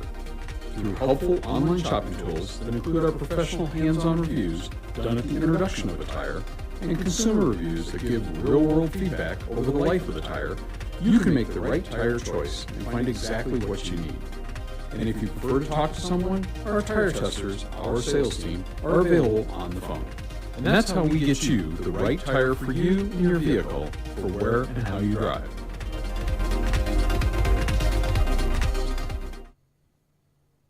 At AutoZone, you get what you need when you need it. Got a today job? Pick it up free same day at your local AutoZone. More of a tomorrow project? Order as late as 10 p.m. with free next day delivery. Getting the job done just got easier. Discovery Parts is a veteran-owned racing and safety equipment company. While we're located inside Atlanta Motorsports Park in Dawsonville, Georgia, Discovery Parts can also be found at the tracks, supporting a number of Champ Car Series events. We take pride in being a reseller of the best of the industry to Champ Car teams and drivers. We know racing, love racing, and look forward to tomorrow to even more racing. Visit us at discoveryparts.com. RVA Graphics and Wraps is a full-service design, signage, digital graphics, and wraps company located in Richmond, Virginia. With over 20 years of experience, RVA Graphics and Wraps offers premium signage options for your business. We are dedicated to offering our clients best-in-class service in all aspects of graphic design and application. For more information, visit us on the web at rvagfx.com. Lifeline USA is a leading manufacturer of onboard fire suppression systems. Lifeline's continuous commitment to research and development ensures that we supply the most innovative and cutting-edge products available, used by the majority of the world's motorsport championship-winning teams and constructors. Lifeline has a proven history of success. Lifeline offers a complete range of fire suppression systems for all budgets and needs, and we continue to push development and limits on both extinguishment materials and our patented delivery systems to make the race car environment almost as safe as sitting on your sofa at home. Every kit has been designed for a professional and simple installation. For more information and to purchase your ChampCar fire suppression system, go to www.lifeline-fire.com. Located in Northeast Ohio, with 40 years of combined experience, Money Shift Racing knows how to deliver performance and safety, offering everything you need to get your vehicle and drivers ready for race day. From safety equipment to full engine assembly and repair, in-house fabrication, 3D design, and rapid prototyping. Money Shift Racing. Performance done right.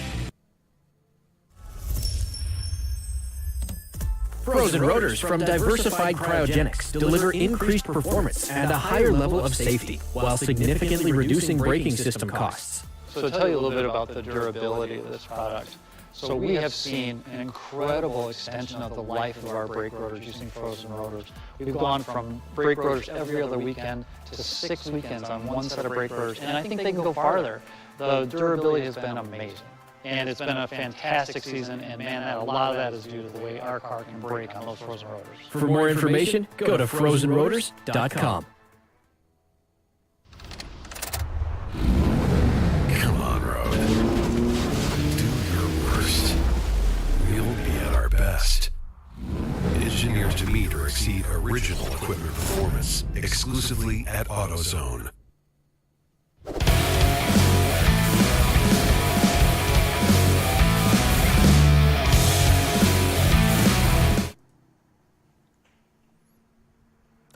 This is the TireRack.com ChampCar Endurance Series. ChampCar.Live, presented by AutoZone. I'm Brian Bielanski. He is Bill Strong, and we are at Willow Springs International Raceway. An hour and a half left to go here, waiting for the final pit stop for Zoom Zoom Kaboom, the third-place car. And once that happens, we will just sit here and watch this whole thing play out, and we'll find out if, in fact, Team Honda has to make another pit stop, and if they do, whether or not they've got enough of a lead to hold off the cars coming at them. And it will be tight, but we'll see what happens here. Petroholic Racing, they just made what I think will be their final stop. Although with that Mazda, they might need to stop one more time. And that I'm impressed with those guys, though, the Ford Mustang guys. They definitely have something wrong with that car, but they're finding a way to race around it. I mean, going a little bit slower is going to help with your fuel mileage, especially with a big V8 D-Class car. Yeah, it's kind of cool. Now, we're not really thick with super fast cars at this race either, but these guys are doing quite well. Yep. So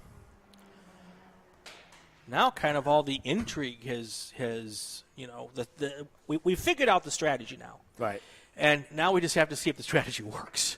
We spent 5 hours trying to figure out what they were going to do. Now we figured it out, and now we'd have to wait another hour and a half to see if it worked. And Renegade Motorsports, Bakersfield College, out there with still doing laps, man. Yeah, fantastic for them. Fantastic for them. Those guys, and having some fun with them after I got off the mic, and a couple of guys walked away. They didn't want to. They were a little embarrassed or just didn't want to talk because they would just laugh and because they're having fun. They're having a blast out here. If you get a chance, go back and listen to just how excited the guy was who spun twice. I could hear it. It's just you could just hear I don't believe I'm a race car driver. Yeah. And that's why I asked him if his social media has picked up since he's posted on it. Exactly. If I had social media, because chicks dig cars and race car drivers. I know. Just imagine what you and I would have been if there was social media back when we started doing this. We'd still be happily married to the ladies we're married to now. Yes. Except I wasn't. Well, there you go. I was much older. There you go. But yeah, it's this is a fun thing to do. A good hobby to play with. Good profession too, if you can do it right. There you go. I mean, it could hurt too. Take all your money away. You know, how do you become a rich race car owner? Yeah. You start as a filthy rich race car owner? Yes. Yes. Yeah. Be sure to like and subscribe to our channel, folks. We go live racing, and we'll let you know when we're live for our shows. The next show is going to be at Sebring International Raceway. I thought it was going to be at the next one, but it's not, which is good. So that's I'm not panicking over what I have to do at the next job. I can just concentrate on doing some other things, taking pictures, and doing that stuff. So, but yeah, we'll be at Sebring International Raceway with Paulie Veltum, Tiffany Alexander, and myself. And it's going to be fun. Sebring's always a fun time. Yeah. 2 7-hour races on one of the, I want to say it is my favorite track to race on. Even though VIR is my local track, I like Sebring. So it's Sebring. I wasn't sure if you were talking about Sebring or Carolina. Carolina's cool too, I hear. It is. It's fun. Yeah, but it's not my Sebring. first wheel-to-wheel race was on that track. At Carolina? Cool. 24 Hours of Lemons. Wow. Gosh, you're old. Yep. Getting older every minute. There you go. But we're having fun doing it. Well, up at turn 5. Oh, yep, somebody went off. That's the Mazda RX-7 from Roto Plucker. Briefly went off. It was just kind of like maybe 2 wheels. He got the rear got really loose on the car as he went through there. He was way up on that corner. Got the, because it's banked right there, but he was at the very top of that banking, about where that 19 is right there on the map. And or the just 6. right past it, right in front of the 6. Right. And it got real wide up there, and he got the 2 wheels off in the back, kind of did a tank slapper, and then got it under control by the time he got past the 6 and was able to continue on. So, wondering whether or not Team Honda has to conserve. They're turning laps only 2 seconds a lap slower than their fastest laps of the day. They're not really conserving fuel. So either they really think they're good on the number, or they really think they're fast enough to come in and make one more stop and still win. Well, it's pretty cool. They have the telemetry they have in that car. They're able to tell exactly how much fuel they're using and how much fuel is actually in the car as they're racing. And I heard them talk on the radio. I don't want to give too much away because it's sort of proprietary information for those guys. But he rated across that what he saw on the dash, and the guys he says, I think, I'll let you know when it goes, whatever. Right. And the guy said 3 laps. Okay. They came in, and they put exactly 10 gallons of fuel in that car. So that's pretty darn good. So you got to think they're pretty confident on either getting to the end or getting to another fuel stop with a big enough lead. Right. So, yep. Yeah, so right now it is a 3-lap gap between first and second. Or between Team Honda and Zoom Zoom Kaboom. But here's the deal. I keep kind of discounting Petroholic because they've talked about their problems. I don't think they're out of the discussion here because they're actually going faster than Team Honda. Now, maybe they're going to have to stop again. I haven't put that factor in. But I keep on, because they kept on telling us how they're broken, and there was times when they were going at a minute 50 a lap, which was really slow. They said that it was the driver's skill. Well, I and that still may think be they're somewhat all skilled the case. drivers. Right, but, sure. But for the longest time, because they told us the car was broken, I was discounting them. But now they're running faster than the first place car. They're only 1 lap back. And if Team Honda has to make a stop, I don't think they're worried about Zoom Zoom Kaboom. I think they're worried about the Petroholic Racing folks. Right. So before I get, run out of here on a on a rail by the Petroholic guys, I'm giving you some props. I've now kind of changed my tune here a little bit. Sorry, I need some of that air from that fan. It's okay. I wasn't getting any of it anyway. I think we were cooling the back of that monitor. Getting pretty hot in our building here. That's right. That is right. Is that me or you? Not me. My phone's charging.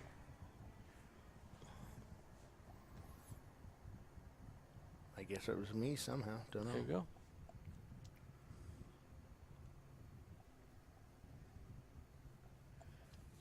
Why? Oh, zoom, zoom, kaboom. I think they're in the pits.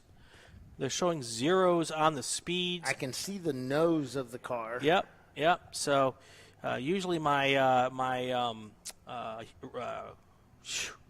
race hero turns brown or tan when they come in. That hasn't happened yet, but I'm looking at the track Flagtronics, and they are absolutely not going anywhere in the pits, which means they're in for their 5-minute pit stop at a minute 21, or hour 21. So here's what we do know, Bill. They will not have to conserve fuel for the last hour. Driver's going to come in. He will be able to flat-foot it all the way to the finish, while maybe the teams in front of them might have to be doing some conservation. So, but I may have had the whole entire strategy wrong, because are you laughing at me? Now, I don't know. We can sit here and guess and look at data and kind of go do the math, but ultimately it comes down as who's the luckiest guy of them all. That's right. Yeah, both those cars could have a flat tire. Yeah. Anything's possible. Yeah. Anything is possible. And it's hot in here for us. Just think how hot it is in those race cars. Yep. I'm happy. Well, no, I'd like to be in a race car. Let's say I'm happier up here. Nah, I'm not really happier. That's only people say that are people who wishes they could be out there and can't. Yeah. I don't need to be racing. That's right. I'm all right. Yeah, I don't mind. Wrong. Wrong. I don't know. I have to be in the zone to go. Because people ask me, hey, man, you want to drive my car? And I got my gear. And I'd start getting all excited. And it's like, nah, I didn't prepare today for it. I'm not ready. Because I don't want to break somebody's car. That's true. And it's easy to do. And if I break somebody's car, everybody's going to know it. Yeah, it's true. That's true, because I'm going to tell them. Well, yeah. Not just you, but Paulie and Doc would do it. Tiffany will be right up in there. Yeah. Because, they break a car. I'm all interviewing them. So what happened? What'd you do wrong? Well, and it's one thing to break your car. It's another thing to break someone else's car. Yeah, true. Very true. So, not a habit you want to get into. So we're still waiting. Zoom, zoom, kaboom. They're probably 3 minutes into their pit stop now. And there goes the Mustang. Yeah, there goes the Mustang.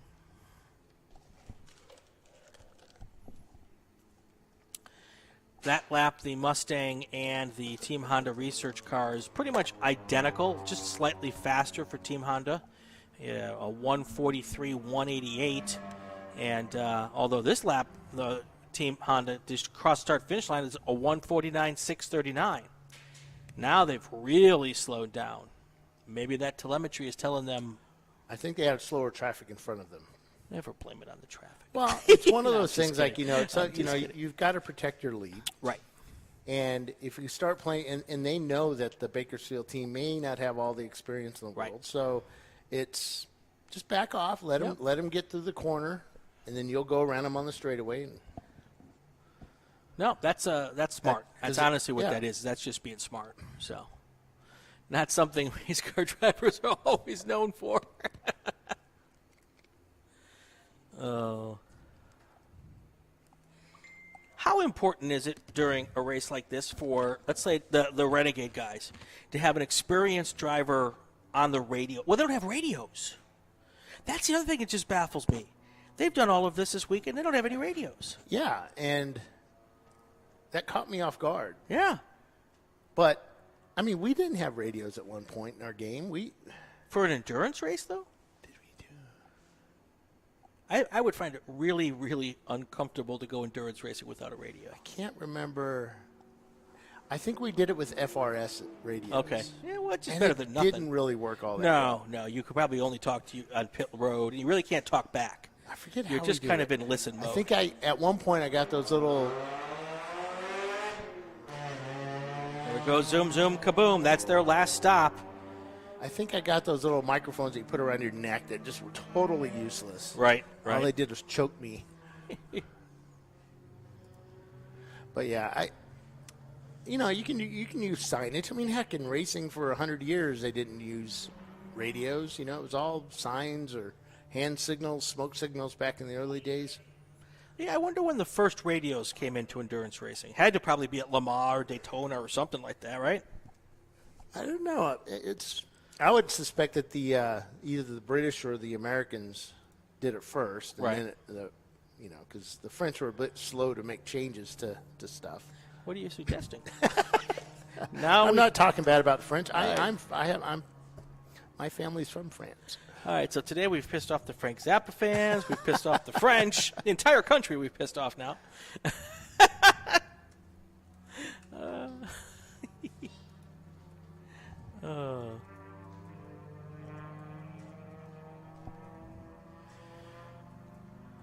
Well, we are coming up on 15 hours of racing this weekend. Oh, my goodness. Someone's listening because they just responded. Two-way communications has been used since 1949 at Le Mans. So I was right about Le Mans. You were right. An indispensable item of modern race car, radio arrived at Le Mans in 1949 has never stopped evolving since. As soon as 1926, Alfred Neubauer understood the advantages he could get if he could communicate with his drivers during the race. But Le Mans. There you go. Did you Google that, or did you have someone send you a link? I Googled. Oh, okay. I was hoping one of our people on the chat would have said, "Here's the button, press it here, and you'll learn all you need to know." Oh, and he drove a Simca 8. I had a Simca at one point in my life. Okay. So in 1950, the American Briggs Cunningham installed a similar system in his two Cadillacs, the Monstre and Petit Petard. Even better, in 1959, the Salmson Spider, equipped with an emitter and receptor, allowed Jean-Paul Corlas to comment on his race live on ORTF radio. His voice being captured by a larynx-type phone. Unfortunately, after a horrific accident at Pierre-Levé at around 6:25 p.m., the radio signals were redirected and the media adventure was cut short. Nevertheless, the revolution had begun. There we go. And you heard it here. We are providing you with fantastic, up-to-the-date information about something that happened in 1943. Yep. 49. 49. Close enough. Close enough.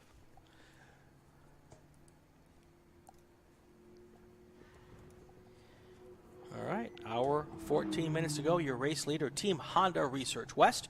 Second place, Petroholic Racing in a Ford Mustang.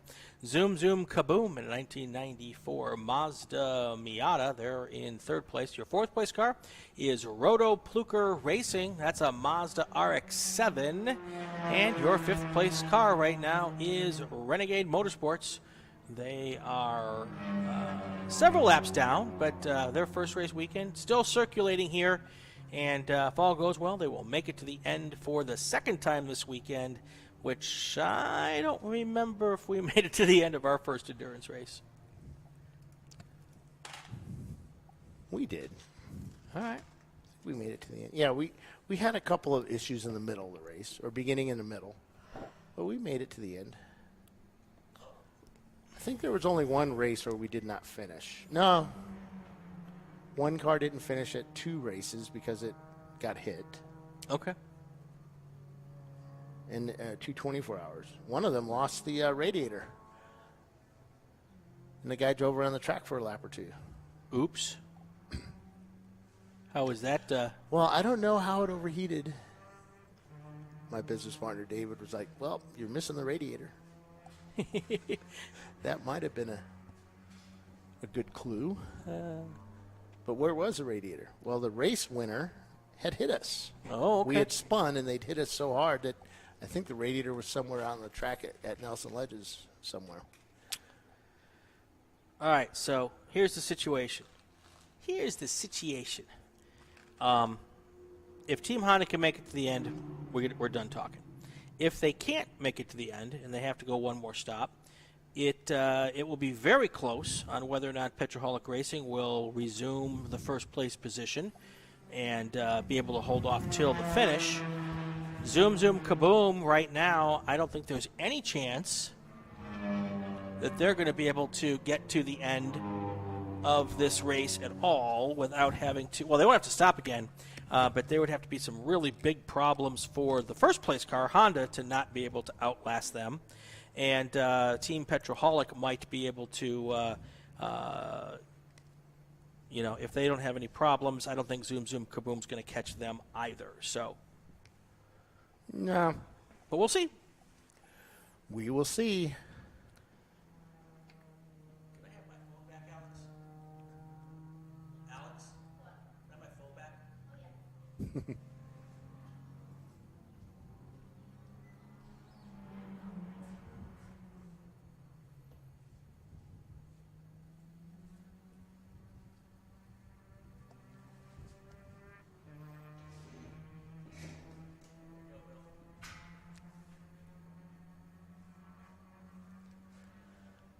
We're up here taking selfies during the show because that's what we do when, we're waiting for the cars to come around the track. Exactly. See Brian and I on our social medias here in a few minutes. Not that you kind of want to go over there and look at that. No. Yes, I do enough posting on social media.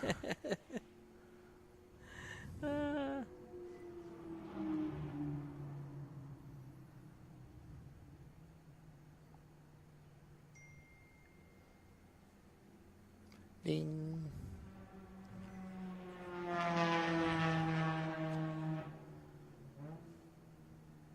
Oops. See, that Honda sounds really good.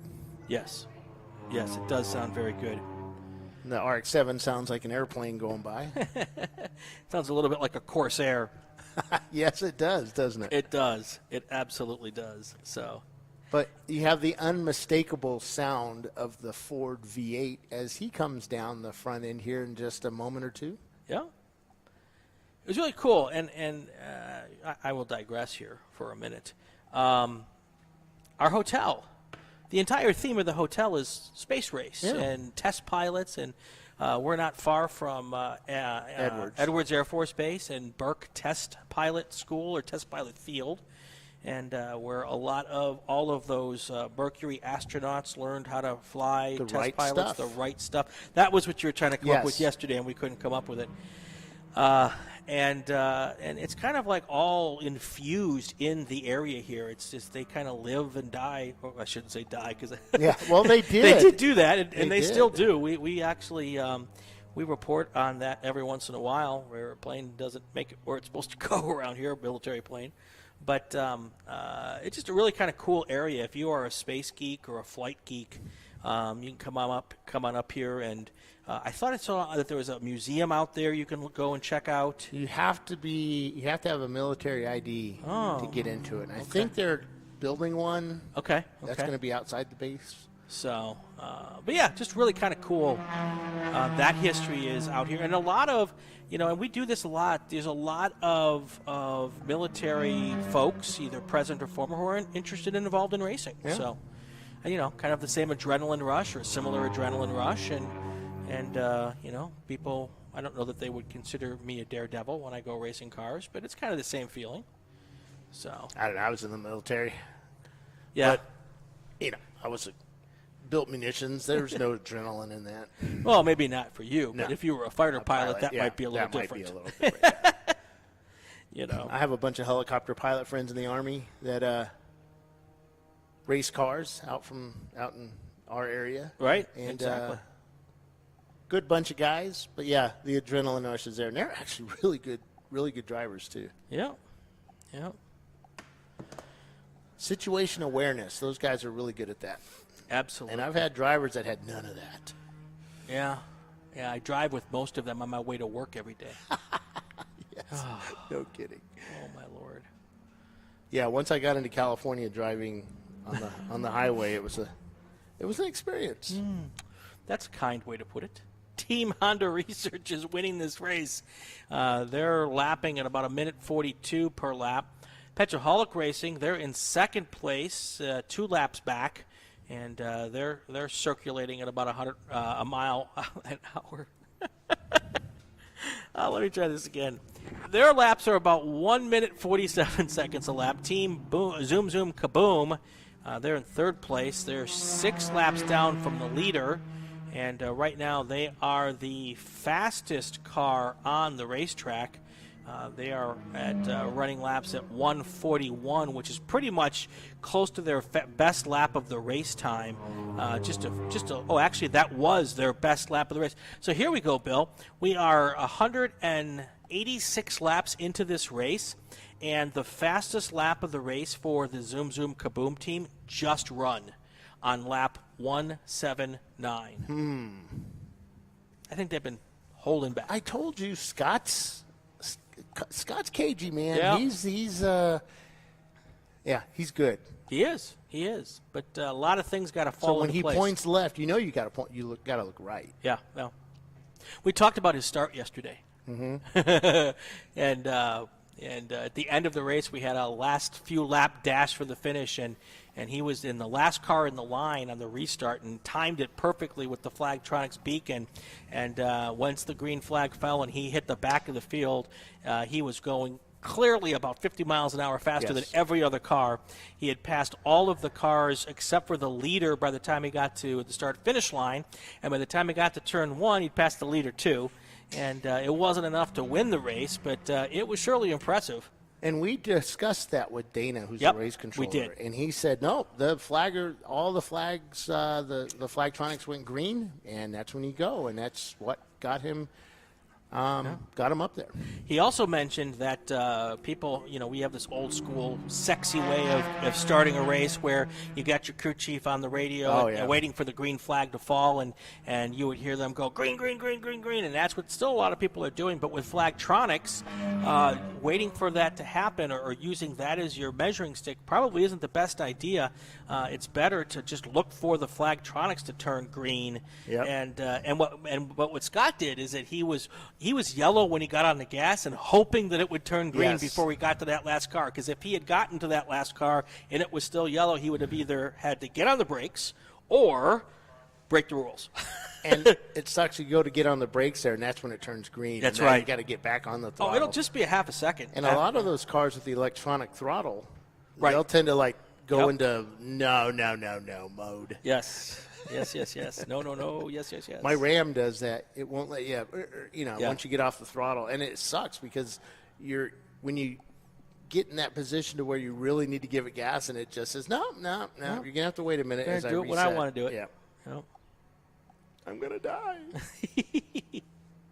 But that was fun to watch. Well, the Mustang is coming up on, I think that's the Mustang, is coming up on Zoom Zoom pretty quickly. Looks like he's going to make a pass on him going through the carousel. The loop, or is that a carousel? I don't know what they call that. I call it fast. There's the Renegade. Here they come up, stayed in front. Roto Plucker back in the pits again. And there goes the Mustang right around. Oh, he had to hit the Mustang had to hit his brakes way early. He had a run on Zoom Zoom. Right. But just could not get him. Zoom Zoom stays ahead of him as they go into turn 2. My Flagtronics quit. Oh, there he is. No, it's going.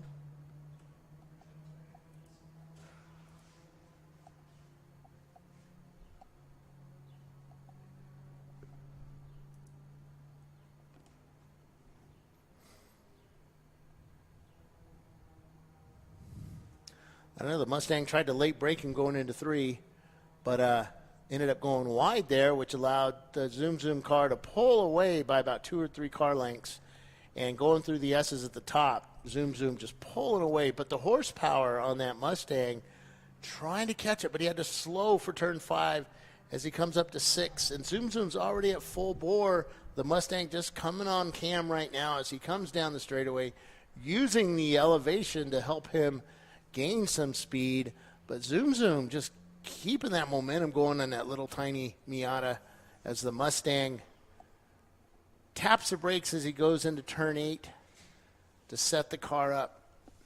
And I'm only guessing, but the V8 coming down that hill was able to get a little more ground on that Miata, but the Miata just so quick going down that front straightaway. Now he got behind the Bakersfield car and was able to do some drafting.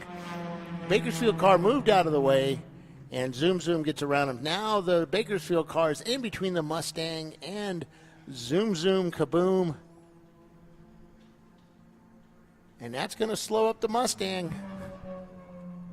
Petroholic trying to work his way around. The Bakersfield team pulls out wide as they go around 2 into 3. That allows the Mustang to get past him.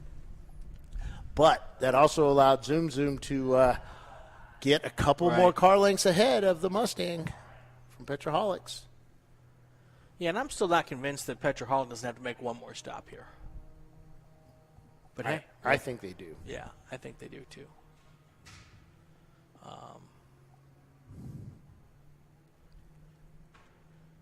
One more stop.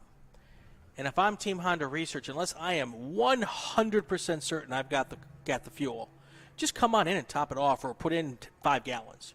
You know, you've got the time to do that.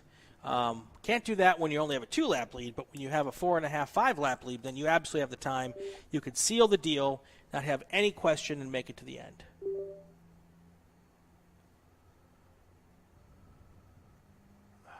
Our internet just going up and down, up and down.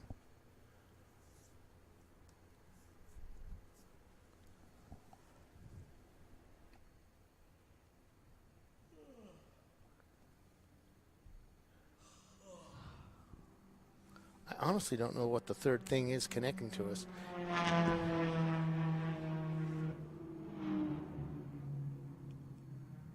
Now we're back. We're good now. It's like the cell towers shut off and then turn back on. Yeah.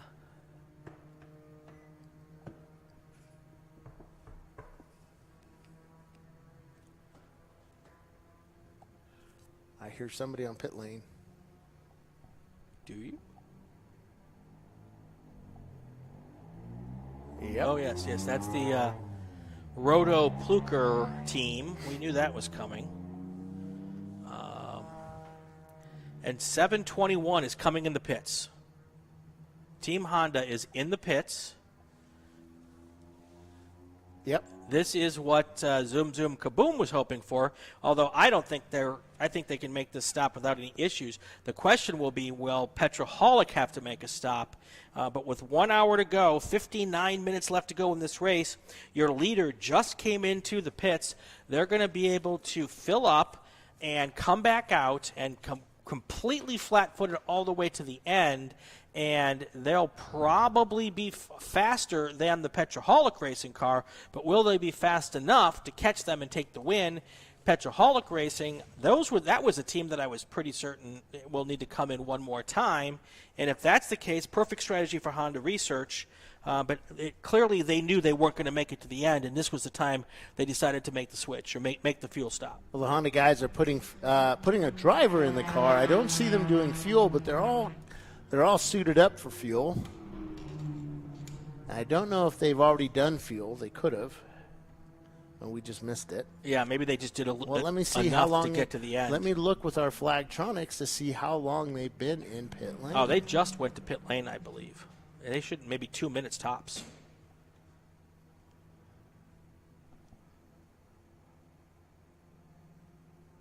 I'm looking. Oh, there they are. So the 19 car is the car that was in second place. Looking for that on my, so they're now going into turn 3, which means by the time I look up, they'll be in 4. Yep, they're in turn 4 right now. So they will be able to, I believe, take the lead on this lap once they go by. Yeah, they've only been in there 2 minutes. Yep, so they'll definitely get 1 lap here. Petroholic should move into the lead this lap, I believe, or maybe the next lap by. But either way, that should happen before Team Honda gets out. We'll just have to look to see at the numbers as soon as they get this all done. Well, they're raising the hood on the car. Okay, that's not necessarily a good sign. Unless, of course, you're Petroholic and Zoom Zoom Kaboom. Oh, hood's going back down. All right, that was probably just a quickie check. Yeah, they have 5 minutes to play, so Yeah, but So- you never want to raise the hood. No. Well, you take a chance on forgetting to put pins, or Oh, something yeah. happens to the Yeah. hood pins, and we tape ours down, and we don't ever want to open the hood, mainly because there's nothing in front in my car. And there you go, Petroholic Racing, your new race leader.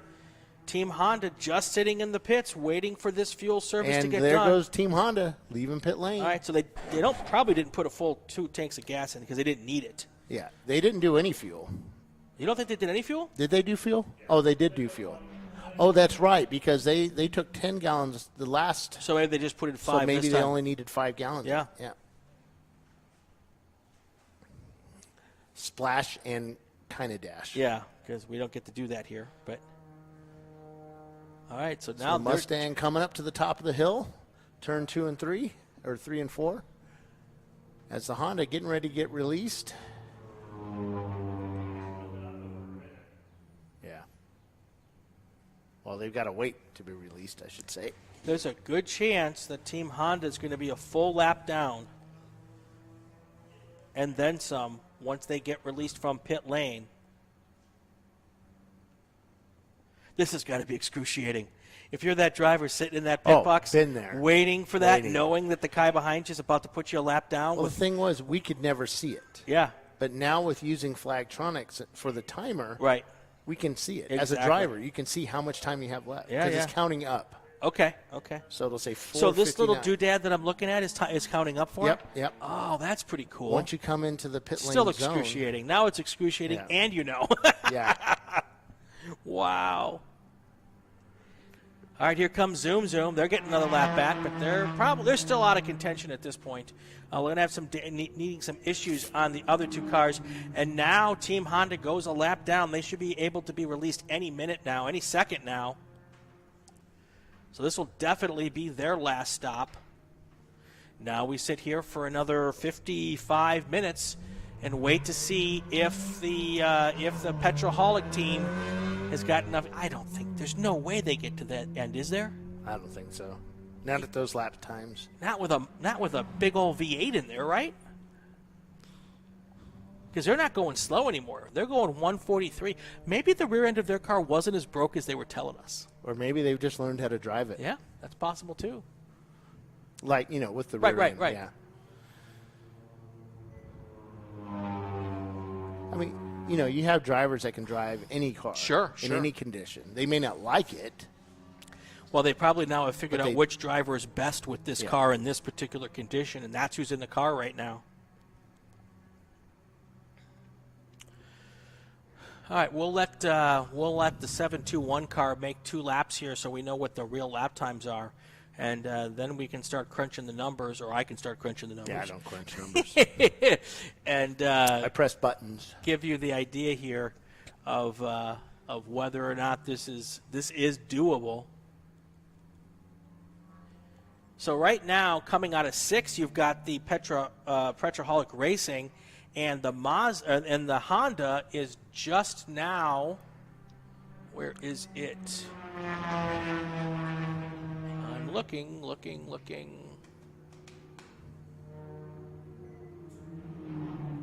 Oh, actually, that was the Honda in turn 6, and Petroholic just crossed start finish. So it's a lap and a half essentially between first and second place right now. Lap and a half.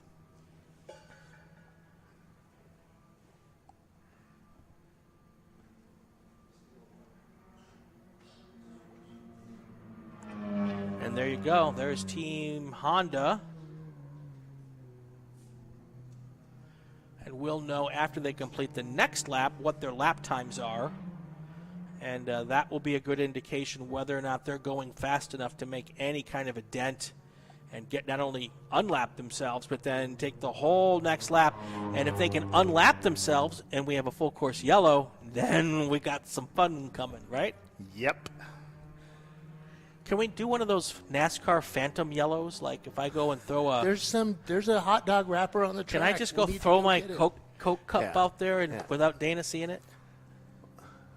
You might be sleeping up there. Who knows? I don't believe that's what Dana's doing, Bill. It could be. I don't believe that's what Dana's doing, Bill. Okay. Davis would rat us out. He's,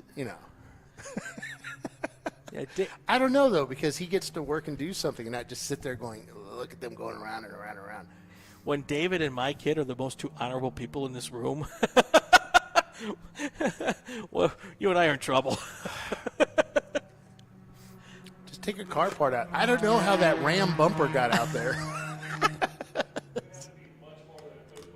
Yeah, that's why I said a Ram bumper. Oh. I don't know how it got out there. I could go all... Yeah. I could go all British and just go streaking on the main straight. Well, yeah, you could. That would get people talking. No, British lately would be just taking your personal car on and driving the racetrack. There you go. Joining the race. Yeah. That happened at was it Branchaft or Silverstone? I think it was A couple years, Branchaft. yeah. All right, there you go. So here's the dealio. If Petroholic does not have to pit again and does not have any issues, Team Honda can't catch them at this pace.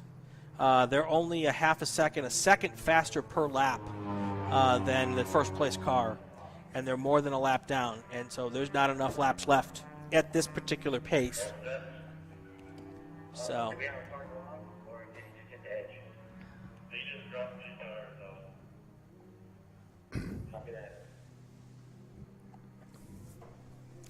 So we got a report of a car dropping 2 tires off, and I suspect that was the 395. Could be. Coming around the last corner. All right. Which is Renegade Racing or Renegade Motorsports. So now we wait to see if the 19 car can make it to the end. The end of what? This race. Oh, okay. Without stopping it. The end of time, Bill. The end of time. Dun, dun, dun. Exactly.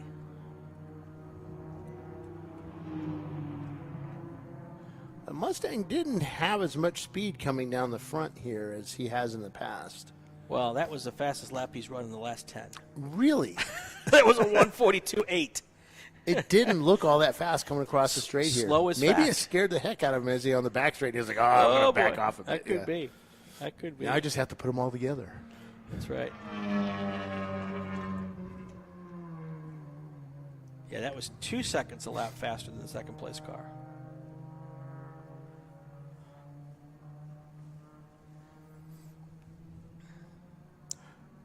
You know, sound makes you seem faster, too. That's true. And that lap, maybe he was in a different gear and it just didn't sound as fast. Yeah. So maybe he's learned that I can take 5th all the way down.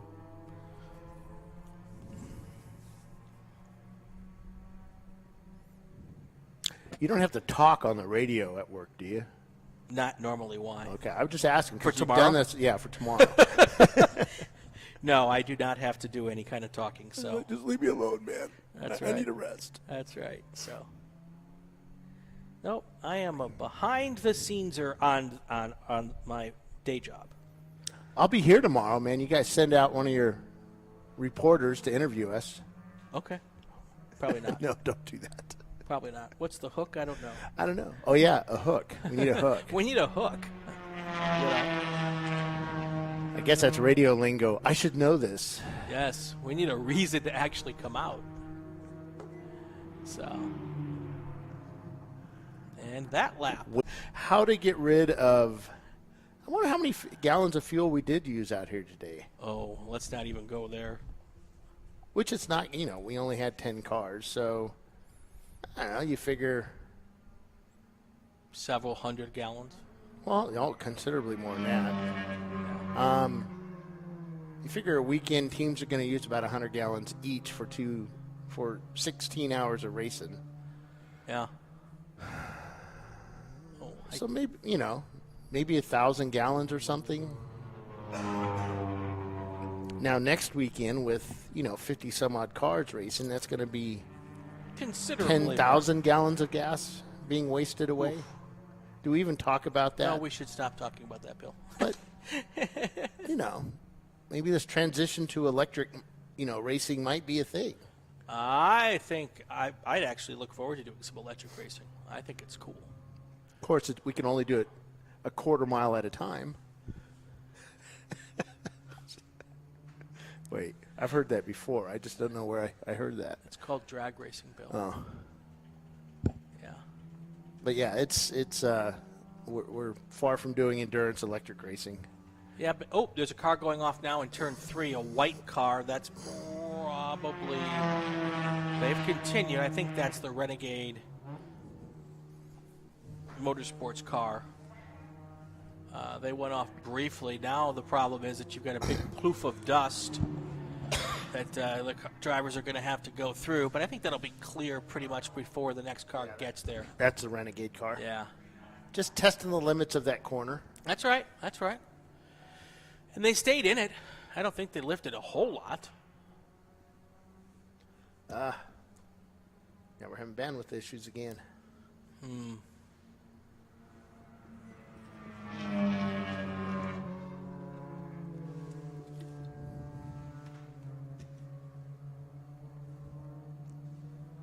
That's not the cell phone tower, is it? No, I don't believe so. I think that's an emergency communications of some sort. So first and second place are basically lapping at exactly the same times right now, 1:44s. That's not going to be helpful for Team Honda. I think Team Honda is planning for Petroholic Racing to come in again.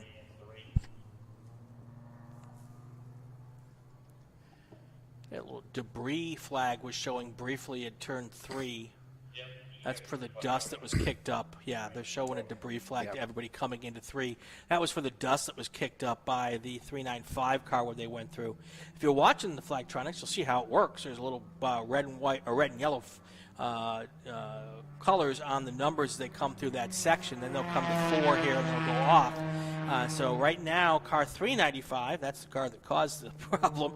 They're seeing the Flagtronics system give them the message or that there's something on the track.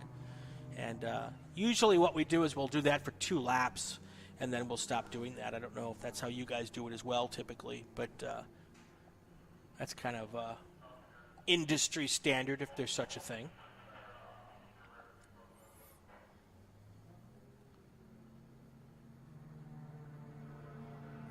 So the big thing to watch right now is car number 19, right now going into 2A.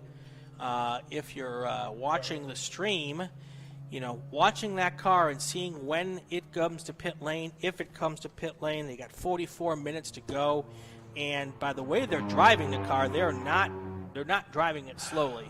So I would be completely befuddled if that car makes it to the end. The last time that car pitted was with an hour 35 to go. So right now they are going on 45 minutes pretty much, 40 minutes in the car since they pitted last time. I don't think there's any way that car goes an hour 35 without a pit stop. So we'll be watching. I know that's what the Honda folks are hoping for, that they have to come in and put some gas in, and if they do, that's 2.5 laps going down. If that happens, Team Honda will be 1 lap down now. They'll come out on the other side at least 1 lap ahead. I did find out where our cell tower is way back in Lancaster. That would explain it. That would explain it. So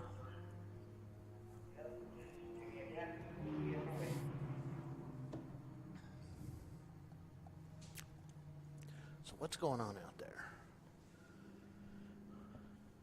Well, it looks like we're about to go do something. Looks like the rescue crew is getting ready to go on the racetrack. I don't see any issues.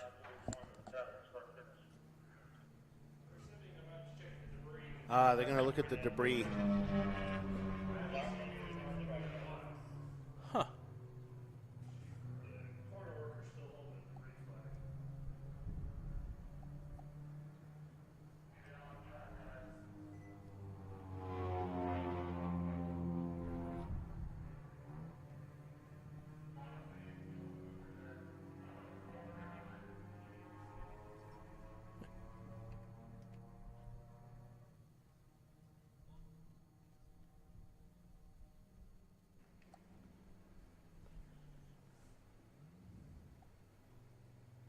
Yeah, you can see him there with his flag up. Yeah.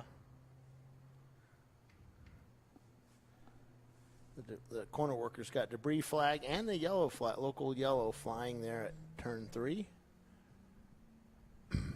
See cars going through there, labeled with the debris flag.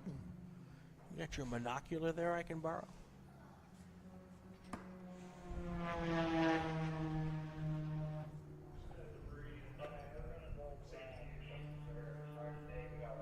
All over the big rocks on the track. Oh, they got big rocks on the track.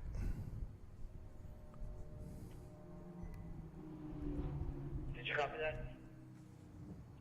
Yeah, hang on though. I gotta do that with the race director. Copy that. We need to get these cars to stop as soon as possible. These rocks are big and can hurt somebody. Alright, stand by. Oh, here comes some intrigue, Bill. Yep, go ahead. Here's that full course yellow I was talking about. It looks like we've got a lot of rocks on the racetrack here in the turn 3 area, and it looks like we're going to have to slow these cars down, and this is going to play into the hands of it could play into the hands of Petroholic Racing. They might be able to come in and be a lot closer than they thought. What they should do is come in right now and start their pit stop, because if they have to, or they might be able to get to the end with these extra pit stops, these extra laps under yellow, if in fact we do go yellow. 2 ways to look at this. Full course yellow. All right, so we've gone full course yellow. You're going to see the Flagtronics go yellow here in just a second. There you go, all the way around, all the yellows you're going to want to see or not want to see. So now here's the question, Bill. Can Petroholic now get to the end, because they're going to have probably 3 or 4 laps here under yellow while they clean this up? Is that going to be enough with 40 minutes to go? Oh, hello. Yeah, I turned it down just. You saw it coming. We've got a track employee here who likes to drive his Harley and park it right underneath our microphone. Could make some people happy. Yeah. So we're going to see now if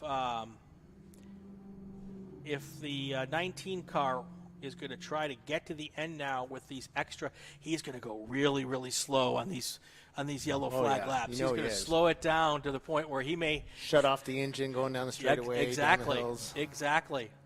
He might go so slow the pace car will lap him. No, Jackie won't let that happen. Okay. Jackie's he's got to keep pace car pace. You want to get Jackie fired up, you mess around with her pace. Yeah, okay. Okay.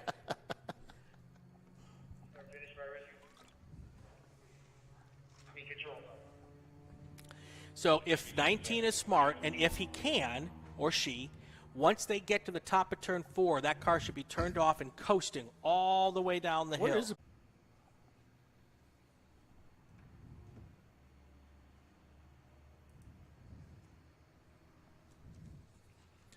you might have skipped out of there for a second. We had some internet issues again. Okay.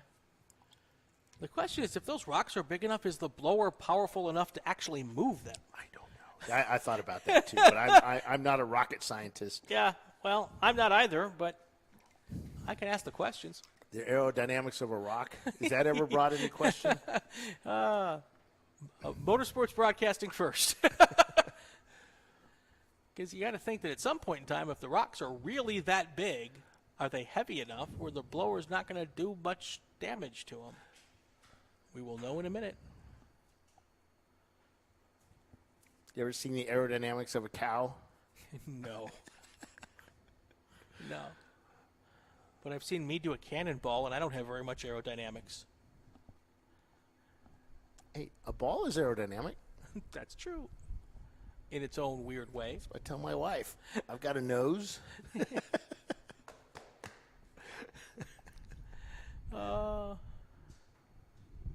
Here comes the pace car down the front, straightaway, crossing the start-finish line. And the pace car has the entire field now, so. And we need to put a Flagtronics on the blower so we can keep an eye on that.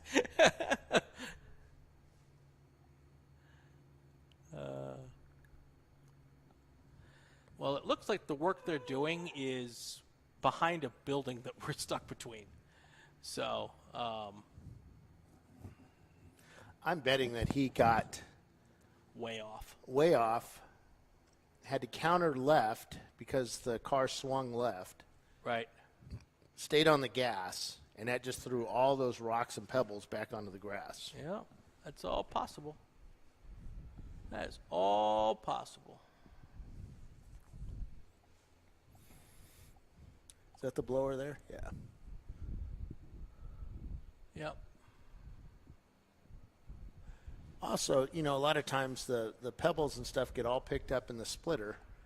Right. And they all fall out when you start driving away. Yep. But, you have to protect the radiators and the windows. And No question. No question. So the second time in 2 races now, last hour, we're under a full course yellow. Where we had no issues before. Well, we had 1 full course yellow. Yeah, that was a short one, though. Yeah, yeah.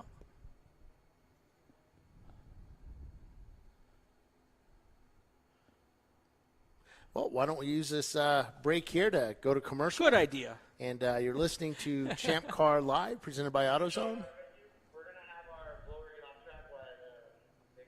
So we'll be right back, folks, after these messages.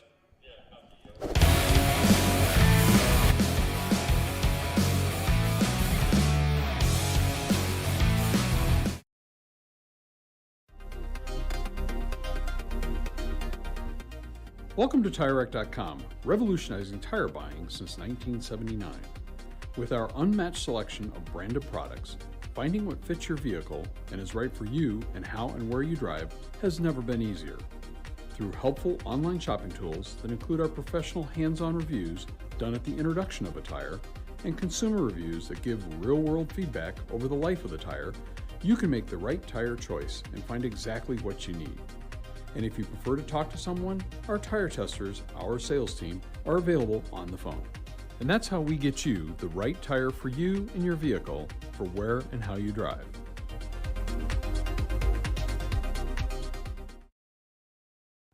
At AutoZone, you get what you need when you need it. Got a today job? Pick it up free same day at your local AutoZone. More of a tomorrow project? Order as late as 10 p.m. with free next day delivery. Getting the job done just got easier. Discovery Parts is a veteran-owned racing and safety equipment company. While we're located inside Atlanta Motorsports Park in Dawsonville, Georgia, Discovery Parts can also be found at the tracks, supporting a number of Champ Car Series events. We take pride in being a reseller of the best of the industry to Champ Car teams and drivers. We know racing, love racing, and look forward to tomorrow to even more racing. Visit us at discoveryparts.com. RVA Graphics and Wraps is a full-service design, signage, digital graphics, and wraps company located in Richmond, Virginia. With over 20 years of experience, RVA Graphics and Wraps offers premium signage options for your business. We are dedicated to offering our clients best-in-class service in all aspects of graphic design and application. For more information, visit us on the web at rvagfx.com. Lifeline USA is a leading manufacturer of onboard fire suppression systems. Lifeline's continuous commitment to research and development ensures that we supply the most innovative and cutting-edge products available, used by the majority of the world's motorsport championship-winning teams and constructors. Lifeline has a proven history of success. Lifeline offers a complete range of fire suppression systems for all budgets and needs, and we continue to push development and limits on both extinguishment materials and our patented delivery systems to make the race car environment almost as safe as sitting on your sofa at home. Every kit has been designed for a professional and simple installation. For more information and to purchase your Champ Car fire suppression system, go to www.lifeline-fire.com. Located in Northeast Ohio, with 40 years of combined experience, Money Shift Racing knows how to deliver performance and safety, offering everything you need to get your vehicle and drivers ready for race day. From safety equipment, to full engine assembly and repair, in-house fabrication, 3D design, and rapid prototyping. Money Shift Racing. Performance done right. Frozen rotors from Diversified Cryogenics deliver increased performance and a higher level of safety, while significantly reducing braking system costs. So to tell you a little bit about the durability of this product. So we have seen an incredible extension of the life of our brake rotors using frozen rotors. We've gone from brake rotors every other weekend to 6 weekends on one set of brake rotors, and I think they can go farther.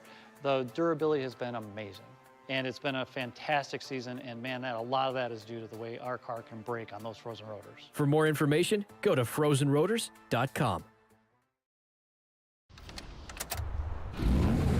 Come on, Road. Do your worst. We'll be at our best. Engineered to meet or exceed original equipment performance, exclusively at AutoZone.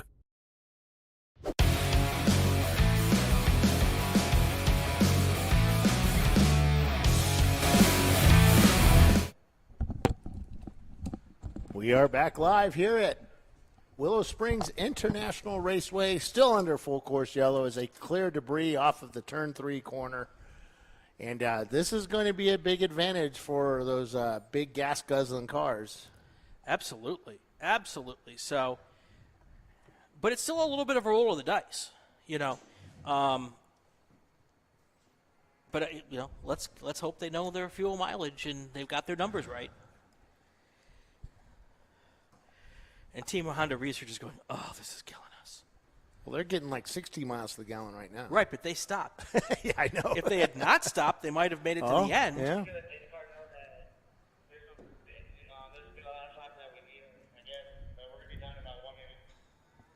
We're looking at about 1 minute.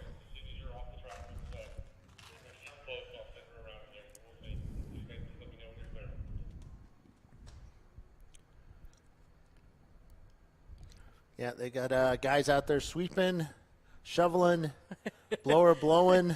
It's really when the shovels are out, that's when you know you've got a problem. Yeah. that's when you cue the "I Had a Bad Day" song. All right. But how about those Renegade Motorsports cars? That car is still racing. I'm thinking. Sorry, I was just thinking back. I think this was the track that we had no, it was Carolina Motorsports Park where we all had to get out on track and help them clear up the oil mess. Oh boy. I'm pretty certain it was Carolina Motorsports Park, but yeah, it was all hands on deck and we had that big of a mess and a big race going on, but yeah, this is it's all part of the game. Yeah, Petroholic, I think this is going to really help them. And it will absolutely help them. The question is, how close were they? Were they right on the line, and this helps more than enough, or were they not even close, and this is going to put them right on the line? And if it's going to put them right on the line, if they're doing their numbers right, they could still run out of gas on the last lap. I'm trying to create drama here. No, that's all right. I'm just laughing at the race, the folks dealing with the actual race now. They're talking about how they're going to do impound and how many cars that we're going to have on impound. Well, we take the top 5 cars and put them in impound. That's all of them. That's right. Every dang one of them. So it'll be easy. And that's easy right. for Jimmy. You know, Jimmy's, I won't say Right. he's a little slow. No. Be nice to Jimmy. But Jimmy, just put everybody in impound. Well, that certainly solves the problem. Yeah. That certainly solves the problem. All right, so even if we get one more lap under full course yellow here, and we'll end up probably having about 20 minutes left. So we know Zoom Zoom Kaboom can make it. We know Team Honda can make it. Roto Plucker's too far back to really have to talk about at the moment. So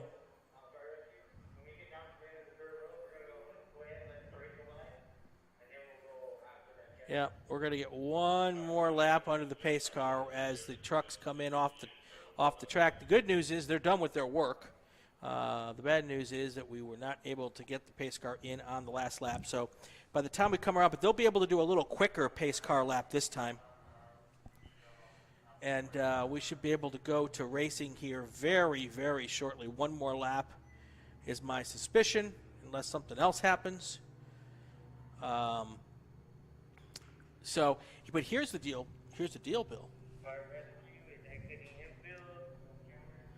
Team Honda is now right behind Petroholic.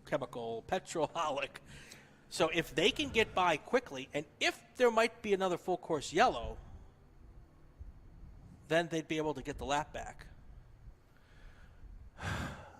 See, Four-cylinder versus V8. I'm trying to... VTEC versus Cubes. I'm just trying to make some... I want a photo finish on every race, Bill. Can you help me with that? Photo finish. Cubic inches versus technology. Yep. I don't know, man. Let's give some props to the track cleanup workers. Yep. Getting out there, getting it done. Thank them, a big deal for that. Appreciate all their work. Yes, and those corner workers out there in the heat of the summer, no shade, no cover.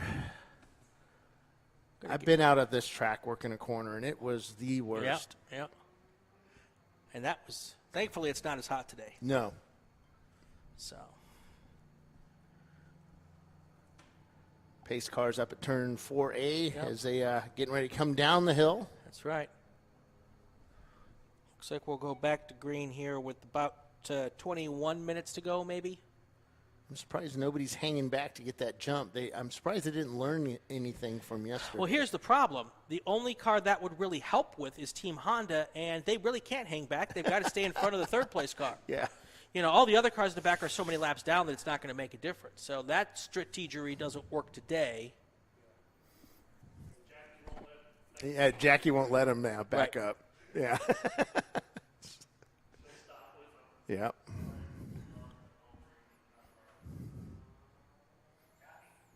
Yeah, but Team Honda needs to get around that car and get back on the lead lap just in case there's another full course yellow. That is their only chance of winning this race, unless Petroholic runs out of gas. So. Ding. Any good comments coming in? Nothing yet. Okay. All right. If you are listening, we should like and subscribe. Hit the bell, as Mr. Paul tells us to do. Of course, you're watching the TireRack.com Champ Car Endurance Series on ChampCar.Live, presented by AutoZone. I'm Brian Bielanski. He is Bill Strong. We have been here now almost 15 hours. It has been forever. And we hope you've enjoyed us droning on here, blathering on for the last. All right, we've got a green flag condition here. Here we go. Let's see if that Honda can make a pass here going into turn 1. That'll be their best shot. It does not get it done there. They need to get around as quick as possible because the only chance for that car to win at this point in time is to be on the lead lap if there's another full course yellow. And if they don't get around, they're just going to get stuck there in kind of the no man's zone. And it doesn't look like, or did they get around? It's hard to tell from here. They're both dark-colored cars. One's going significantly slower than the other. You would think the V8 would be the faster car going up the hill. But front-wheel drive get around that That's get around that corner pretty quickly. That's Nope, true. the Mustang's still in the lead. Yeah, Mustang's still in the lead. Not good news Oh. for Team Honda. I don't know.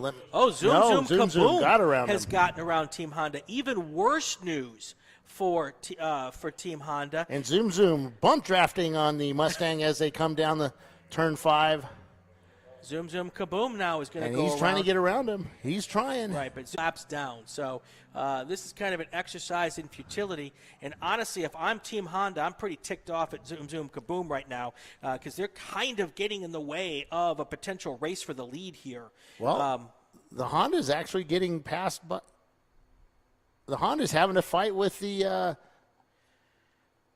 with the Roto Plucker. Yeah. They were side by side going around the carousel there. The Honda had to let off as they both go wide into turn 9, and it's a drag race down the front straight, and it looks like the Mustang the Miata and the RX-7 has outdragged the Honda down the front straight. Whoever knew that would happen? Yeah, well, I mean, and that RX-7 at one point this weekend was the fastest car on the racetrack. They've got the best lap of the day, so their car should be really fast. Well, Zoom Zoom still hounding on, still fighting with the Mustang going up the hill. Yep, now side by side on the inside. Zoom Zoom going into 3. Might make the pass here. Zoom Zoom Kaboom coming into 3 is your... looking. Yes, he's got it. They've made the pass. So that's better news for the Honda guys. Now that Mazda slows down, it's really amazing how fast that 1994 Miata is compared to that Mustang and the RX-7 and the much newer Honda. Maybe they've turned on the nitro. I don't know, but but I'll tell you what, the when he was fighting with the Miata from Zoom Zoom, it slowed him down. I mean, you're absolutely concentrating on that. Everybody else can catch up to you. Yep. 3 laps, or I'm sorry, 18 minutes to go now. 18 minutes should be right around 6 laps left. 18, 6, 12. No, I'm sorry. About 9 laps to go. Zoom Zoom takes those 2 left tires right onto the sand, leaving a little dust bunny up in the air. Drag racing down the front straight, and Roto Plucker making a dive on the Mustang as they go into turn 1 and makes the pass, under braking. Well, that is actually good news for Team Honda. Now there's no cars between Honda and Petroholic. Now, mind you, the Honda is still a lap down, but if he can get unlapped, and if there is the potential of a problem, at least that puts them within striking distance if there's another full course caution here in the final laps of this race. I do see there's a yellow flag condition at turn 3. Not quite sure why that is.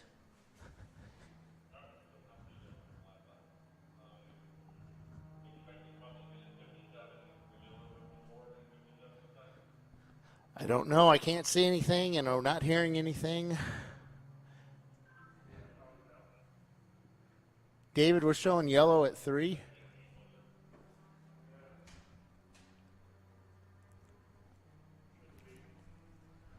All right, so that Honda needs to really hustle it up and get around. Flagger's not showing a yellow. now it's back to green. Yeah. Now it's back to green. So, like I said, it's really important for Team Honda to try to get around that Petroholic car with these final laps. If there is another full course yellow, that's going to be their only chance to win this race. And we're still waiting. You know, it's still possible that Petroholic doesn't have enough gas to get to the end. Guess who's catching Zoom Zoom? Who is catching Zoom Zoom? The RX-7. Yes, sir, it is, and it's pulling up fast on that car with the Mustang in chase. Now, keep in mind, Zoom Zoom is 4 laps down, Yep. and Roto Plucker is 15 laps down. Fun to talk about. And, you know, Let's not get into technical, sciencey, mathy issues, man. Come on. Oh, you know. But I will tell you that the Honda is not catching No, he's not. Petroholic. So the only chance for Honda right now is if Petroholic has to come in for gas or just flat runs out. But, I mean, if you just stick ahead of him, if you just keep your speed to where you're ahead of the guy. Yep, you just have to be faster. Yep. You don't have to, and maybe at 145 second lap, so that's not as fast as that car could go. They haven't had a fast lap today of 139. So maybe they are doing that. They're just doing is just enough to stay in front of the second place car here. Still kind of in fuel conservation mode. I do like the lines that the Zoom Zoom and Roto Plucker are taking, which are a little less conservative than the other cars. Right. Well, because they've got nothing to lose at this point. True. I mean, they're having a little race between themselves, Right. even though it's not for physical, it's not for a position, but it's a race. Right. And Zoom Zoom got past going into turn 8. There you go.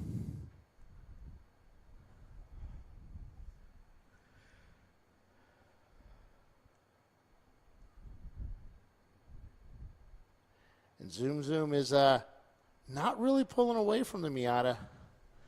They're both going flat out, man. You can see 111, 112 miles per hour, 114 at the end of the front straight here as it go into turn 1. That's what we're looking at on the Flagtronics monitors. The white boxes are the top speeds, or the speeds of the car at that particular position on the racetrack. And who knew that a Mustang would only do 112? But I'll tell you, that's probably his fuel conserve mode. Yep, yep.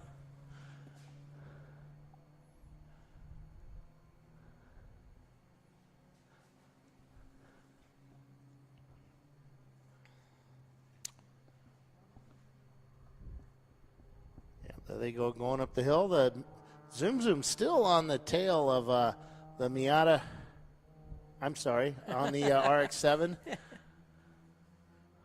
Ooh, man, different line there from Zoom Zoom Kaboom as they come down the hill, but he's not able to make up any distance compared to the RX-7. It's like he's just trying different things to get around him. It's really exciting to watch these guys go at it. Right. Where the rest of the field's kind of spread out now. Mustang has I would say, football field distance between itself and the Honda Civic. Definitely a pretty good estimation there. But I want to say the RX-7 has really pulled up some ground on Zoom Zoom as they went around the carousel. And it's really key for even if Team Honda can't get around that 19 car, keep in the rear view mirror. Make them think about it. Make them make good, clean laps because, a simple off could end up being enough to be able to get around and get caught up. It doesn't take a lot to make a mistake here, and sometimes it takes you a little bit to get going there. So, staying in the mirror as big as you possibly can. And now they got about a half a straight lead, the Mustang, over that Honda. How many laps do you think we have here? Well, we're at the 12-minute mark, so that should be just about 6 laps, maybe 7 to go.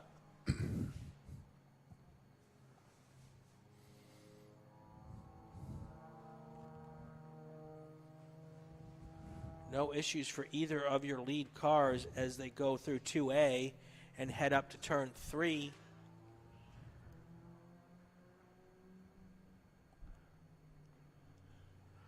The Mustang makes it through 3 just fine. Here comes the Honda, also getting through 3 cleanly. Now they go through 4. This is the most technical part of the racetrack at Willow Springs. You got to do that 3-4 combination well to hit 5 properly and give you enough momentum to really get a good run on that back straightaway. The Mustang gets through fine. The Honda gets through fine as well. Looks to be like the Honda's slightly closer here on this lap, but not by much. The Honda last time ran a lap of 1:44.7, and the Mustang ran a lap of 1:45.0. So slightly faster, not by much, 0.3 of a second.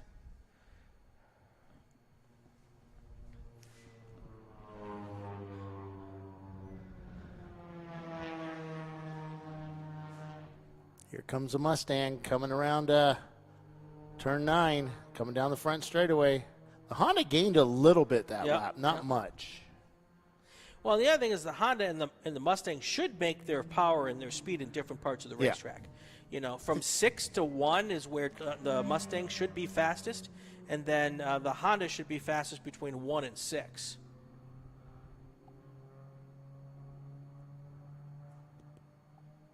Except we forget about that big hill they've got to drive up, where I'm sure that big V8 probably is a big help.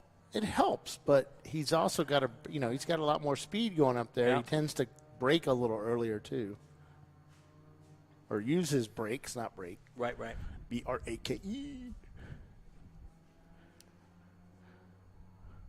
For you folks listening in your shops while you're working on your car, thanks for listening today. It's been an honor to do a little radio show with Brian Bielanski, and. Thank you, Brian, for joining us this weekend up here at Willow Springs. Learned a lot from you, man. I can't keep up, man. We're having a good time. Good time. Of course, this is the TireRack.com and Champ Car Endurance Series. ChampCar.Live is presented by AutoZone. Get in the zone, Joe. Or get in the zone, Bill. AutoZone. You know what? I might be I don't think I need my whole seat because right now I'm on the edge. The edge. That's all you need, man. I just need the edge. Yeah, we'd also like to thank our sponsors, RVA Graphics and Wraps, Lifeline, Lifeline USA, Champions of Safety, UUC Motorworks, Frozen Rotors, NLA Parts, Racing Radios, Bell Racing, the official helmet of Champ Car.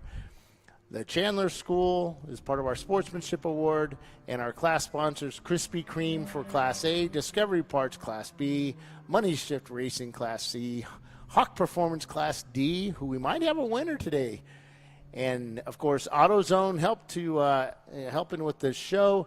Maxxis Tires is one of our series supporters. Chill Out Systems, one of our series supporters. And Linespace.com. And, of course, TireRack.com, our series sponsor, title sponsor for Champ Car Endurance Series. We thank you all for being part of our series. And if you have a company that want to come on and help out Champ Car and promote your products or your company, give me an email, media@champcar.org, and we'll get you some info on how you can go about working with Champ Car.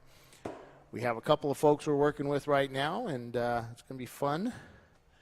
Chill Out was our latest company to help us, and they're offering some free products for the winner of the 224s at Nelson Ledges and the other one at VIR. All right, this is as close as the Honda team has been so far.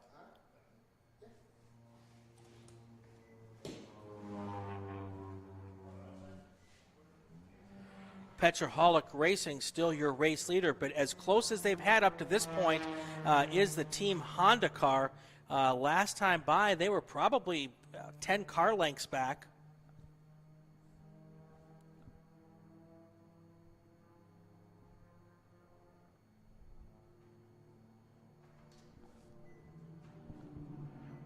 There goes the Mazda. Honda's not far behind now.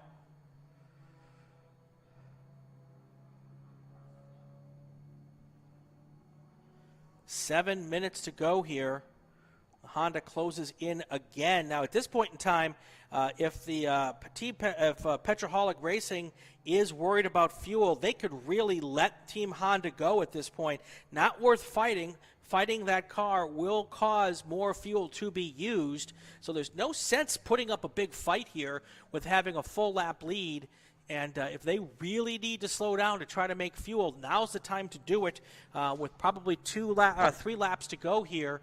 Next time by is my guess. Close as they've been so far, it looks like the Honda is going to go past here very quickly.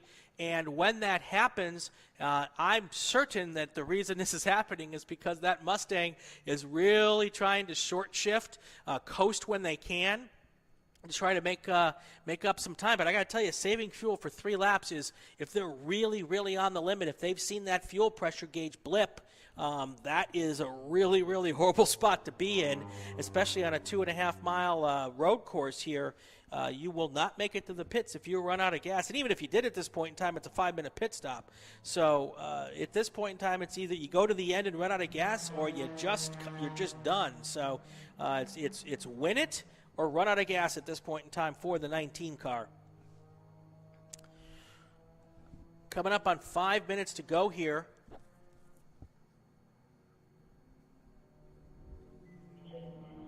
Mustangs keeping in the lead, now open it up again, so maybe they're not as worried about the fuel as they thought.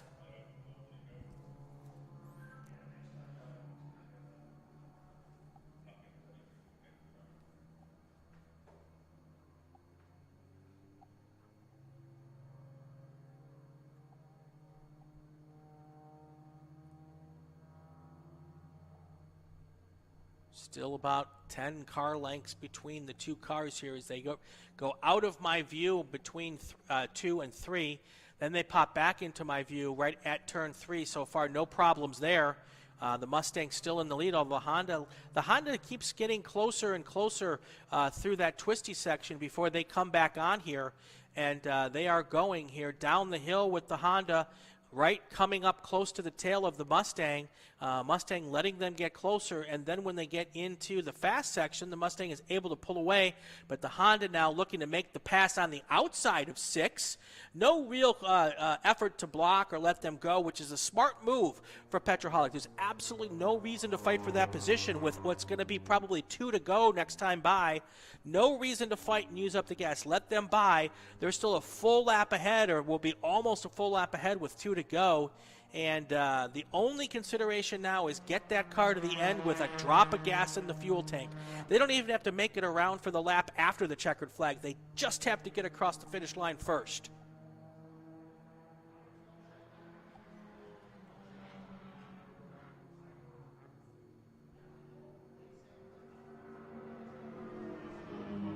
Here they come. Now the Mazda fights back, trying to maybe go around going into 1. I don't know why they're putting up a fight, folks.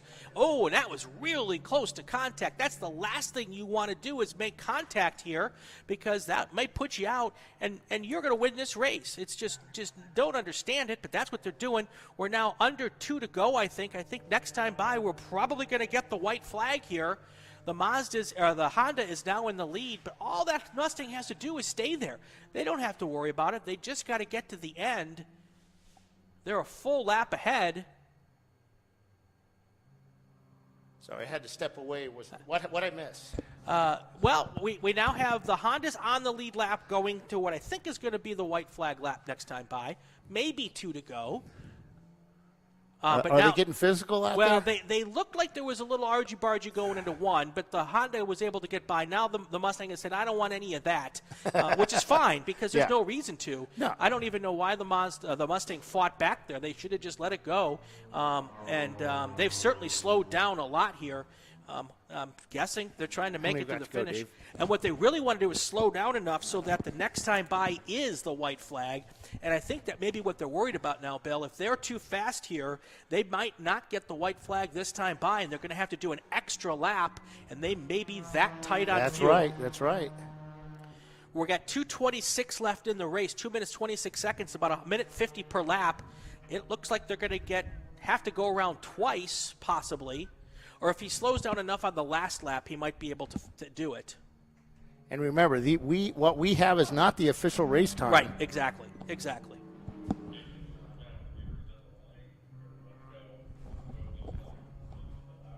Last lap, per the race director. Okay, so we are on the final lap.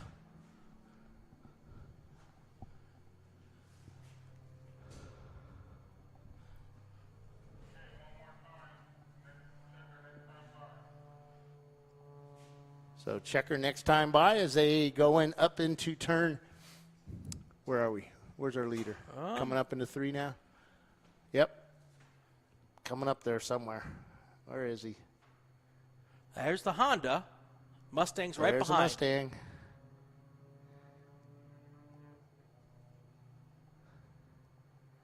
Boy, this would be a bad time to run out of gas, Bill.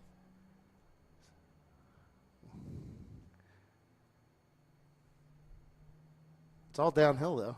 That's true. It's a long ways to go. Well, we found out was it yet? No, we found out Friday that when you do run out of fuel at turn 5, it's almost impossible to make it around on just momentum. So, Bill, when you go down and do your post-race interviews, you got to ask those guys how much gas is left in the tank, and they may not tell us. Well, we should stay live. I'll go down there and do this live, and all right. Since we can do that. Yeah, absolutely. All right, here comes your leader around turn 8 for the final time. Now it's the second car. The first car is almost a lap down. That's the Honda. So your leader is the second dark car.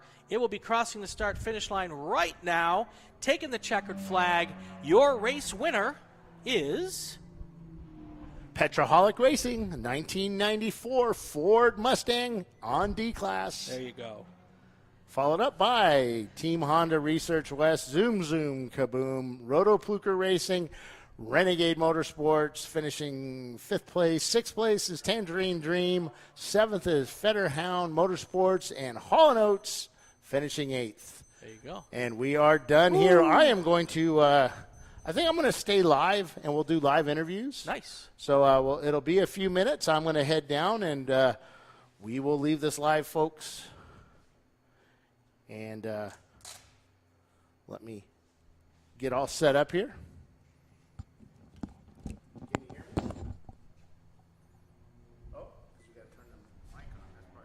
Can you hear me now? There we go. All right, I'm going to head down.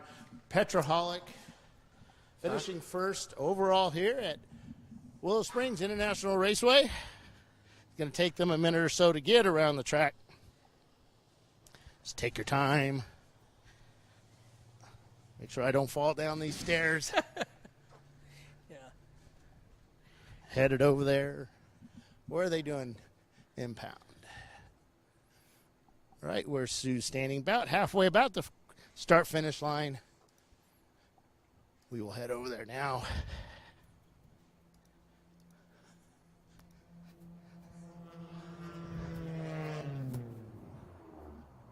And Zoom Zoom just crosses the start-finish line, taking the checkered flag. Here comes Team Honda, finishing their race in second place.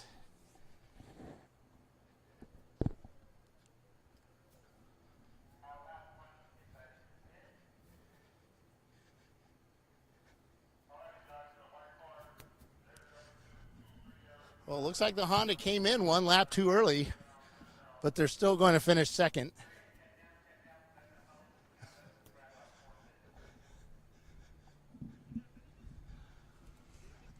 Was he a lap ahead of the other car?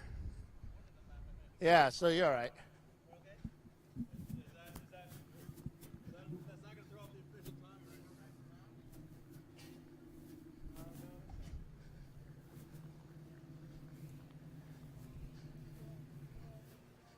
Hold on, let me check. Hey, he didn't take his last lap. Is that going to affect it? He came in one lap too early. Can't they just... He had to do one more lap. Can't they just push him across the finish line in the pits? Okay, you still second. All right, cool. I mean, it should make a difference. No.